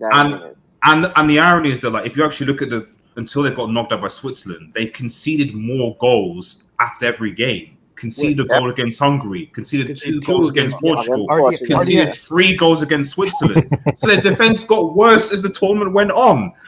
So you can't win a tournament if your defense gets worse. But RDS, who starts next to Varane? Was it Saliba, or is it somebody else that starts next to Varane? Because Varane was the right back. What about my boy Konate? No, because they play a back three. He's gone to 3-4-3. So he plays Kunde now, bro. He plays Kunde. Wait, so they don't play Theo Hernandez? Kunde is actually good. At left back. Kunde is a brick on the. But guys, let's keep it real. Let's keep it real. You look at that Switzerland game, arrogance. Yep. And unless 100%. you're stupid, you don't do that twice in a row. Yeah. So my thing is that France would be like, you know what? Even if we're 3-1 up, we'll have. But see, that is a game that'll always be in the back of my mind. So if they're 3-1 up, they will have that game in the back of their mind. More than that, Deschamps will have that game at the back of his mind of what happened against Switzerland. So I still feel that Deschamps is a pragmatist. And because he's a pragmatist, because I think that game was just arrogance and complacency. Bro, at 3-1, we all thought it was over. But Switzerland were the better team for large parts of that, though. Let's not say that it was a fluke. Like, No. If they put their penalty away, I don't see how France get back into the Many game. people would argue that Belgium were probably the better team in that semi-final. But France just knew how to... How good were France in that World Cup in 2018? Exactly. How good were they? They just beat teams. Yeah. It's like, were they really better than Argentina? Or did they just score more goals? So France are a team that are not going to now play amazing and so forth. They just get the job done. So you can play better than them, but they will just outscore you. Because that's where Mbappe pace comes in, right? Red Devil. Do you think Dembele is going to play, bro? Dembele. Dude, it was literally against like a 50-year-old Mascherano. I mean, bro, Dembele is definitely going to the World Cup, but he's not starting. There's no guarantee Dembele carries his form into the national team. For all we know, this could just be Xavi tax. But so far, it's so good. Wait, Yasia, there's a space open. There's a space open if you want to join. There's a space open, Yasia. Guys, that Switzerland game, wasn't that the game when Pogba celebrated for like a half an hour? Yeah. Jamal, that goal was crazy. Yeah, the goal. That goal was crazy. It was a good goal. It was a good goal. No, guys. I'm sorry. I don't think you understand how pissed off I was after that. I couldn't do it. We understand well. No, we understood. We very much understood. Because guys, we understood how much of a fraud you are, and you couldn't do the Mbappe. Whatever. I don't care. I don't apologize for any of that stuff. I have to. But guys, because my thing is that, again, I told you I'm a narrative merchant. What if France had won those Euros, bro? You would have been unbearable. Kante Ballon d'Or, man. Do you know that Kante would have completed life? Yep. Kante would have like the Kante narrative, the Benzema narrative, the Mbappe narrative. Mendy. I'm not sure about the Mbappe narrative. He was trash that tournament. But wait, how Yeah, it can wasn't- you Mbappe say that when wasn't good. yesterday done back to back, bro? Come on. Huh? So Iniesta won 3 international trophies, bro, and you still don't call him a horseman. I mean, you're telling me these guys would have completed everything. Tiki taka tax, tiki taka tax, tiki taka tax. Yes, Wow. yeah. Talk to me, man. Can you hear me? France. Yeah. Benjamin Mendy. Yeah, yes, I can hear you, but I can also hear like the different lady? kids Or kids? in your house as well. But talk to me. My bad. You know African households. You know how Y'all it kids, is. bro. No. You know how it is. Listen. What were you saying? What were you asking? France. Chance of France at the World Cup. No. They They're go not back to winning back. it. They're not winning it. This team is a lot worse than the 2018. Let's be honest, guys. Because Didier Deschamps is a very pragmatic manager. The key to France is defense. You have Kimpembe in your defense. Come on, guys. They have Kimpembe in your defense. That's the whole point of a defensive system, though, to make. No. But then defensive system only works. Come on, guys. We know football. Juve, Atletico Madrid, prime Italy. It's all about if you have a very good defense. No, it's about if you have a very good attack. No. You have to have. No. You have to. No. The game has to be 0-0. You have Mbappe, Benzema. You also have attacking talent. I'm not worried about Mbappe and Benzema, but I'm worried about the. And defense. that's why you play a defensive system, because you're not worried about them. You don't need an attacking system to make them score more goals. If you're going to be pragmatic, you're going to sit back and hit in a counter. You have to keep the game 0-0. You can't leak goals. The way Switzerland beat these guys, as much as we say it's arrogance, it was so easy. You cannot, because the way they cut through the Kimpembe, the way it was. What guys? You have Kimpembe, you have Longley. Deschamps is a very arrogant guy. I'm telling you this. He's very stubborn and he's very stubborn. Actually, not arrogant. He's very stubborn. He's gonna pick the same players. What about the Hernandez brothers? That's my thing. He's gonna call him. He's gonna call him up. Wait, I always get confused. Who is who? Is Theo the Milan dude or is that? Yes, Theo is the Milan. Theo is the Milan. Exactly. Theo is the better. Theo is bloody good, bro. That guy is really good. I think Theo is gonna play, and that's gonna be a boost. But no, guys, these guys are not pro. You don't have. One thing also is like the Conte narrative. Conte, I believe Conte is getting older and he's more injury prone. Conte is not the same Conte that even of last season, guys. So if you don't have a prime elite Conte in midfield, you don't have anyone to replace Matuidi, because guys, we underestimate how good Matuidi was in 2018. The guy was a monster. I mean, and then so what are you gonna do? Rabia is gonna play because of the quota. He's gonna play. So what are you gonna do? They just as a defense, they're better teams defensively, because guys, no matter what you say about this World Cups, every World Cup pretty much will come down to how much goals you concede. It's pretty much that simple, guys. No, but yes, sir. You said about Conte's point. Who's that AS Monaco player that's upcoming? Like he's an upcoming. Chouameni. Yeah, he's really good. Yeah, I've seen him play for Ivory Coast. That guy's only 21 years old, and he plays like a serious footballer. So I think look how France, look at their depth. If Conte has a problem or we're playing bad, they have this guy. And he looked very good versus Ivory Coast. I mean, I'm just gonna say that. I mean, Dot, you have a good point, but then that we don't want to make that mistake. Sometimes as we look at players, this player is good, this player is good, this player is good, this player is good, but it's like it's not about how good you are in your club level. Even though Chouameni had good appearances in France, at the World Cup is different, and in World Cup is different. At the end of the day, we know. Chouameni really? Is he really worth all the hype? He's good. He's phenomenal. He's good. But we Chelsea are linked to him. By the way. Well, so get excited. We've seen bigger players than him. No. We've seen bigger players than him when they went up to the World Cup stage. No, you are right. Though you are different, bro. That's all I'm saying, man. What's it called? Gatlock and then Barry. Gatlock. Yeah. For France, bro, you see, there was something HH said when he was, I think it was a 1 minute or 1 minute 30 seconds post match about Canada. I don't know why this made me laugh, but it just made me laugh because when it is or when we are analyzing a country, we talk about their team and effort and their style of play, like Germany, gegenpress, Italy, defense, Spain, possession. When this guy was talking about Canada, it was like, and you can see the power of imports. I was like, Yeah. But no, what's it called? Someone said in the comments below, Immigrants FC. Yeah. The hell? Wait, what's that from? I think it's the celebrations after the Canada. Conte, Angolo, Conte. Oh no, never. Don't mind what I said. Gatlo continue. Anyway, so in my mind, because you know what I call France, United States of Africa. Like HH, you didn't even say the French connection between Benzema and Mbappe. What did you say? Algeria. Exactly. And homeboy here, Chouameni. Look, for this France team, you see the issue, like Red Devil was talking about their defense, bro. Their defense. You see, the past two World Cup winners, I think Spain and Germany, even though Hummels and Boateng are finished, they were solid. They were a solid partnership for that 2014. Puyol and I think it was Ramos or Piqué, I can't remember. For Spain, they were solid.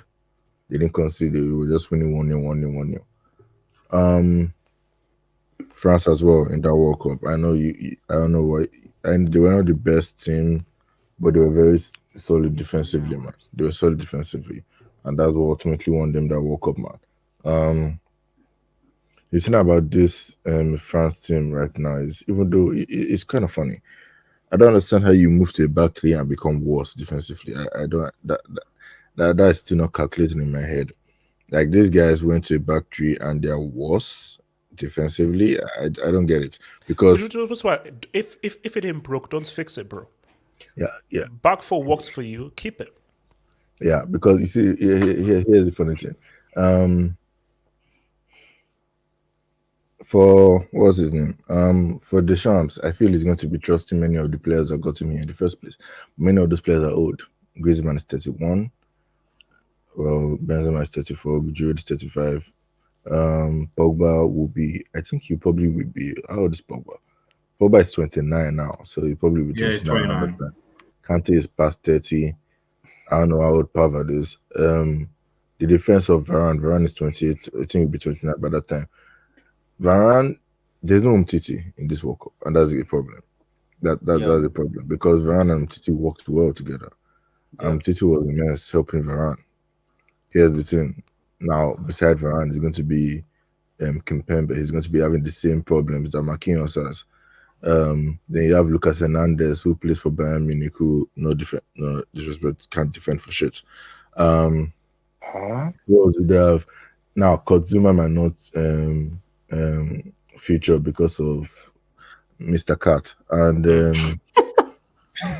and for Pavard, well, we don't forget about Ferland Mendy too, if he can stay fit. Yeah, you see, that's the thing. As Fellaini played enough games for him to be trusted by Deschamps. Lucas Hernandez is not Lucas. Sorry, Theo Hernandez is better though for France, in my opinion. True, yeah. Theo Hernandez, he did well in the Nations League. So that's the team, man.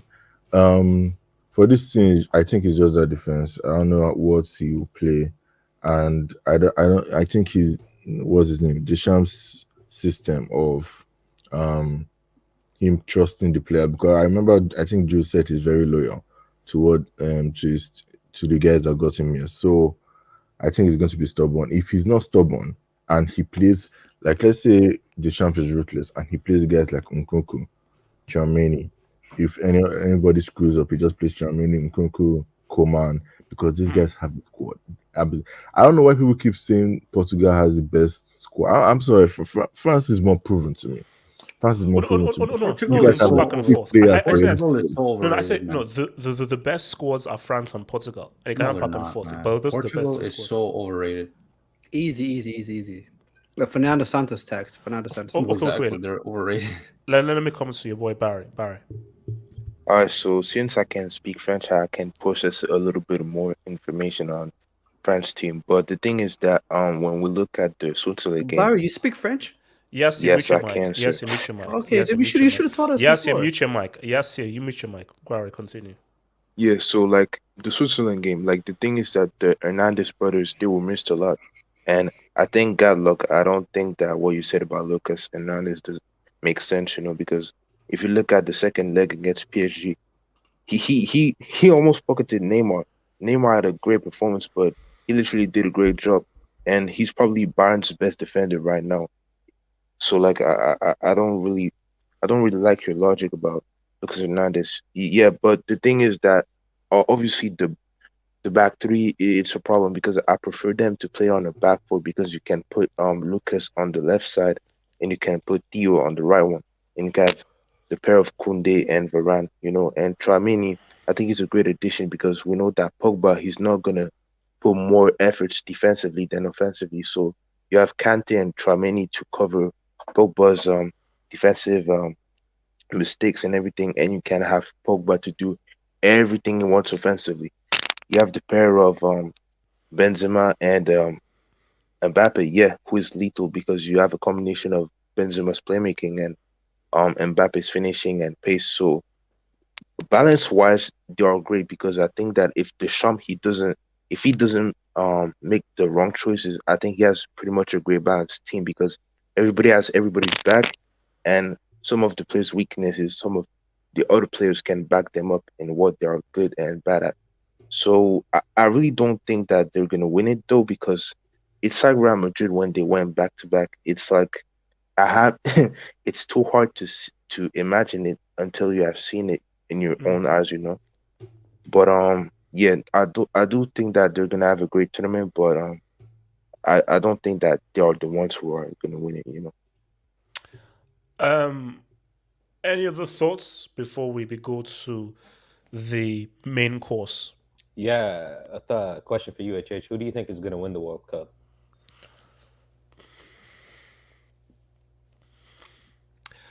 I've got a very weird thing.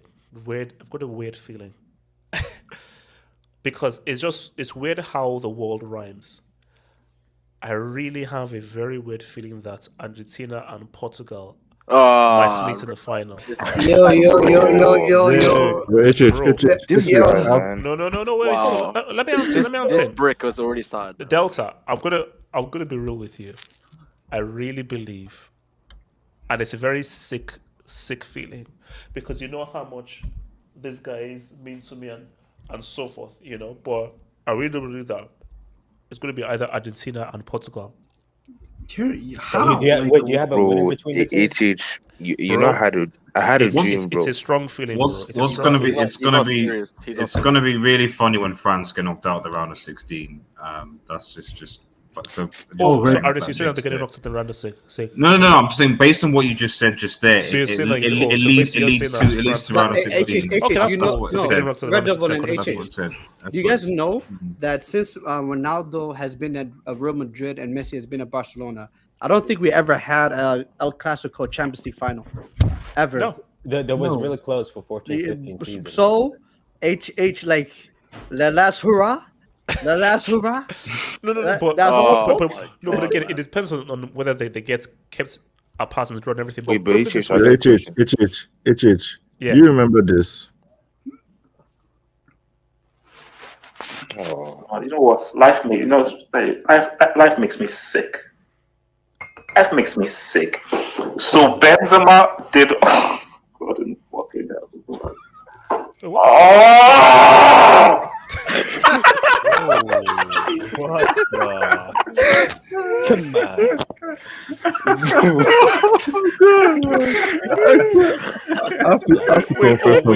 Wait, was that the France-Switzerland post-match? Of course it was.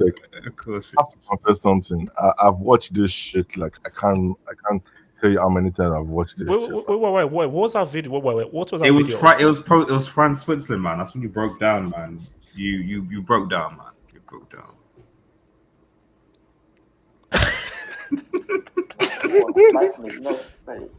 Life makes me sick. That makes me sick. So Benzema did. Oh,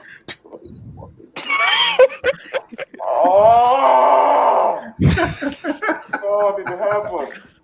Oh. That hairline. So Benzema did all that. Pogba did all that, and it all amounted to nothing. I'll tell you a funny story. Don't worry. I'll tell you if No. I don't want to hear the funny story. I don't want to hear the funny story. I don't want to see, guys, and that. So, guys, you wanted that guy to do an emergency hangout. Yes. You wanted that guy to do. You still want it, actually. Yes. You guys are weird. You guys are I got a question. We can still have it, actually. The streets never forget. Now that we're here. Wait. So question for more. Yeah. So like, either Messi or Pendo wins the World Cup. Like, what are you doing after that? Because I really think that you don't want either. See, now here's the thing, though. See, obviously, as guys know, one of my worst nightmares is Cristiano winning the World Cup. And one thing that I don't want is Messi winning the World Cup, because, guys, you don't know how much pleasure it gives me to say these two bombs have never scored in a World Cup knockouts. Now they will. They probably will finally score a World Cup knockout after 3 billion years. So, because I told you, I live off my narratives. The narratives is how I go to bed at night happy. If they win the World Cup, it depends on how they do. Who would you prefer to win If it isn't proper, I will discredit them. Oh, Barry, neither. Because I need a narrative to go against. Wait, I thought that answer was obvious. Yeah, it's obvious. He doesn't want Ronaldo to win at any point. Like, yeah. Okay, but this way. This guy is a dribble merchant. Yeah, like blue pill or red pill. Like let's keep it real, win it or Pendo to win it. Barry, a world where that arrogant dude lifts that World Cup. Like, I can't carry this channel on, bro. Like, I have to quit. Bro, I have to quit. Barry. No, Barry. What do I do? If Cristiano, if they say Cristiano Ronaldo World Cup winner, Barry, you tell me. What do I do? You know you're so sick. You know you're so sick. You know what I'm gonna do? How do I live? Oh, you know what I'm gonna do? What do I talk about? No, Barry, hold up. So let's say Cristiano Ronaldo World Cup winner. Okay, guys, new season, new Champions League. Barry, I can't. Oh no, the world changes. You know what I'm gonna do if he wins? It's like freaking what's that clown, Doctor Strange? No. But the world changes Barry, afterwards, bro. You know what's so sick about HH though? He did everything in his power to discredit Ronaldo winning the Euros. He didn't play in the finals. There you go, PSG Delta. That came from HH. No, he didn't play in the finals. No, that did not come from PSG Delta. You created that HH. You said as soon as it ended, you was like, he didn't play in the final. He didn't play in the final. To be a lot of people do say that. Oh, don't do this. You taking a shit? The fuck?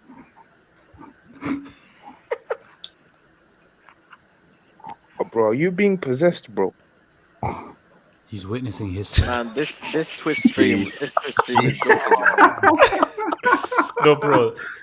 No. HH, can I ask a question? There will never be a stream. No. Can I ask a question? Can I ask a honest serious? Nah, but if Cristiano wins the World Cup, I'm watching golf. Guys, do you realize that basically at 3-2, guys? I had my at 3-2, guys. You know when France were winning 3-2? Oh yeah. I literally had my laptop open. 3-1. And no, 3-2.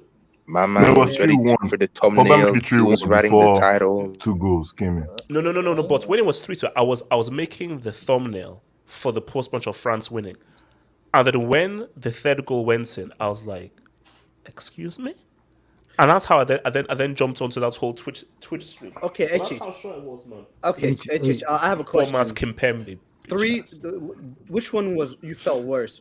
That one, that game when Mbappe missed a penalty, or the 3-1 Man United comeback against PSG when your boy Mbappe was playing, when Neymar was injured. No. France was was worse. France. You crushed what? It was something. I remember that post, but you crushed. What was you crush? France. I know what I did. Yes, yeah. I know what I did. France, Switzerland, bro. Okay, guys. Let's now get into this, man. Let's get into this, man. Oh, we need Wilton here. No, we don't. I will represent on the side of Neymar. Yeah, represents him. So, guys, now look.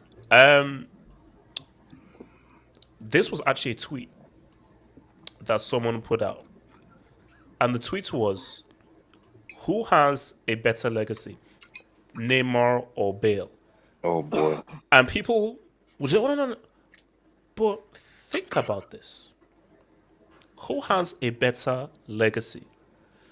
The dude on the left, treble,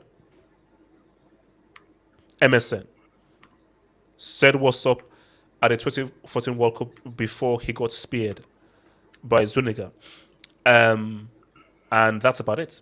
Olympic gold medal, don't forget. Olympic gold medal. Olympic gold medal, yeah. Confederation Cup. And Confederations Cup. And Confederations Cup. Copa Libertadores. Excuse Oh me? yes, Copa Libertadores. Okay, Copa Libertadores then. Okay, fine. Oh, and he's won a Puskas, didn't he?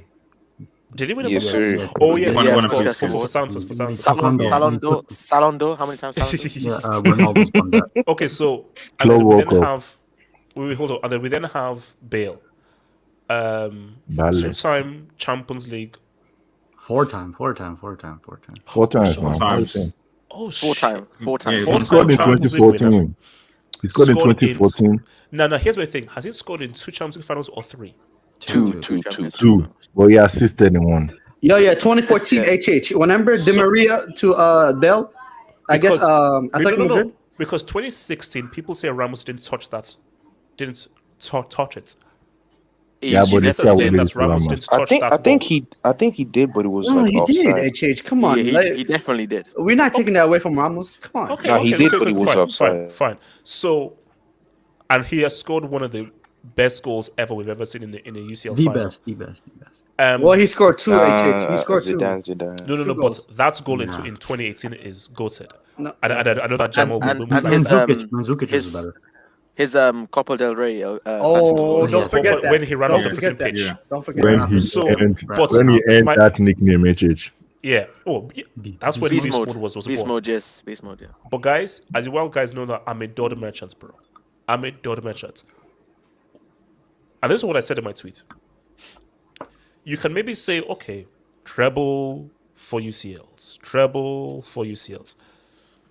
But what Bale has done for Wales, I know you wouldn't like to hear this, Vilton. What Bale has done for Wales has surpassed what Neymar has done for Brazil. Now, people's pushback will be like, look at Neymar's goals. Look at Neymar's stats. Look at his consistency. That's all well and good. But you've still not yet won a major trophy. Keyword, major trophy for Brazil. Because Olympics, but even if you want to throw in the Olympics, do you know that there are more sheep than people in Wales? There are more sheep than people in Wales. In the world? Well, what does that have to do with anything? Olympics have under It's called 23 cup. it's called Dodd. Yo, listen. I'm building a Dodd argument. There's more sheep than people in Wales, bro. There's more Ricardo, than just people. Yes, did you? What just happened, Bro. What the hell was that? What just happened, man? Man. Yes, you didn't have to do that, bro. That's a soundbite, bro. That's a No. Jeez, that's the sound. Yes, yeah. I'm Right, sorry, yeah? bro. No, yes, yeah. I'm sorry. No. That is beyond awkward, bro. Yes, yeah. That's a yellow. Bro. That's a yellow. That's a yellow. What the frick? But guys, Right. can we say that what Bale has done for Wales has surpassed what Neymar has done for Brazil, especially if you look at Dodd? But you can't. Because I what mean- Bale You did can't for compare it. Wales You can't at that compare Euros, and if Bale can inspire them to the World Cup, bro, it's freaking insane. Because that is a literal Dodd. Because it's a weaker Brazil, it's still Brazil. That It's still doesn't Brazil. And also, guys, let's keep it real. Bale's goal. Remember? Oh yeah, Bale has scored 3 times in a UCL final, hasn't he? Wait, what? How? Yeah. Yeah, it has. No. He scored two against Liverpool There we and go. then one against. Yeah. Oh, okay, I see. No. Over 2 finals. Yeah. Okay, yeah, okay. So- I and understand And he now. scored a penalty in this thing, 16 as well. He Oh, made he an scored assist. And Okay. he made an assist to Ramos. But my thing though is, Neymar, you've already scored once, and let's keep it real. So did Neymar score the second or the third in that final? The third. Third. The dagger. And it was over. Pretty much. That No, third, but boy, yeah. Yeah, but it killed off the game. But And then when Neymar Yeah, played that was another that was like the final, final attack. That was the he final kind attack. of he wasn't really there. See, Was he? because So. my thing is that Neymar, when we look at MSN, is it Neymar was a star, or is it Messi was a star? Was it kind of a star, or was it no? This was just MSN. This was all three. Because my thing was, Bale played a critical role in those two finals, and Bale played a more critical role in those two finals than Neymar did in that final. HH, I gotta stop you right there. Like 14-15 Neymar, he scored 8 knockout goals in the Champions League. Has Okay. Bale ever even reached close to that?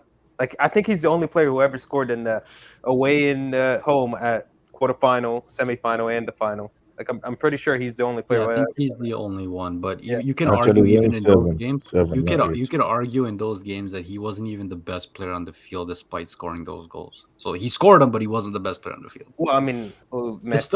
It's still a good feat. Messi but is Messi. Well, But that's 2014-15 when they won the treble, right?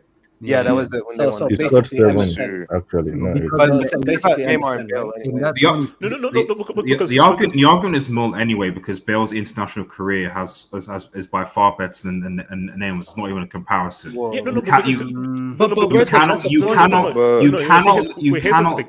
Sorry, go on. Quickly, here's the thing, and I'll come to your ideas.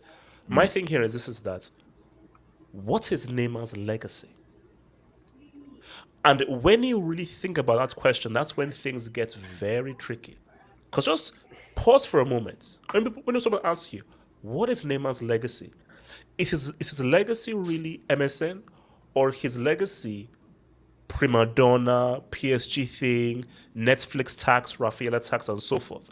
Because people can say, oh, now when you think of what is Bill's legacy, I think Bill's legacy is more so what he did in those Champions League finals and what he's done for Wales than being the golfer that hardly plays.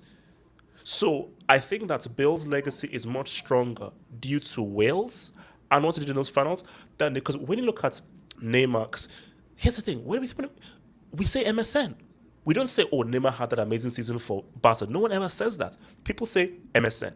That's amazing front three. well, I think that's a bit harsh the way to look at it because for No, example, but Ricardo, am I wrong though?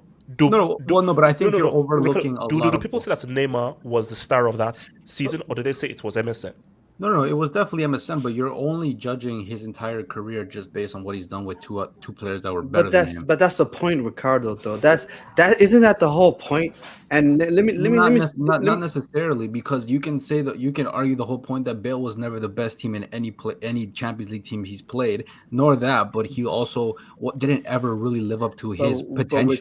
Ricardo. Wait. Are we talking including internationally as well? Are you serious that he didn't live up to his Bale potential definitely reached his potential. when he carried Wales to a Euro semi-final? Okay, like, but you have to. that was there. But Come on, now. we're Come on. overlooking so much context here. You can't just he led them to a Euro semis and that's it. That's actually not just the case. The context doesn't come into legacy. Hold up. Of course, Ricardo, it then does. I'll come to your RDS. Ricardo, then I'll come to your RDS. Ricardo. Legacy is always about context. If you're gonna overlook everything, especially over a long period of career, you can just pick and choose what suits your agenda. But I'm just coming from an unbiased point of view because look, I have every reason to dislike Neymar because he left Barcelona, but I like the guy. I respect Bale, but I've for example with Bale, right now, this is just talking about their club career, right?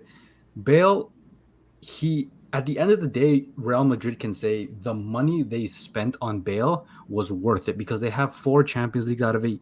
He pretty much showed up in the finals. Yes. So I mean, you can't take that away. But I'm saying as a player, not you can say whose legacy is better.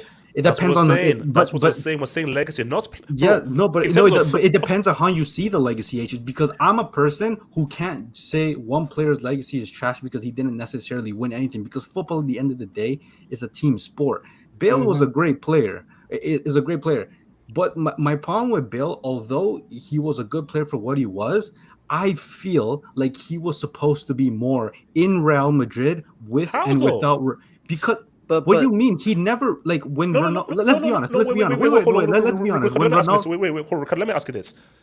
That guy that we saw from Tottenham what more did you expect from him at Real Madrid? How Because let's get real, that guy at Tottenham wasn't Neymar at Southampton. No, but it's two different. It's two different perceptions at the same time because nobody expected this from Bale, but everybody expected the world from Neymar. Now for Bale, like this is what I'm getting at. How old was Gareth Bale when he left Tottenham?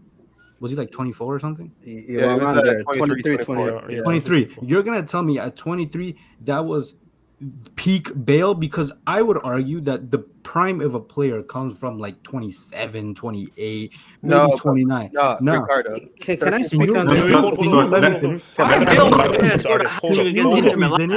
Let Ricardo land finish, and I'll go. With Gareth Bale, what he was at Real Madrid, I feel like he never got to show the world what his potential was. Now, whether you could say it was because of the injuries, which is a valid argument because he was injured several times, but when he signed to Real Madrid, let's not change the narrative and act like people weren't like, okay, this is the guy that's going to succeed Ronaldo at Real Madrid. Nobody foresaw the level of longevity that Ronaldo was going to have. Nobody saw Benzema was going to somehow become the Benzema he is today. We all expected that Real Madrid was going to be Gareth Bale's team, and he never lived up to the hype of him as a player. I thought at this age, Bale's like, 32 or something right now?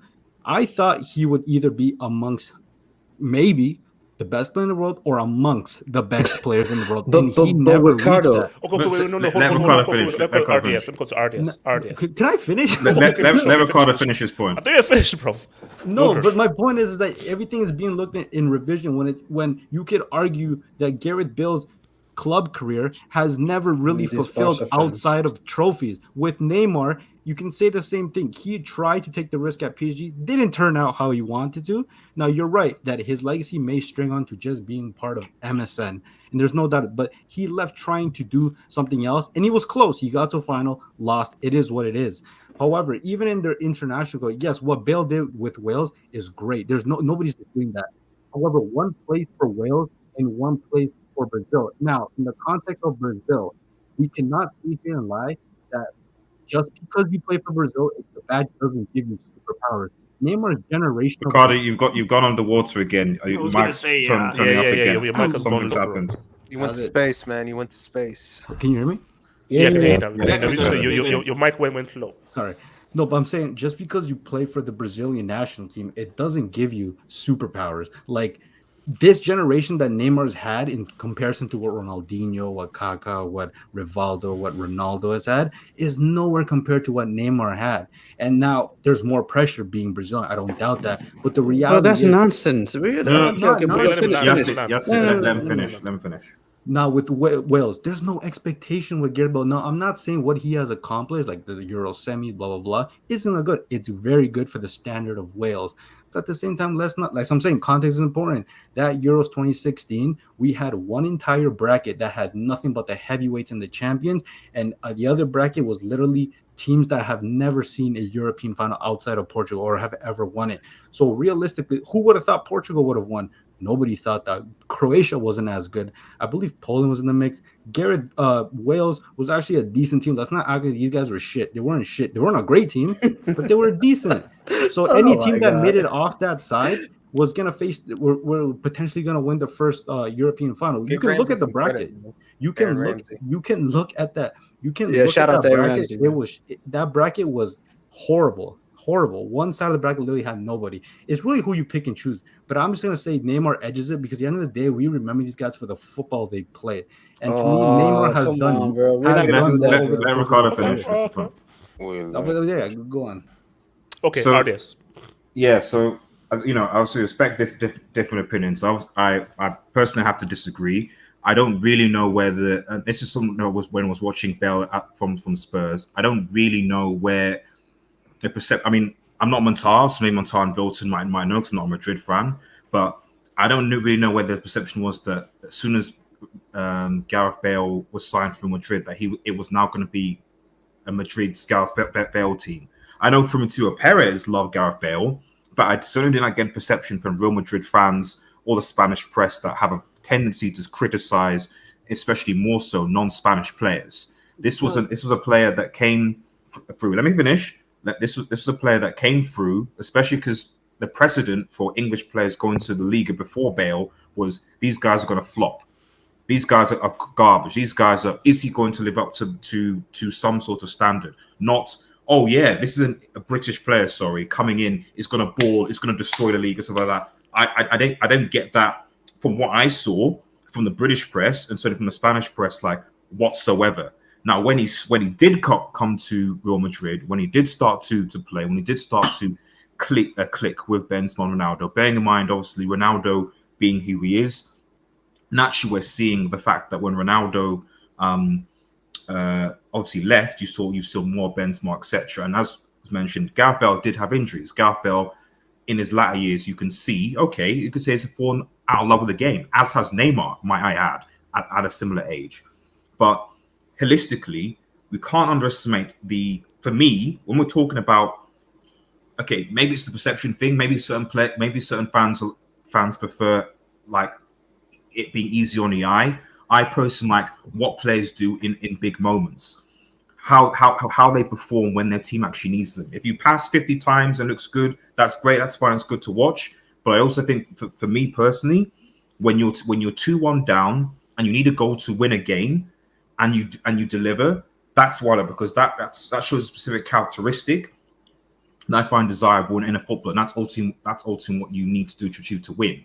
And you can't negate the fact that what Bale did in the his goal contributions in Liga, especially the clutch ones he came in the Champions final when Real Madrid, because if Real Madrid had no right to beat Liverpool in that final, they had no right to. Karius tax was real, but that goal that Bale scored was absolutely fantastic. But I'm going to even put that to the side because the original tweet was about the international side, which is what I want to actually focus on. Because the reality is, whatever you say, like, he took Wales to a Euro semi-final. I don't think people understood, and this is bringing more context because, and also this is when it was expanded. This is when it expanded as well, and they qualified. Because it's not just a tournament. Like, he actually took them through a difficult qualifying campaign. That's the first thing. Bearing in mind that Wales hadn't qualified for a tournament for like 30 plus years. Then in that tournament, he took them through. He dragged them, amongst other things. I'm not saying the whole team was garbage. No one's saying that. No one is saying that.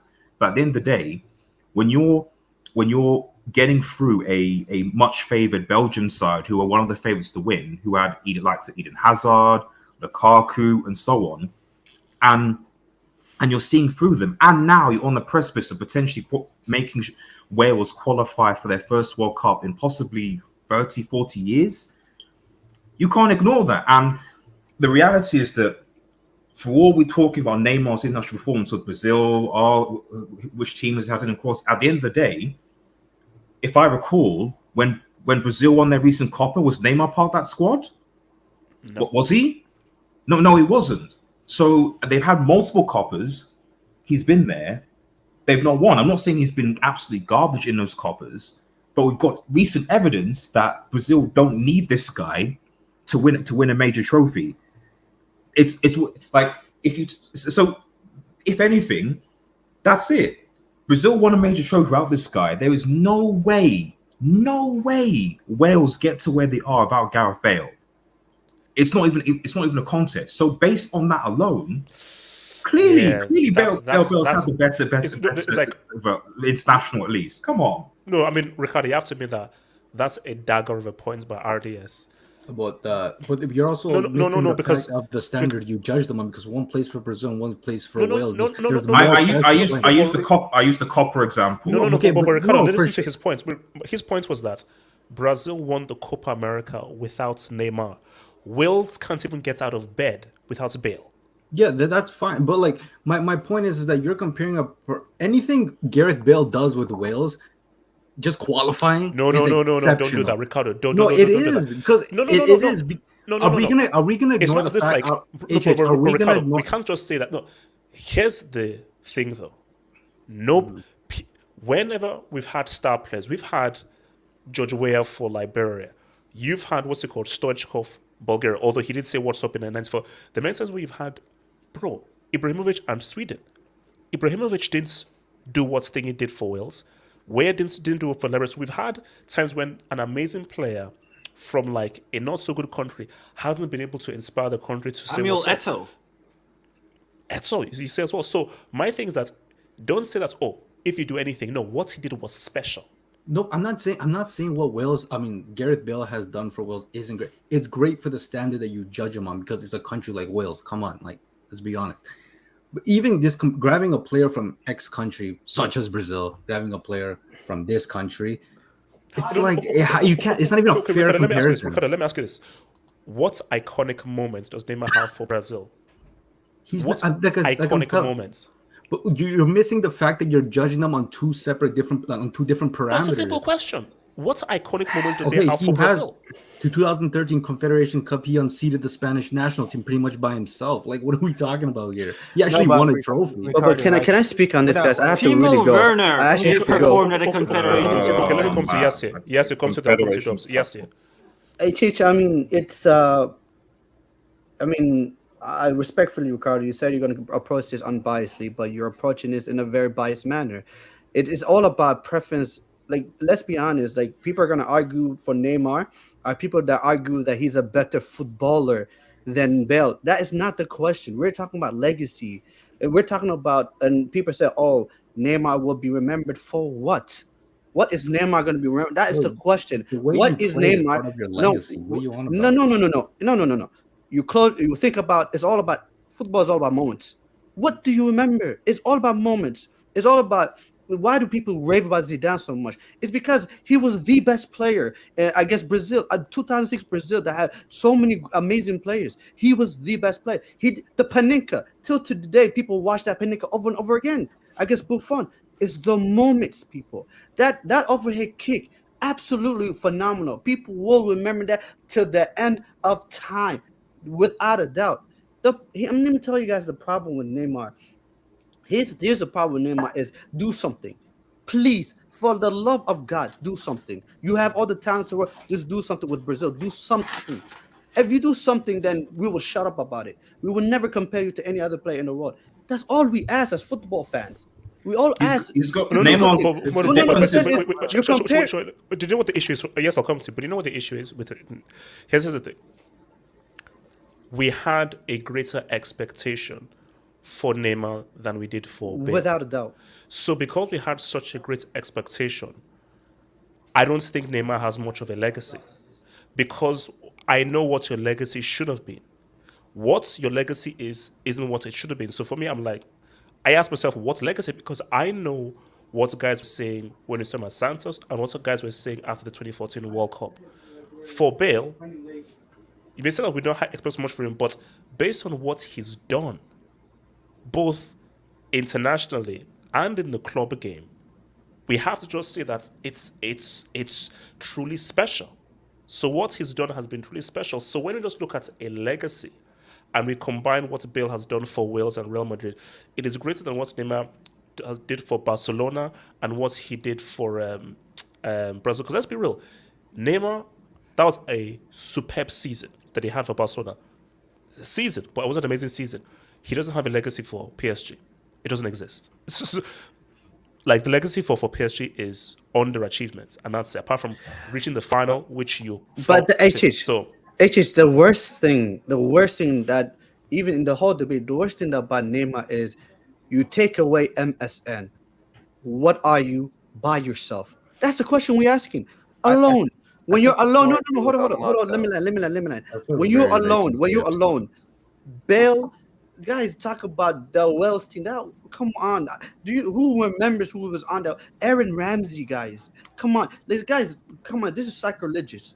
The team the Wales team, I don't care how good people think they are, is Wales, guys. Come on, it's Wales. I don't even remember half of the team. The guy took to a Euro semifinal. Bale did that. He did that. Bale was unbelievable. Tell me what Copa America, World Cup, what did Neymar do by himself, without Messi, without Suarez, without he won a Confederates Cup. That's the worst thing. The worst thing is an Olympic medal. I'm gonna say this again. Because people need to hear this again. Brazil has won a Copa America this decade. They won one. Neymar has been playing with Brazil this whole decade. They won one. The only one. The saddest thing is the only one they have won was without Neymar. You know what's interesting, right? Is Neymar wants the praise of Messi without the dud of Messi. Without Messi won a Copa America. He has his international trophy. Neymar, sir, where is yours? Where is your performance? Where is your moment? Hold on. I need to take this job because I want everyone to have their chance to Okay, speak. So guys, let me just peace, take peace, these peace. jobs. I'm out. Peace. Let me just take these jobs and then I will come around the room for everyone to talk. Bombas says, Havertz coming for you. Don't. No. Havertz ain't doing what Mbappe did in 2018. So let's just relax. And I'm a big Havertz fan. He ain't Mbappe, bro. So let's relax, bro. Come on. J Joking, man. Thank you for the dub. Reminder that Wales. Wait, why? Look. Thank you. Yeah, Thank you. it Thank happened. you, J It happened. Have hopes, depressed opinions. Spurs hat trick at the San Siro for Spurs and 12th. Oh yeah. Bale. Yeah, I remember that. I actually remember watching that game. Yeah. Hassan. Neymar had more touches. Ooh, okay. Jeez, Hassan, man. Okay. That's Daddy Oos. What's no sauce, no swag, red pill studio? Oh, God, thanks for the Well, confusion. leave my guy alone, man. Bale got benched by Asensio after CR7 left. Overrated. All right. Thanks for that. Well, we know that because him and Zidane didn't get on, so there was clearly issues Golf there. stats. So, Delta, talk to me. Yeah, I was just trying to speak from Neymar legacy from the beginning to the end for Brazil. Now, as you guys remember, when 2014 World Cup began its stage in Brazil, everybody had expectation on Neymar to lead Brazil to their first ever World Cup because I think he's going to be the number 10 for Brazil. That's going to be his first World Cup, and he started really well. Like I think he scored like a brace against Croatia at the beginning. Yeah. So, and I think he led Brazil all the way to the semifinal until what happened with Colombia. He just got injured and stuff. Broke his back.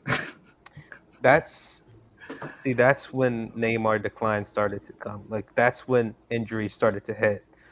14 then came with Barcelona season. He was doing great, but I think he got injured in some parts of the season with Barcelona. Next season came on. I think the injuries really became more consistent when he came to PSG. Like he was getting injured back then with Santos and Barcelona, but injuries really became a problem with him when he was at PSG. And I think he's a much more talented player than Gareth Bale. I look, as much as I respect Gareth Bale, his talent is nowhere near Neymar Jr. Neymar has better dribbling ability. He has better vision. He has better finishing. But again, we're not talking talent. We're talking legacy, though. I know. That is part of your legacy. I'll get on to the legacy. But talent. Wait, guys. I know this is part of football or everything. Did you see what Will Smith just did? What? Apparently, Will Smith just punched Chris Rock in the face because he made a joke about Jada Pinkett Smith. Damn. Basically, go look at the footage. Crazy. Wow. Sorry, continue. Sorry, continue. Delta, continue. She puts him on the bus all the time. I know. She puts it. Delta, continue. Yeah. So basically, I understand Red Devil point of view about how Bale has a more coherent legacy with Wales than Neymar has with Brazil, and rightfully so. I mean, what Bale is doing for Wales right now is obviously impressive, and you could say Brazil won an international tournament without Neymar, but they also won with him, like Ricardo mentioned a few moments ago, that they won a Confederation Cup against Spain. I know it's not a big trophy and all, but it's a trophy is a trophy, and he did score in the final. The competition is dead, though. It is dead, but at the end of the day, you still won a trophy with Brazil. Trophy is a trophy. Interesting. No matter how small or big it is, a trophy is a trophy. No, yeah. I'll bring that up later down the line. It's okay. Yeah. Anyways, but HH, what's your criteria for legacy? Like when you talk about someone's legacy as a footballer, what do you see in him? Is it his achievement? Is it his talent? What is it? You're muted, HH. Muted. Tech brick. No. Was that acting or was that like you really? Ricardo, look. Let's just focus on this one because I don't know what the hell just went down, but I don't know. Good ass Delta. point. My thing is that it's about impact. It's about 10 years from now, 15 years from now. how will people remember you? So it's a mixture of skill, ability, trophies, moments, what you've done in finals, and all these things. So it is, and it's sometimes not even on that. Dino has an amazing legacy, but his legacy isn't really pertaining to what he did in big games because Dino wasn't the best in finals, but he was such a unique player. He said, "What's up?" So Bale's legacy is, man, do you know what this guy did for Wales? Man, do you know what this guy did in two Champions League finals? Neymar's legacy is, man, 2014 World Cup, man, did you know what he did in Remontada, Miracle at Camp Nou? So it's those moments, those things, those iconic moments that leave yourself imprinted upon you. So that's my thing of legacy. Yeah. What did you do that imprints itself onto people's minds for years and years to come? Yeah, I understand. And part of it has to do with, like, you know, people started to not really take him seriously after, because he was supposed to be the Messi, you know, he was supposed to take the throne from Messi, but he moved to, you know, what people refer to as a farmers league in France, even though I disagree. They think after Neymar moved to France, they weren't going to take him seriously anymore. Like, his legacy finished at 2017. And for me, like, look, when it comes to talent as a player, I think Neymar is much better. Like, that's just me. I respect Bale, but I think Neymar is just the better player. But when it comes to, like, big moments, yeah, in big occasions, Bale takes the edge. Like, Bale has scored in two separate finals and 3 goals. But I think it's unfair to say, like, Bale has a bigger legacy just because he, you know, he's more, like, you could say the same for Drogba and Henry. I mean, Henry was a better player than Drogba. But what did Drogba do for Ivory Coast? Well, that's internationally, but, you know, cup finals here and there with Chelsea. And with Henry, he really just doesn't score for Arsenal in cup finals. So when it comes to legacy, I think it's unfair. I think Neymar has the bigger legacy and he's the better player. But that's just me. I mean, everyone is entitled to their own opinion. No, but what it seems like both of you are doing is that you're both you guys are separating the club and World Cup like in separate things, not bring them together. So if you take together Bale's achievements at a club level and what he's done and his achievements and put them together, combined rather than like separating them, isn't it not reasonable to say that overall, from what he's done for football, that he's achieved more, and that people can see that what he's achieved in football is greater than what Neymar's achieved? Wait, if so you combine what's together. Well, RDS, it depends on how you completely judge that. Wait, guys, we have to let everyone else talk because sorry, my bad. Yeah, talk. Sorry, Rob, I'll speak. Now, Rob, I know you're going to come from a Barca opinion because I can already see the area that you really put up here already right now. So, Rob, talk to me, bro, from your Barca point of view. That hat trick against Inter. Well, I think that with Bale, he has a great legacy at 3 different teams, like with Wales, at Real Madrid, and at Spurs. And he has done very well, and he has contributed a lot at all 3 teams. And Neymar has mainly done it with Barcelona, and that's about it. So I think that both players are great. Both players are very talented, but I think that in terms of legacy, I think that Bale has done a bit more, and I also think he will be remembered by more people because he did it for 3 different teams during his career. Okay. Marvelous. Your view, Bale and Neymar. Marvelous. What's it called? Osasuna. So I think we are taking this thing of, I don't think legacy is just as easy as what have you done for a club and country.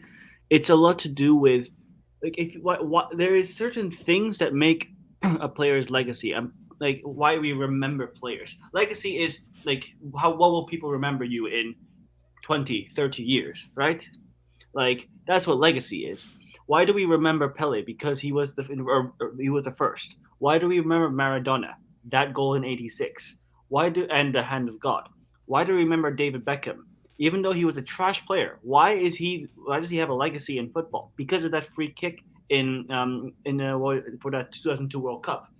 Like why does Ronaldinho have a legacy? Because of his skills. What made Ronaldo's legacy? That comeback in 2002 and just the talent that he had. its legacy is not just built by what have you done for club and country. There are certain moments, there are certain things that make a legacy, and I think Neymar always had an advantage in terms of legacy because he's Neymar, he's Brazilian, he has that talent. The cameras have always been focused on him, and that's why Neymar will always have a bigger legacy. That's not even close to debate. Wait, so you're saying that because Neymar has better PR, his legacy is better than Bale? That's just not just PR, but no. I'm saying because Bale, I don't see him. Like, as long as Bale keeps doing what he's doing now, he will not have a bigger legacy than Neymar. People will talk about Neymar more than they will talk about. In Bale. what sense, though? That's But where in I'm what getting sense? to. Okay, That is okay. exactly where I'm getting to. Just because Okay. you have a bigger legacy does not mean that you have a better legacy, right? Roberto Baggio, he might have been one of the best players in the world, but that everyone remembers him for that one missed penalty. Yeah. Like he had one of the biggest legacies in football, and it was ruined by one moment.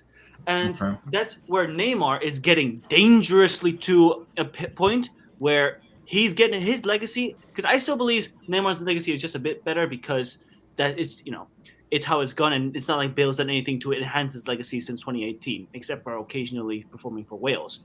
But I think Neymar is close to dangerously ruining his legacy further because Bale, he's just not playing. He's playing golf. But Neymar, he keeps failing. He keeps being part of these failures. What Neymar's legacy is, it's more and more going to look like failure. He is going to become, if it keeps like this, if he retires like this and doesn't win anything, it will actually be a worse legacy than Bale because he will actually have a legacy of failure. Because also, my thing is this, and this is one question I ask, because this isn't a thing of like, oh, I'm against Neymar, I'm against Bale. My simple question is this. Yeah, Bale is one, No. If, let's say, they both retired now, and you ask someone, what is Neymar's legacy? Most will say is, oh yeah, the PSG guy who was a prima donna and a guy who had so much talent, but didn't fully realize the talent. Exactly. If we say about Bale's legacy, people will say, oh yeah, he okay, the whole golf thing, but they will have to look at, man, what he did for Wales and those two Champions League finals and that freaking overhead kick. Yeah, like Bale, like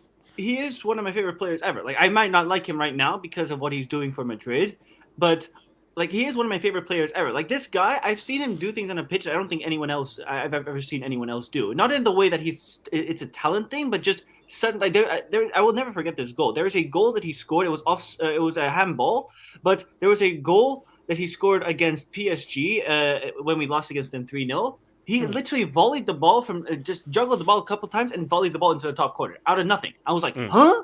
That goal against Barcelona in 2014, where he ran off the pitch. It's like, oh yeah, crazy. What? Yeah. Like, but Neymar has also done crazy things like that. So it's not a thing about talent or whatever. It's about just purely Neymar always had the advantage of he will always have that bigger legacy. But again, that legacy for MSN, it's getting more and more further away. It's getting further and further away. We are not going to remember that anymore if he keeps covering that legacy up in failure. And so far, since it's all been failure, as long as he doesn't win anything, he's screwed. Unless Bale does something monumentally horrifying, because Bale is just in a neutral right now. He can't get any worse and he can't get any better. What he's done for Madrid, sure, Madrid fans hate him right now, and Madrid fans will always hate him for what he did. But there's just a context of legacy, like because he's not been playing, just in general, that's his legacy, his playing time, right? So in his playing time, while he got criticized by Madrid fans and the Madrid media, everyone remembers him for those moments. And with Neymar, if he retires now, everyone, and that's actually maybe even a disadvantage for having that higher PR, just a higher amount of attention. Because here's the thing, because I think, because I'm just looking at the chat, I think people have to accept this, that Neymar's expectation, it's almost a curse. Yes. We didn't have as much expectation for Bale that we did with Neymar. So Neymar's legacy is he did not achieve what he should have achieved. So despite all the amazing things that he did, everyone said that, man, this guy was supposed to be in the conversation as one of the best players of all time. The way that football and just history works in general is that the underdog will always be more remembered, or has always the advantage to be remembered as better. Yeah, it's and like a cheat Bale code, was always the underdog compared to Neymar, right? Neymar was always the guy that should have been something. Bale, I mean, sure, he was talented. He did he had that hat trick. But no one near as talented as Neymar. Like nobody was saying as, man, Bale, this guy could be one of the best players of all time. No, but Neymar was like, bro, we could be looking at a guy who can be in the conversation of Maradona, Pele, Ronaldo, and so forth. So, who, Neymar? No one can deny that Neymar's legacy, as of right now, is he didn't fulfill his potential. No, it's not even he didn't fulfill his potential. His legacy is going to be failure for PSG. That is going to be his legacy. And because it's really, because the thing with Neymar, he has to win something now. He has to. Because if he doesn't, that will be his legacy. And that's what we will remember him for. And as I said, those MSN days, everyone can say, and maybe Barcelona fans, they have that memory of him more because they were watching him and following him more. But to every other fan that wasn't following Barcelona all the time, and that's going to be most fans, that's Neymar. We'll see him as, he had that one season. Everything else, it's failure. We only see failure. Bro, it's like with Bale. And is that Osasuna? Somebody just No, I don't think so. No, I don't. Sorry, can I just make an instant? Sorry, I know this is something like, is this Will Smith real? Because this is bad, bro. Bro, it's real. Bro, my man just went off. He punched my man. This shit goes on. Arabian day. It can't be real. It can't be real. I refuse to believe it. He open hand smacked the living shit out of him. Literally, he sockers in. No. He takes him down. We heard that shit in the mic. No. Do you know why I think it might be real? When you see Will Smith sit and I think down and he Lupita is behind him, and Lupita is like, but once you say, what if Will and Chris did it like as a gag? It must be. Man, I don't know because he basically. I can't believe he really. He's basically insult because the joke was insulting because obviously Jason has alopecia, so he was making a joke about that, and so there was a part of it that's like, I think it's real, bro, because the joke was a bit too saucy for it. And Will Smith is the type of guy to do that. That's true. Yeah, look back. He's from West Philadelphia, born and raised. What's it called? Wesker, talk to me, bro. Like, can I just finish? Can I just like? Sure. Conclusion. I just wanted to conclude with the thing with now is Bale. He's just not playing, and no one is going to be remembered for not playing. It is what it is. That's just not how people are going to remember you, right? But as long as he just, and the only times he's playing right now, he's playing for Wales and he's performing for Wales. So that's all he's doing for his legacy right now. Neymar, as long as he keeps playing, is going to have more and more chances at failure, which is why it's already at a point where it is lower. That if he retires now, he's screwed. He can't retire right now. If he retires after the World Cup without winning it, he's screwed. Maybe if he reaches the final, he'll maybe redeem himself a little bit, but he will be screwed because, we talk about, as I said, this is concluding. So, as long as what I'm saying is Bale not playing. Neymar playing and failing. That's pretty much how it is right now. And with everything they've done in the past, it's around equal even. Wesker, talk to me. Yeah, sorry, I'm just watching this. Look, it's not real. I don't believe it's real. I don't believe it's real. This man is bad, man. It's bad. I don't believe it's real. HH, I'm analyzing the smack. You can hear. Looking at I can't. Yeah, because you can hear the connect. No, you can hear the connect. You can actually hear the connect. No, but Will said he keep my wife's name out of your fucking mouth. Out your mouth, yeah. Wait. No, but he could still be act. It could still be an act. But not on live television. About his mom. Wouldn't Chris Rock fight back? Because if somebody comes up to me and punch me in the face, no, because when you're recording and you tell a really bad joke and someone reacts, you're like, all right. I mean, what are you gonna do? Because you're like, okay, the obviously went too far. What did he say about his wife though? Some hair loss. It was like a joke about hair loss, and his wife has like a hair loss. She called her G.I. Jane or something like that. G.I. Jane or Joel 2 or something like that. Because of the obviously both in the army type of shape. Because my thing is that Will Smith is most likely going to win the Oscar. What's he now going to say for the acceptance speech if he wins that Oscar? Like, I'm gonna watch this, man. This is gonna be part 2. It's like Wesker, guys, hurry the F up so I can see what's gonna happen in this whole thing. He's probably gonna talk about something entanglement related, isn't bro, he? I'm watching it right now. Anyway, so yeah, this guy, bro. Honestly, I agree with what Osasuna said because at the end of the day, as like footballing guys, we can say we can make the comparison of like whose legacy is greater and everything like that. And I would say Bale's just taking into context all the achievements and everything. But I think similar to Dino to a certain extent, Neymar will be remembered more down the line. Like I don't, if we're just saying like, oh, just come up with a footballer that you know just off the top of your head, Neymar will come into people's minds a lot sooner than Bale's, and I don't know why that would be down to obviously his all going viral on YouTube and that whole goal of the century thing, and obviously his talent. His talent is, I don't think anybody in their right mind would put Bale ahead of Neymar in terms No of way. talent. No way. And I think just because of those footballing reasons alone, just leaving aside the whole like trophies and all that, I think on that basis, people will always remember Neymar, whether it's for the good or See, that's my bad thing reasons. because is it more good or more bad? Yeah. I mean, that. I mean, look at Dino. Dino has done some, Dino's done some effed up shit in his time. Just outside the pitch mainly, but Neymar's legacy, and I think what I was going to say as well, the longer he carries on, it the perspective is like it's just tarnishing his legacy more and more. And this World Cup is very important for him. How he Yeah. performs in this World Cup is extremely important. Oh, 'cause- huge! No.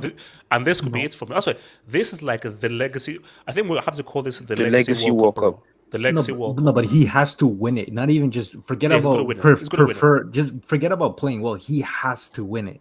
Like it's no in between. Yeah, I don't think it has to win it. It would just be nice if he won a cup with his country. Nah, man. That for me is No. that for me is no argument. Yeah, I'm sorry. Like even just for Brazil, I mean, forget his club career. 'Cause at least he has the whole push. Yeah, something to give for Brazil. Santos.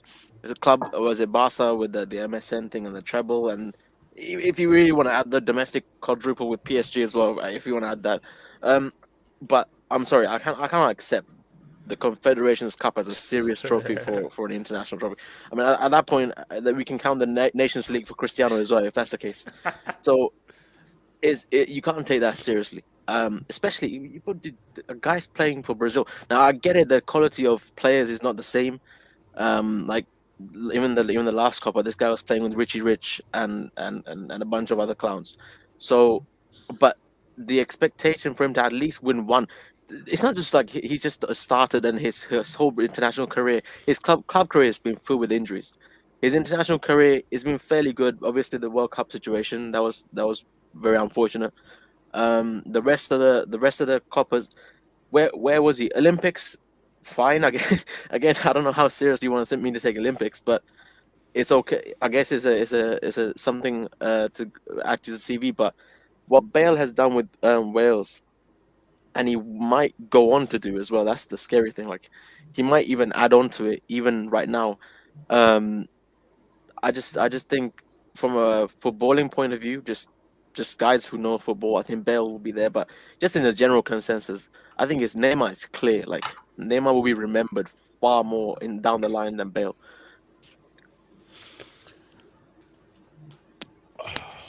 Can I vote? Yeah, sorry, Barry. Go for it, Barry.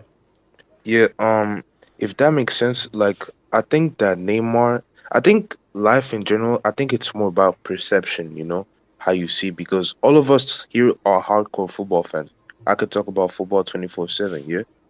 And I think that for the average football fan, I think that Neymar is gonna come to mind quicker than Bill, because of his play style, the persona, how he's represented towards the world and everything. But the football fan, I think it will gravitate more towards Bill, because if you analyze every single great achievement that he has done for even Tottenham, like the hat trick against the reigning Champions League winners Inter Milan, like that was impressive, and what he has done for Real Madrid, Wales, the performance against Belgium, and I think that Belgium team, for me, that's just for me, I think it was the best team just behind the 2018 Belgium team, that 2016 Belgium team in the Euros was one of the favorites, So yeah. So for me, like perception wise, like if we go back 20 years or 30 years later, for the perception of the world, I think that Neymar will be remembered more.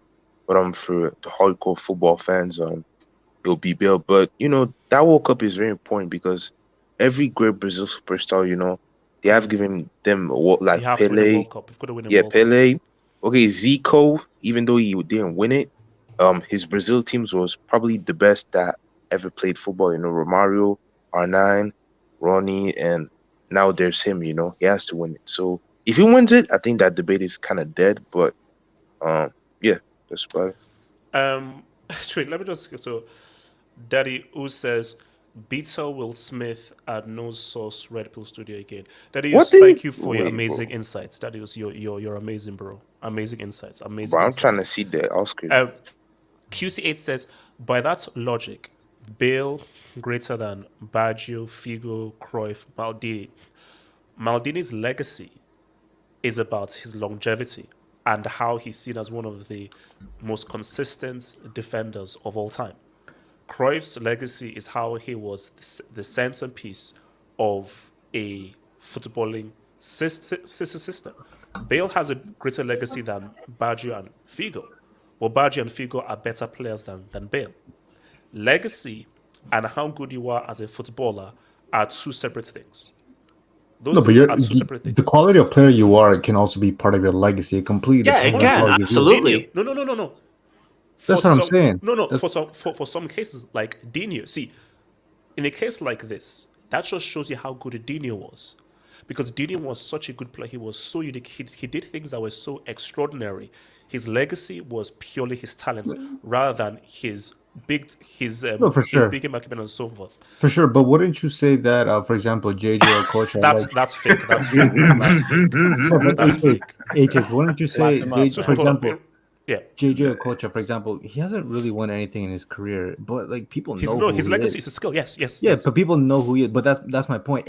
I would agree with what Ardia said entirely before. It's completely... Ricardo, my question is Neymar's skill enough for a legacy? No, because Neymar has not shown the level of skill that Dino or Okocha did. No, for sure, but to you. But I'm saying that's why it's subjective on what your parameters are. That's why I could agree to RDS's point, but he views football in a particular way differently from how I do. I will remember Neymar's name mainly because of the way he played. Like I said, football is a team game. So how much... Like, don't get me wrong, that goes against my point because what Gareth Bale did for Wales is extraordinary. I cannot take anything away, even though at the end of the day, when he retires, he won nothing with Wales. He still had a great career with Wales. So HH, like just a quick question, like 20, 30 years down the line, who comes to your mind first? Neymar. Oh, between Bale and Neymar.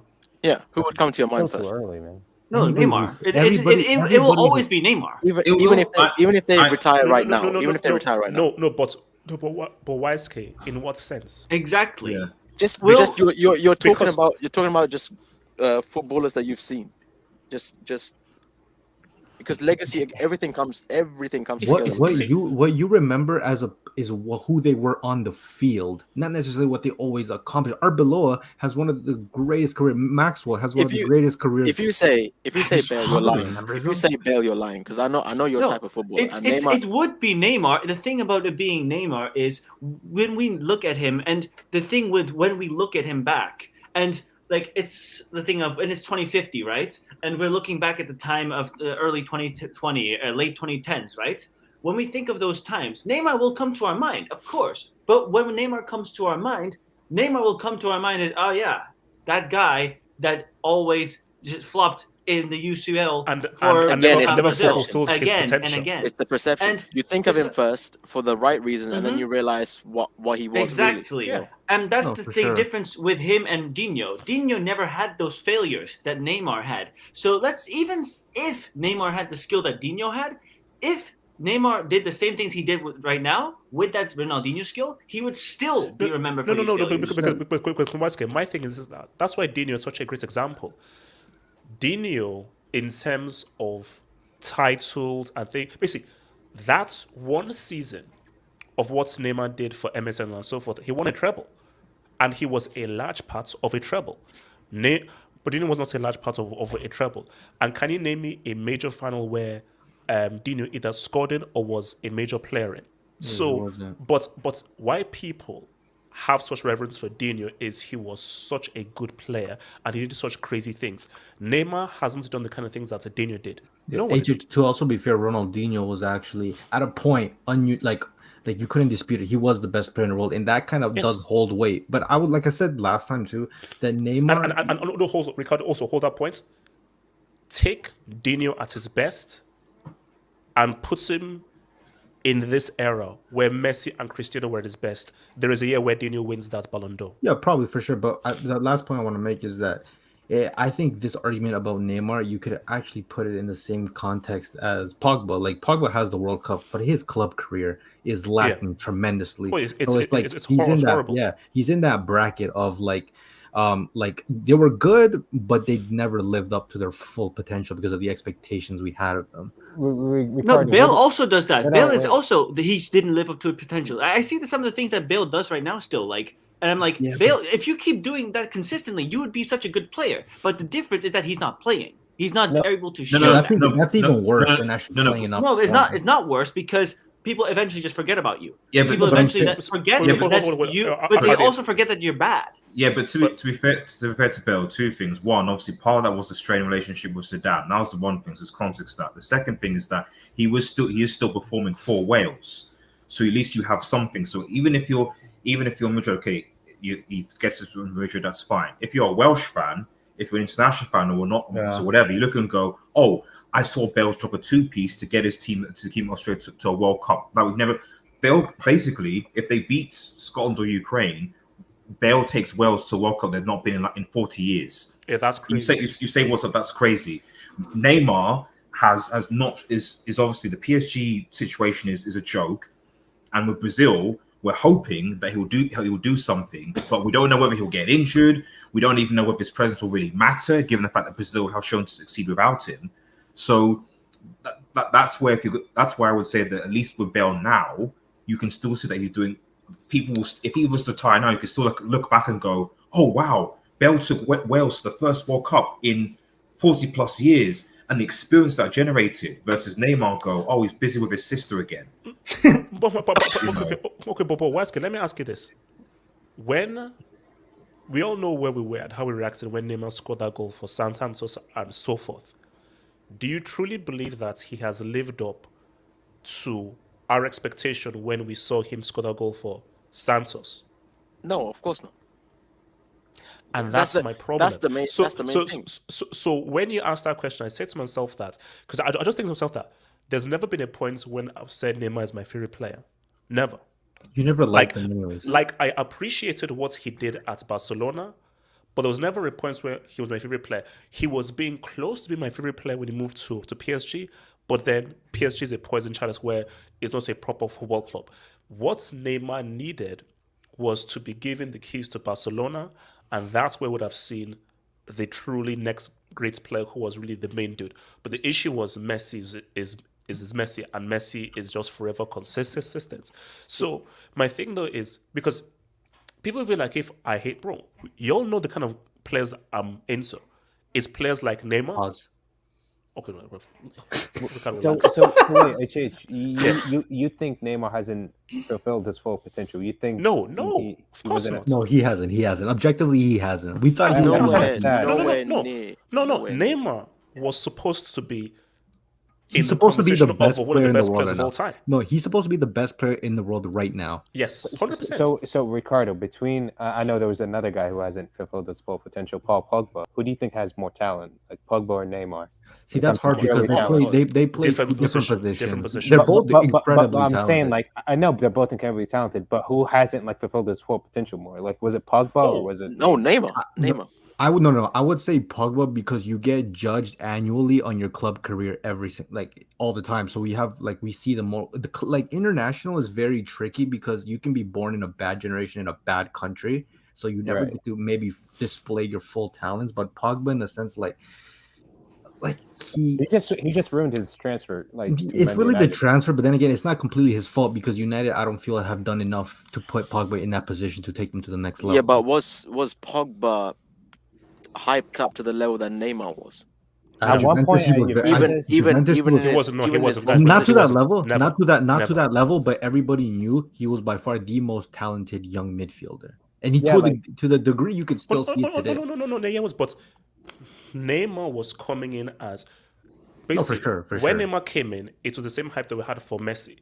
When we also Messi was like, oh yeah, this is the next great player. That's when for Neymar sure. came in, yes, this is the next great player. Yeah, because So I feel like Pogba is more of a case of like Robinho. But even I think Pogba's more. bro, no. Why? No, Let's be Robinho real. was very hyped. People were comparing Robinho to Pele. People thought Yeah, Robinho would be Pele, bro. But with Robinho, his club career was His I mean, whole at least career. Pogba has at least Pogba has a World Cup to show for. So No, but my point was that on the club level, Pogba has massively underachieved, whereas Neymar has massively underachieved on the international level. So it's kind of similarities there. Well, it's kind of sad, like with Pogba. Like, didn't he make like the all top 11 at the FIFA Best, or what was it called before? Wait, what year? What was that one? I think it was like 2016 when he made it. Like it was like his last Juventus season. Yeah, he was like 23. 2015. No, see, my thing for Pogba, I think it's talent based on a midfielder and so forth. But you see, there's one guy where this could be the most talented player of this generation, and there's this guy where say you're now going into an all-time list, and Neymar was supposed to be in that all-time conversation, which is why that Neymar's legacy will always be unfulfilled potential. So anything you name for what's done, MSN for Barcelona, all the goals for Brazil, it will still be he should have done more. You know, Eden Hazard. belongs to talent. I was going to say, do you think he might have jinxed? Because you were hyping Neymar quite a bit, Nude. Do you think he might have jinxed? He jinxed his whole career. Just 1 second, guys. 1 second. Neymar is enough for them to win the entire thing. Nah. Because Neymar is that dude. Juju man, you forgot. Neymar is the king.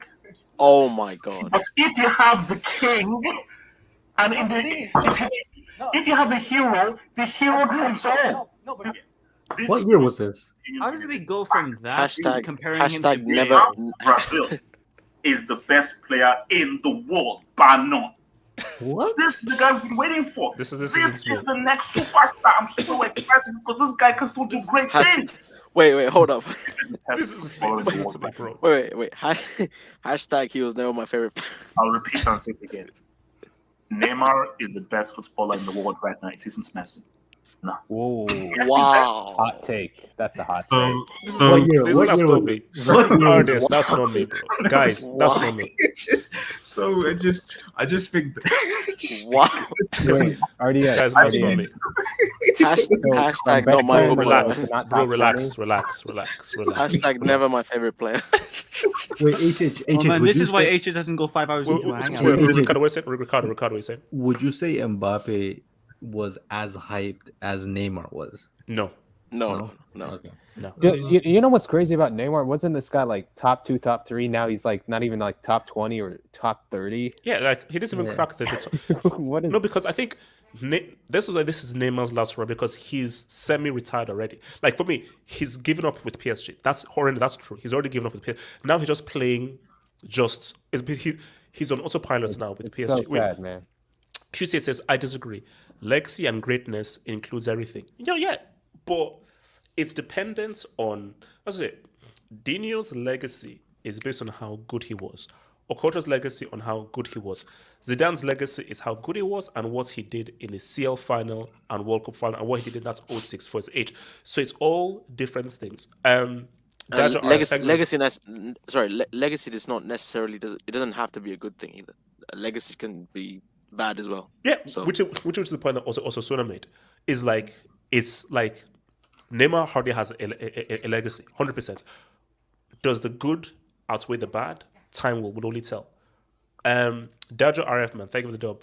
Then we'll get ahead of this. The Neymar we saw at Santos and Barca, we thought was going to be a world beater next to Maradona, Pele. He should have stayed at Barca. At the time, I defended him moving because when I saw him at PSG, this was the Neymar, because to me, you can see that Neymar as a Barca was shackled. And I was like, no, this guy can do so much more. He's effective, but he can do so much more. But the issue was PSG is not a football club. That's the issue.